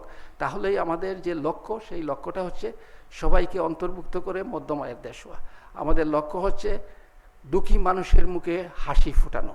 তার মানে হচ্ছে যারা পিছিয়ে আছে, যেটা বঙ্গবন্ধুর কথা, যারা পিছিয়ে আছে তাদের দিকে বেশি নজর দিতে হবে। তেলা মাথায় তেল দিয়ে কোনো লাভ নাই, ওরা নিজেরা তেল দিতে পারবে এবং অন্যের তেলটাও তারা নিয়ে নিতে পারবে এবং নিয়ে নিচ্ছে, আমরা দেখছি। সুতরাং ওই দিকে নজর না দিয়ে নজর দিতে হবে যারা দিন আনে দিন খায় বা যারা একেবারে পিছিয়ে আছে যারা, তাদের দিকে নজর দিতে হবে বেশি করে, তাহলেই আমরা এগিয়ে যেতে পারবো। আরেকটা জিনিস আমি লক্ষ্য করি যে আমাদের এই যে আমি যতগুলো কথা বললাম এগুলি খালি যে ওই যে কোভিড ইয়েতে আছে, এই যে নির্বাচনী ইশতেহারে তা না, আমাদের প্রধানমন্ত্রী কিন্তু প্রায় প্রতিদিনই এই সমস্ত কথা বলেন এবং তারপরেও বাস্তবায়ন হয় না। তিনি সম্প্রতি যে কথাগুলো বলছেন যে বারবার কেন একটা প্রকল্প উত্থাপিত হয়, বারবার এটাকে কেন বাড়ানো হয়, এই প্রকল্পগুলো বাস্তবায়ন কেন হয় না। তো আমি আশা করছি তিনি যে পদক্ষেপ, যে কথাটা বলেছেন সেই অনুসারে পদক্ষেপ নেওয়া হবে এবং আমাদের যে গতি, বাস্তবায়নের গতি, সেটা আরও ত্বরান্বিত হবে।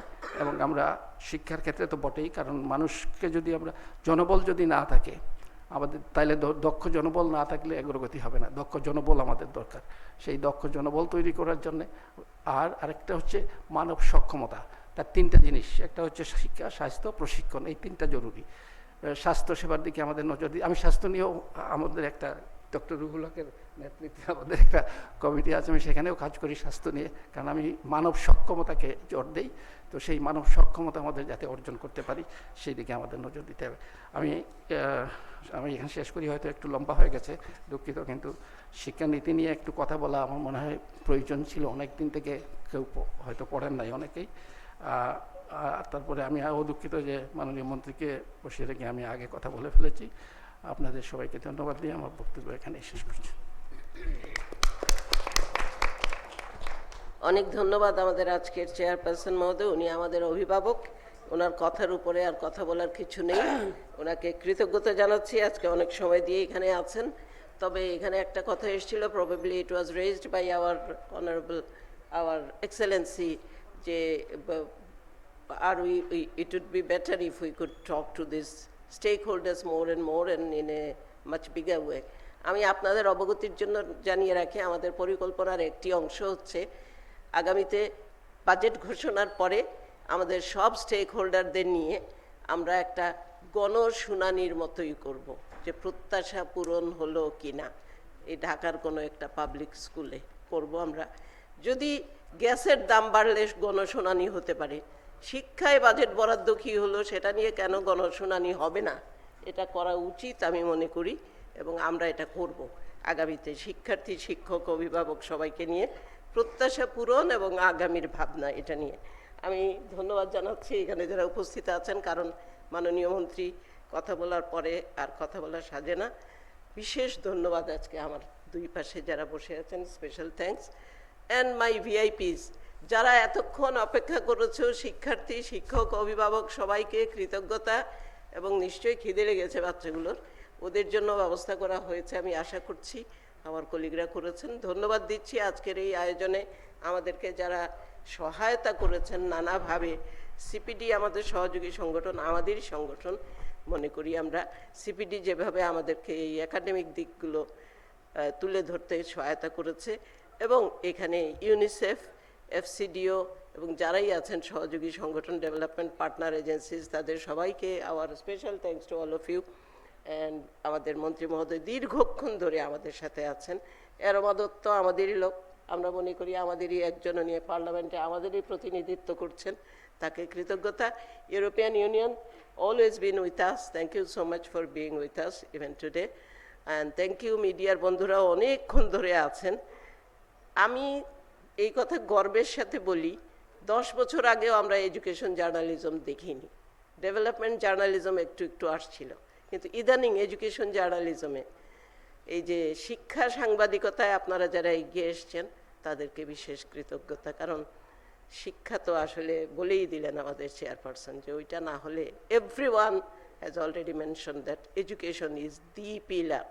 আমরা যদি আমাদের উন্নয়নকে ধরে রাখতে চাই, বঙ্গবন্ধুর স্বপ্নটাকে বাস্তবায়ন করতে চাই, এবং আমাদের মুক্তিযুদ্ধের চেতনাকে সমৃদ্ধ করে সমুন্নত রাখতে চাই, তাহলে কিন্তু শিক্ষা, শিক্ষা এবং শিক্ষা, এর কোনো বিকল্প নেই। তো আপনাদের সবাইকে আবারও কৃতজ্ঞতা। মাননীয় মন্ত্রী মহোদয় অনেকক্ষণ আমাদের সাথে ছিলেন, আপনাকে আমাদের জন্য দিক নির্দেশনামূলক, আপনার কাছে অনেক প্রত্যাশা তুলে ধরা হয়েছে। এটাও বলা হয়েছে যে একটা বাজেটে হবে না, আগামীতে আরও আছে আমাদের, সেখান থেকে আমরা আজকের যাত্রাটা তো আপনার মুখে দিক নির্দেশনা চাই। অনেক ধন্যবাদ মাননীয় মন্ত্রী জনাব এম এ মান্নান, তাকেও আমরা আমাদেরই একজন মনে করি, জনপ্রতিনিধি। ধন্যবাদ এবং আসসালামু আলাইকুম, শুভ বিকেল।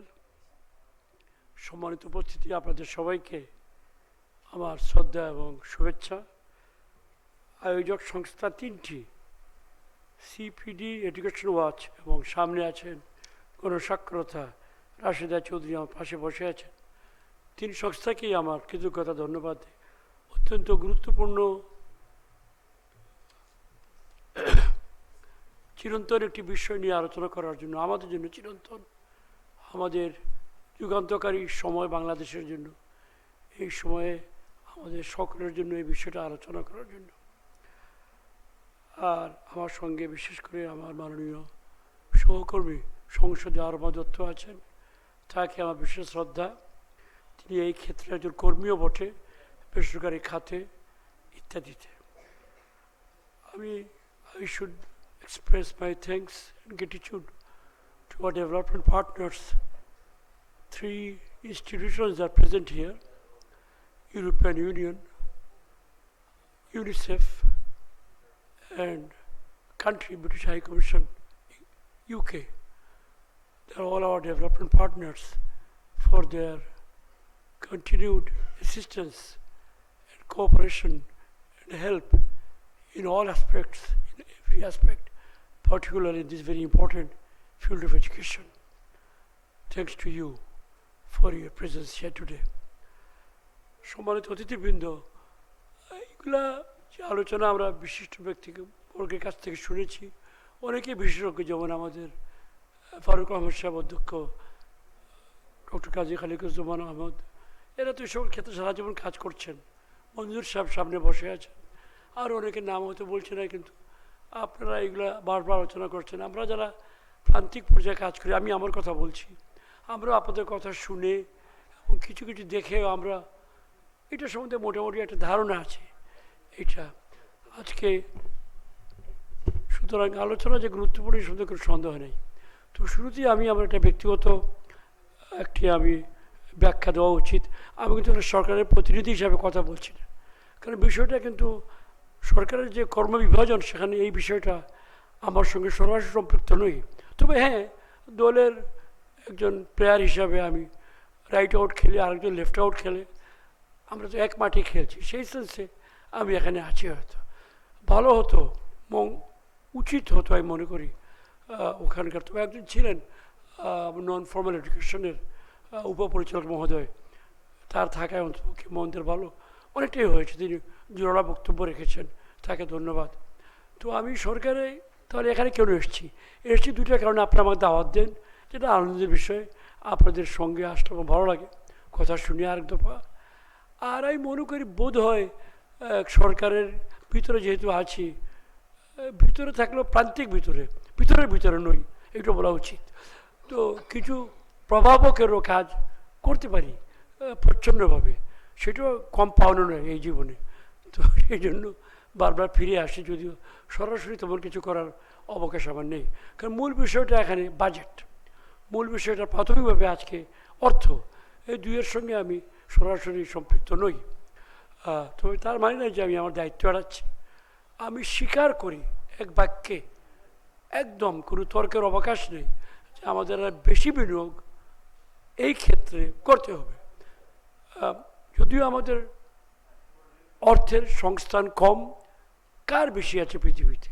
সবারই কম, মার্কিনীদেরও কম, জাপানিদেরও কম, সৌদিদেরও কম আসলে। তবু তারা বা অন্যান্য যারা আমাদের কর্টস আছে, যারা আমাদের পাশাপাশি, তাদের তুলনায় আমরা কম ব্যয় করছি। আমাদের বেশি ব্যয় করা উচিত। আমরা দগদগে অতীত নিয়ে এখানে এসেছি, বিশাল খাদ আমাদের নিচে আছে, আমাদের প্রচুর অর্থ ব্যয় করা উচিত, কিন্তু আমরা পারছি না। একটা আমাদের অভাব স্বীকার করি, কিন্তু আরেকটা বোধহয় কিছুটা আছে আমাদের পুনর্বিন্যাসের প্রয়োজন। অনেক পুনর্বিন্যাসের প্রয়োজন। সেই পুনর্বিন্যাসের প্রয়োজন একটা রাজনৈতিক সিদ্ধান্ত, এবং সেটা আমাদের মাননীয় প্রধানমন্ত্রী এই মুহূর্তে অনেক কষ্টের মধ্যে থেকেও, অনেক পরিশ্রম করেও তিনি, আমার কাছে মনে হয় একজন বয়োজ্যেষ্ঠ নাগরিক হিসেবে তিনি মোটামুটি মানে এগোতে পারছেন। এই জন্য আমি তার সঙ্গে কাজ করে আনন্দ পাই। যদিও আমি বলবো যে অনেক ঘাটতি আছে, তার সাহস, তার প্রজ্ঞা নিয়েও তিনি পুরোপুরিটা করতে পারছেন না, কারণ এখানে অনেক বিষয় আছে যেগুলা অনেক কম্পিটিং ইন্টারেস্ট আছে, যার সঙ্গে তাকে মিলিয়ে চলতে হয়। যে কোনো ব্যক্তি রাজনীতি করলে সেটা করতেই হবে। এবং তিনি, আপনারা একটা শব্দ আজকাল বের করেছেন, কি বলেন না, অন্তর্ভুক্তিমূলক ইনক্লুসিভ একটা বিষয় আপনারা চান, কঠিন শব্দ, তাকেও তো ইনক্লুসিভ হতে হবে। ইনক্লুসিভ হতে গেলে তো রুই, কাতলা, কুমির, বাঘ সবাইকে একসঙ্গে রাখতে হবে, নাহলে কীভাবে ইনক্লুসিভ হলেন? সুতরাং এই বিষয়টা আমাদের নজরে আশা করি আছে। আমি বেশি বক্তব্য রাখার প্রয়োজনে আগেই বলছি যে আমি শুনবো, নিজে সমৃদ্ধ হব, নিজের জ্ঞান একটু হলেও বাড়বে, আবার নিয়ে যাব সেই সমাজে, মাঝে মাঝে সুযোগ মতো আমি কিছু কাজ। তবে আমার মিনিস্ট্রির দুইটি ক্ষেত্রে আমার মোটামুটি ভূমিকা আছে। প্রথমত আমি একজন সংগ্রাহক, আমি তথ্যের সংগ্রহ করি সারা দেশের, রাষ্ট্রের পক্ষে আমার পরিসংখ্যানগুলো। সেখানে যদি আমি আর একটু ভালো কাজ করতে পারি, আর একটু জোরালো ভূমিকা রাখতে পারি, তাহলে এই সকল পরিসংখ্যান এইটা ভালোভাবে আসতে পারে সংখ্যা শিক্ষার, তাতে আপনাদের আমাদের জন্য মঙ্গল হবে। তো সেই কাজটা আমি আরও ভালো করার জন্য নিত্যদিন আমি চেষ্টা করছি। আমাদের এছাড়া আমার মিনিস্ট্রির আরও কিছু কাজ আছে, ওখানে আমার সরাসরি যেমন আইএমইটিতে কিছু কাজ আমার হয়, সেটা আমার দায়িত্বের তুলনায় আমার শক্তি অনেক কম। এত হাজার হাজার ক্ষেত্রে কাজ করছে লোকজন সারা দেশে। আইএমইটির এই যারা গিয়ে মনিটর করার কথা, পরিবীক্ষণ করার কথা, সংখ্যায় কম, আমি বলবো অভিজ্ঞতায় এবং তাদের যে স্কিল, সেই দিকেও তারা অতটা পারঙ্গম নন, সেই ধরনের তাদেরকে গড়ে তোলা হয়নি। তো এগুলো বললাম বাইদে ভাই। সকল আলোচনায় একটি বিষয় ঘুরে ফিরে এসছে, বাস্তবায়ন। সবাই আপনারা বলেছেন আমাদের ঘোষণা ভালো, কাগজপত্র ভালো, পঞ্চবার্ষিকী, 10 বার্ষিকী, জীবনব্যাপী, সারা জীবনব্যাপী, শতাব্দীব্যাপী পরিকল্পনা আমাদের এখানে বিশাল বিশাল আমরা ডকুমেন্টস তৈরি করছি। আমার এখানে তৈরি হয়, যদিও আমি সরাসরি ওখানে কোনো ভূমিকা রাখার ক্ষমতাও আমার নেই, প্রজ্ঞাও আমার নেই, এবং দায়িত্ব নয়, পণ্ডিত ব্যক্তিরা আছে ওখানে, তারা বানায়। আমি পাশ থেকে দেখি, শুনি, বসি, মাঝে মাঝে 1 পাতা 2 পাতা পড়ি। দীর্ঘমেয়াদী আছে, চমৎকার কথাবার্তা, big picture is beautiful, but life is levied in the small picture. নিচে বটম লাইনে, সেখানে আমাদের সকলের জন্য আমি নিজেকে কোনো হতাশ বোধ করছি না, আনন্দ পাই কাজ করে। এই কাজটা আপনাদেরকে আমি কথা দিচ্ছি, শিক্ষার ক্ষেত্রে কাজও আমার যেটুকু করার আমি আপনাদের সঙ্গে অবশ্যই আমি থাকবো। বাস্তবায়নের আমাদের একটা পারভেজিভ একটা ব্যাপার, এটা যে কোনো কাজে গেলেই আমরা সামহাও আমাদের কী যেন মনে হয়, আমি অত জ্ঞানী বা পণ্ডিত নই মন্তব্য করার, দের যে কালচারাল এলিমেন্ট হিয়ারও মনে হয়, একটা কালচারাল এলিমেন্ট বলে যে স্টপ করা, না হলে আমি কোথাও পা পিছলে যাবে সে আরেক ভীতি আছে, কোনটা না বেরিয়ে আসে।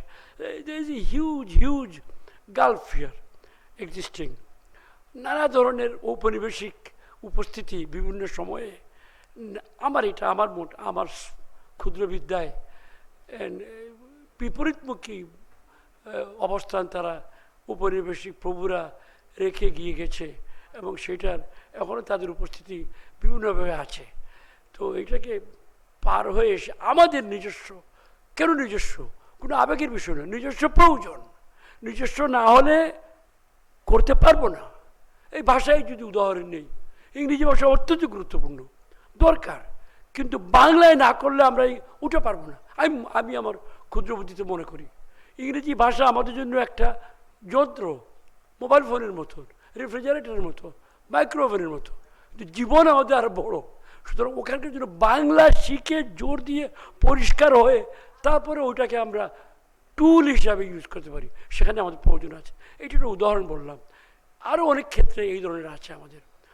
শিক্ষার যে বিরাট ক্ষেত্র তৈরি হয়েছে বাংলাদেশে, হইচই চিৎকার, কত ধরনের শিক্ষা বোঝাও মুশকিল, অনেক ধরনের, যে যেটা মনে করে তার জন্য প্রয়োজন করে। এটা একদিক দিয়ে ভালো, আমরা ডেমোক্রেটিক একটা পরিবেশ গড়ে তুলছি, বলার অধিকার আছে, প্রকাশের অধিকার আছে, কিন্তু এখানেও একটা আলোচনার বিষয় আছে, এখানেও একটা ভয়ে ভয়ে বলছি, সমন্বয়ের প্রয়োজন আছে।